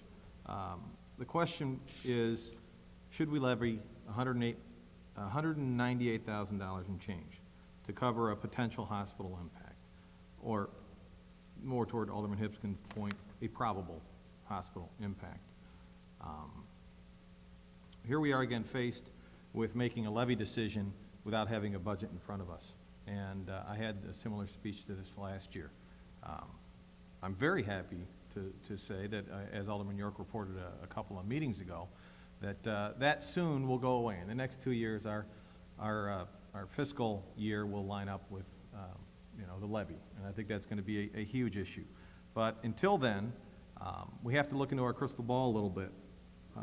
And Maryland's very good at this. Everyone's cited our 6-month review of where we stand on the general fund, and really the question boils down to how much will we be able to put into the general fund at this point without even looking at the budget to cut spending. And if we can sit here and say that we are going to add to the general fund, with the minority report, we're going to add to the general fund of north of $600,000. That's pretty good. In fact, I think our original goal when we passed the budget 6-7 months ago was to increase the fund balance by a number of only $300,000. So we're already exceeding that. In fact, we're exceeding that of the amount that's greater than what I'll call the hospital impact tax levy of $198,000. Worst case, the question is, can the city handle a hit if we have to cough up money for the hospital and we don't increase the levy? Well, certainly we can. I don't think we have to bond or do a letter of credit or anything. It's right here in the numbers. We're going to have, take your pick, $7.2 million in our checking account. We can write a check for $198,000 if and when that bill comes calling. In addition, we are still adding to our general fund. I know that our goal, I think by ordinance, is 25 to 33%. We're at about 20%. A couple of people have also mentioned the incredible effort we've asked for the citizens of Elmhurst to step up and increase their dollar amount. At what point do we give back? They stepped up a couple of years ago, and I would say this, that I don't think the economic times have gotten any better. In fact, I think they're as tough or tougher than they were 2 years ago. We haven't seen a turnaround, I don't think, that we were all hoping for. The question is, who's in better financial shape? I would certainly say that the numbers can make a strong argument that the city certainly is in the financial shape and has the wherewithal to take a $198,000 hit. In addition, we've also asked our residents to step up to the plate because we have not abated our bonds in the last 2 years. So, I'm of the opinion that with the projections we've received, all the hard work from Alderman York and the projections that we received from our finance department, that we are in a position to give back a little bit at this point to our taxpayers. So I support the amendment, which would go back to a true zero levy and remove the additional $198,000 in change from the minority report. Thank you. Alderman Levin. Well, interestingly, I was going to start out with the same comment about the difficulty of levying in advance of what the budget is. There's certain things we do know and certain things we don't know, and one of the things we do know is that we have certain costs that are going up. We have police, fire, and public works contracts. 51% of our operating budget is going for personnel. While the recession resulted in some layoffs and salary reductions between, in the private sector, I should say, there were reductions of between 5% and 30%, but in 2009 and 2010 and going on into this year, we've seen that our wages beyond are just saying we're not going to raise it, or we are going to raise it, but through union negotiations, they've gone up an average of 3 or 3.5% per year. And those are costs that we are going to pay because we're required now to pay them. We've had pension fund increases mandated by the state, but we're required to pay them. We need to keep some parity with our non-union employees as to make justice between what the union increases are and the non-union increases. These are certainties. We know that generally other costs are going up as well. There's some savings in insurance and ambulance, but we know utilities are going up. Generally, the United States Department of Labor reports a CPI increase of 3.5%. So we're not the only ones that are raising costs there. We know that our fund balances are not exactly where they should be.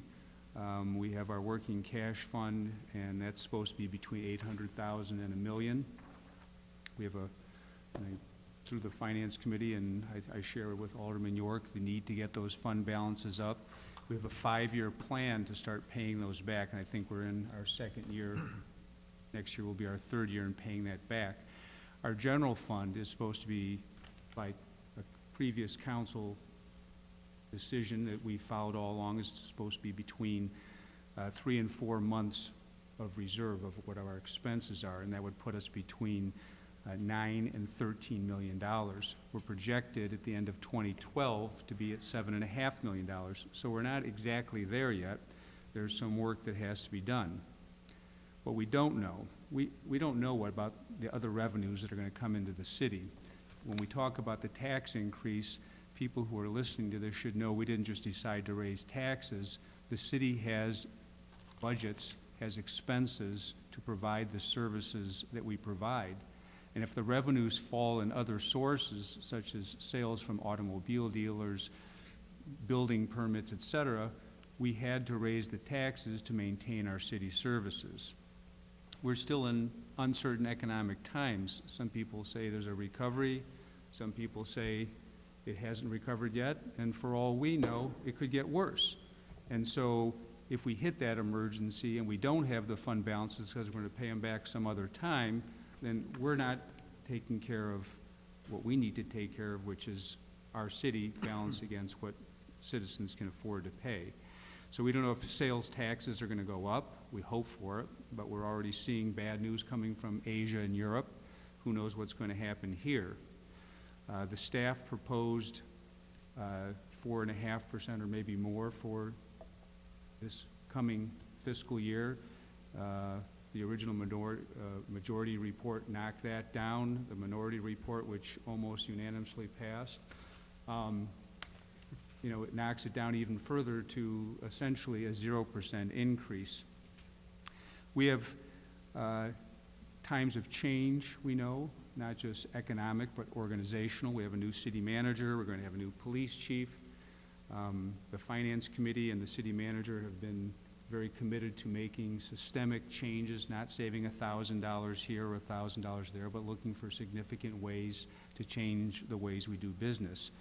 But I'm not sure I can't guarantee that the council is going to vote for all of those things, because when we start talking about cuts, there's always a group of constituents that steps forward and says, well, we don't really want to cut that. So I can't count on, when we're out of sequence with the budget year of not keeping the funds at a good balance, what the council's going to do as we go into the budget process. I emphasize that the real cost to the resident is, I think it's something like $1 a month for this tax increase. So it gets very confusing for people when they hear that. I know that's probably an old record, but it's not a significant tax increase.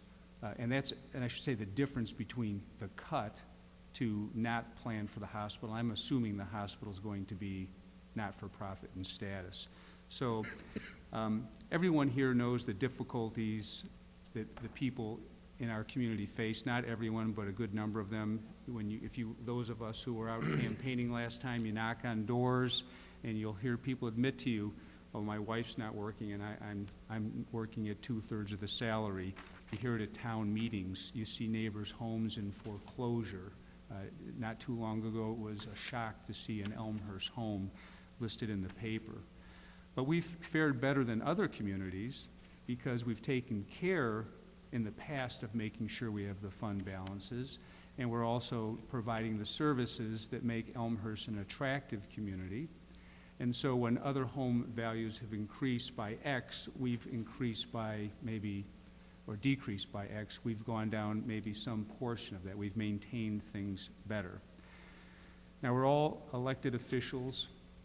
Nobody ever calls me up and demands a tax increase. I don't think anyone's going to yell at me if I said, well, we should take that hospital hit.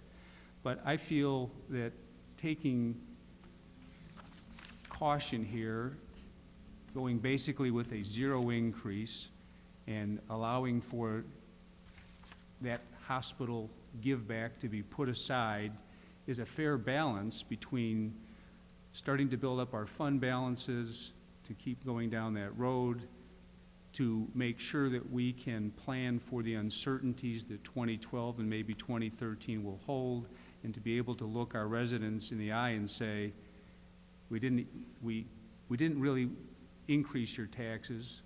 We're putting aside what we have to do for the hospital for that give back, and we'll see where things go in the future. We've gone down from the 4.5% that staff wanted to the amount that the majority report had, but I think this is the place where we have to draw the line, and I think I'm going to go with the minority report. In fact, I'm going to support the minority report and not the proposed amendment. Thank you. Thank you, Alderman Levin. Questions, discussion, Vice Chairman York. Yeah, excuse me. I'd like to just really pretty much wholeheartedly agree with what Alderman Levin has said. In fact, to the point where recent articles in the paper have identified, officials at the school district saying, we understand we're going to have to pay this back, and we're going to take the money that we levy, and we're going to set it in an account, and we're not going to touch it, and we're not going to spend it just to save themselves from getting into a predicament where it's all gone and they do have to pay it back. So I'm still, pretty much where I was in my minority report that's now the majority report, and would like to take it a step further and just assure everybody that the levy of the $198,000 and change, that'll be held in a separate fund, in a restricted fund area, and should we not have to pay that back by the next time we have this discussion, I think it needs to be dealt with in a very clear and transparent manner. I think we need to show the results of our operations like we do every year when we do our tax levy, and then show that, the $198,000, if it didn't get paid back, we show that as a credit, if you will, to the taxpayer's account. But along with Alderman Levin, I think that we need to, do the right thing for our citizens, to levy that amount and guard it accordingly, and should we not have to pay it back, use it as a reconciling item in any future levy discussions. Alderman Flumsky. Thank you, Mr. Mayor. I want to thank the Finance Committee and staff also for all the work on this, and I know it's been a lot of time and a lot of number crunching.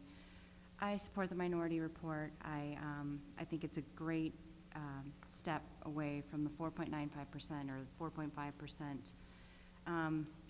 I know residents are tightening their belts, and we need to also, but I do see the need to set aside money for the hospital. I know that I believe that we're going to need to pay that, so I think it would be responsible to plan for that, pay the hospital back, but I still think we can make do with the 0% for the city, and our quarterly report looks good.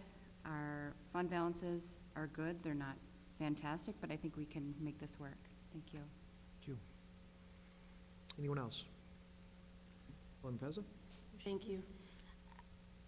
At the end of the day, the minority report isn't a 0% increase to the people, because they're still paying more,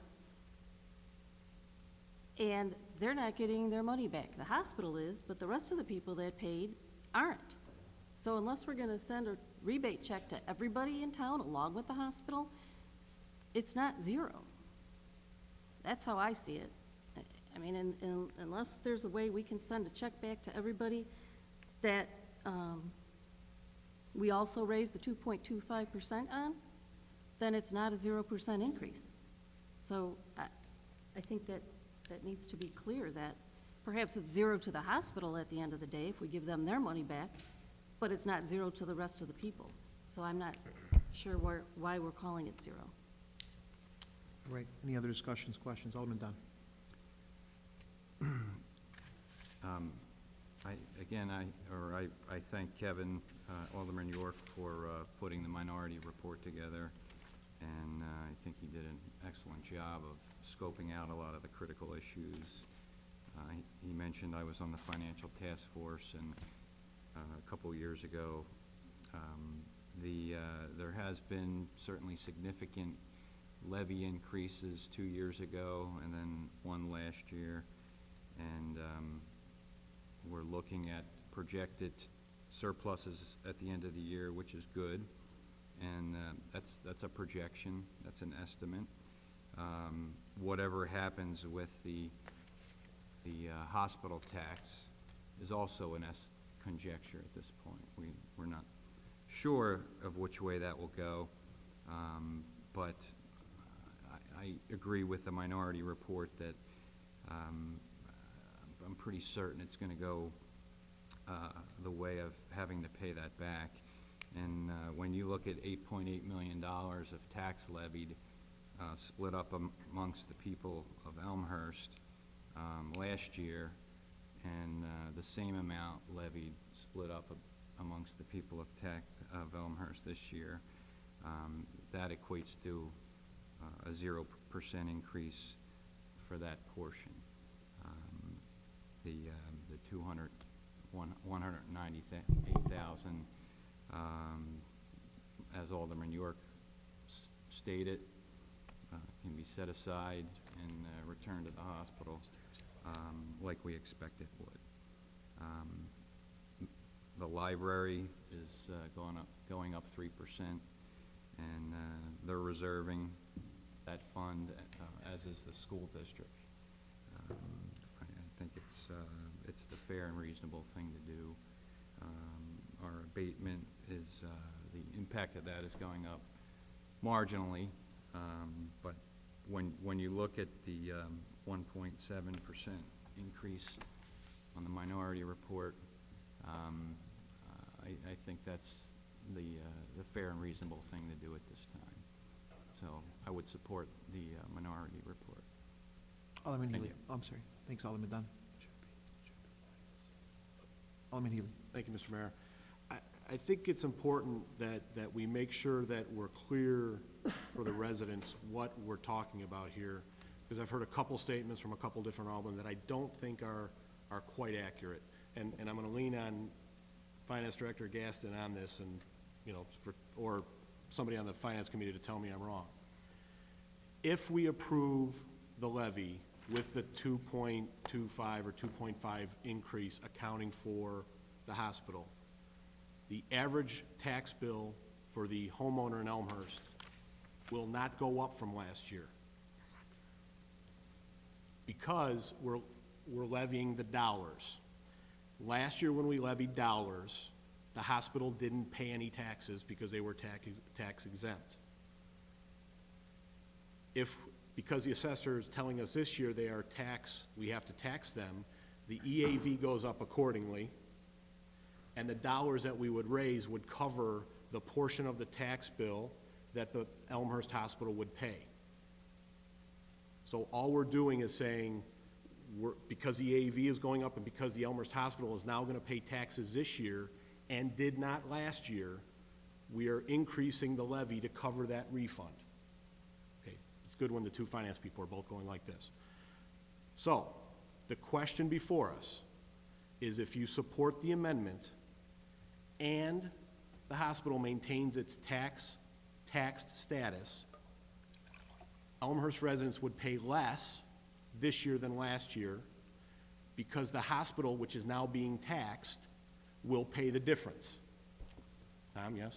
I like it when both of you go like this. If we don't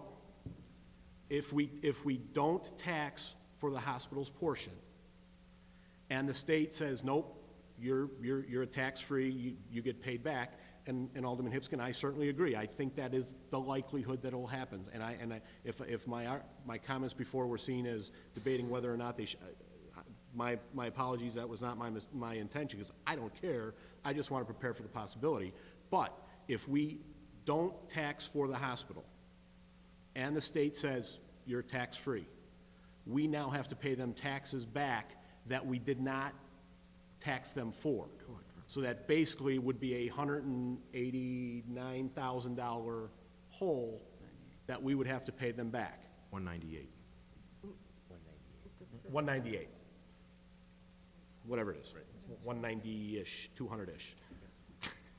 I think those of us that are supportive of the amendment are saying we can cover that eventuality through the general fund. So instead of putting 600 to the general fund, we can put 400 to the general fund. We will be spending 400,000 less than, or saving 400,000 less than we did.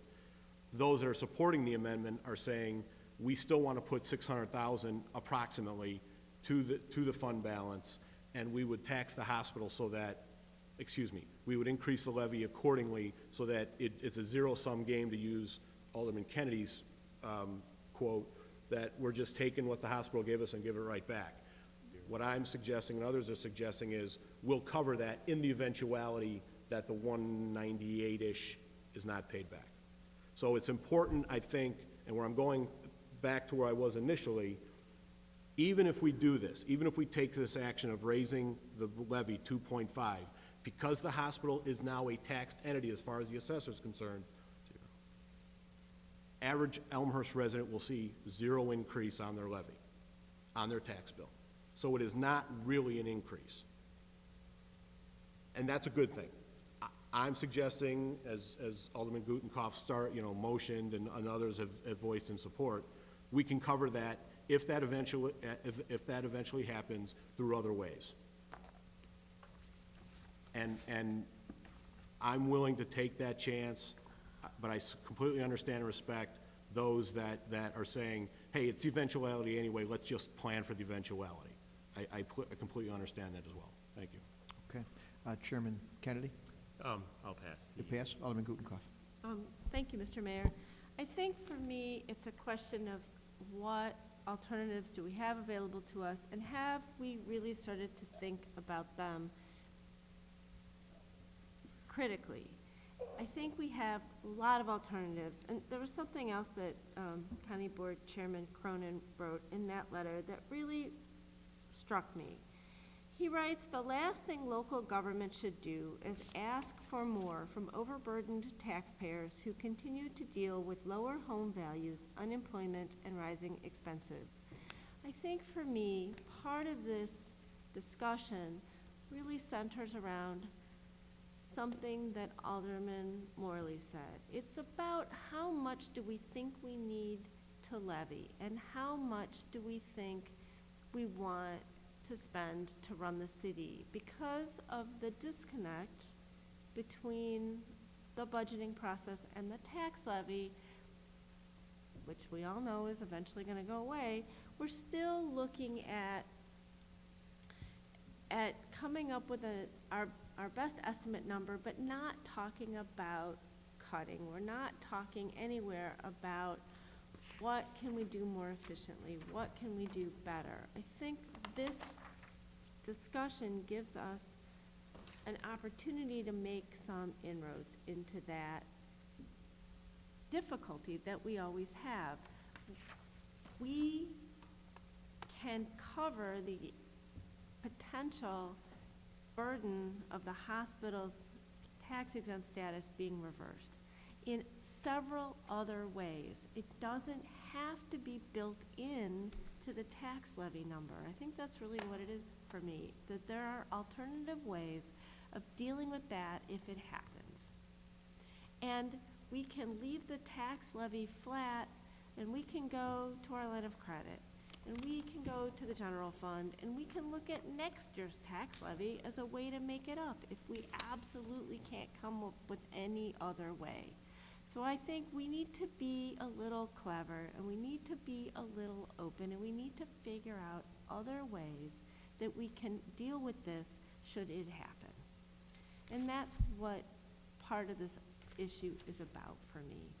I don't want to raise taxes this year, and I'm very cognizant of the fact that many of our residents are facing even tougher times than we raised taxes the last couple of years. How can we finally start to be as efficient as we possibly can? And that's one of the reasons that I think we need to look at this alternative. Thank you. Thank you, Alderman. Any other questions, new things to the table, Alderman Morley? New, or are we, I was going to call the question, but it sounds like I don't need to. yeah, that sounds good. All right. We're going to call the question on the amendment. So call the question on the amendment, and I would ask, Requires a You second. have to have a vote. oh, We already have a second. Oh, did he? Oh, great. yeah, we got to We couldn't be, call the question by Alderman Morley with a second from Alderman Hipskin. This is a call the question on the amendment made by Alderman Gutenkopf. Well, actually, it's her amendment. just go right You to can the just Forget to vote. call the Skip question. call the question. Go Right right to the to the amendment? vote. It's Go right to the Alderman Okay, now Gutenkopf. call the question. Okay. Clerk Spencer, please. Roll call vote. Yeah, roll call, please. Point of order. Real quick. Just to be clear, this is the call the question. No. correct? No. No. We scratched amendment. that. Just called the question. We got a second? Necessary. I got the idea it wasn't really necessary Yeah. because the debate had concluded. Okay. Correct. That's the way I interpreted it. unless That's there was fine. Somebody That's else fine if that. you want. unless I just heard the Alderman call. No, no, Mosley- I mean, yes, it should require a vote, so I'll withdraw it. Right, point of order. Yeah. So Perfect. we're voting now on the Alderman Gutenkauf's amendment. Correct. Correct. Not on the call the question. This is on the actual amendment itself. Clerk Spencer, if you please call the roll. Okay. Gutenkauf. Yes. Healy. Aye. Levin. No. Kennedy. No. Morley. Aye. Wagner. Aye. Mulliner. No. Pezza. Aye.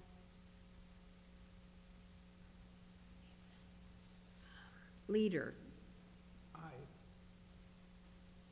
Dunn. No. Graham. Aye. Polumsky. No.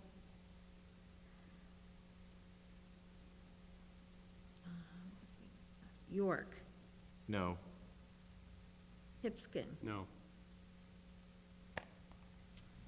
Okay. I've got one, two, three, yeah, it's it. I've got 7 ayes and 7 nays. Mayor. 7 ayes, 7 nays. I would vote no.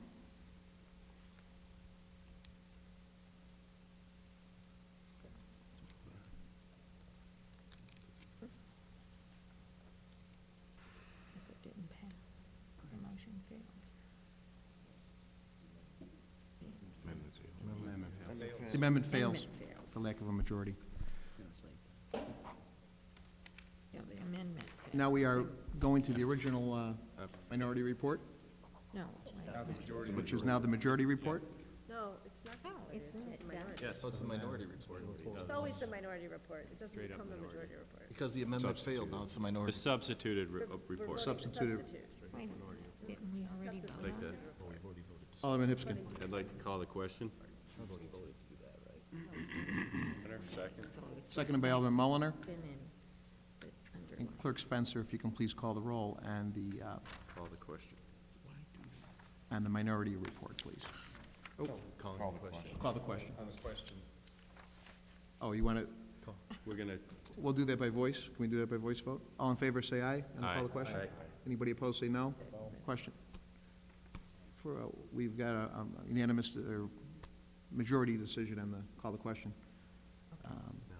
Now we'll vote on the actual underlying motion, which is the motion on the majority, or minority report, Substituting. substituting minority report for the majority report. Point of order. We're voting on the report. We're voting voting on- to yeah, it's already been accept the substituted. minority report. It's voting to accept the minority report.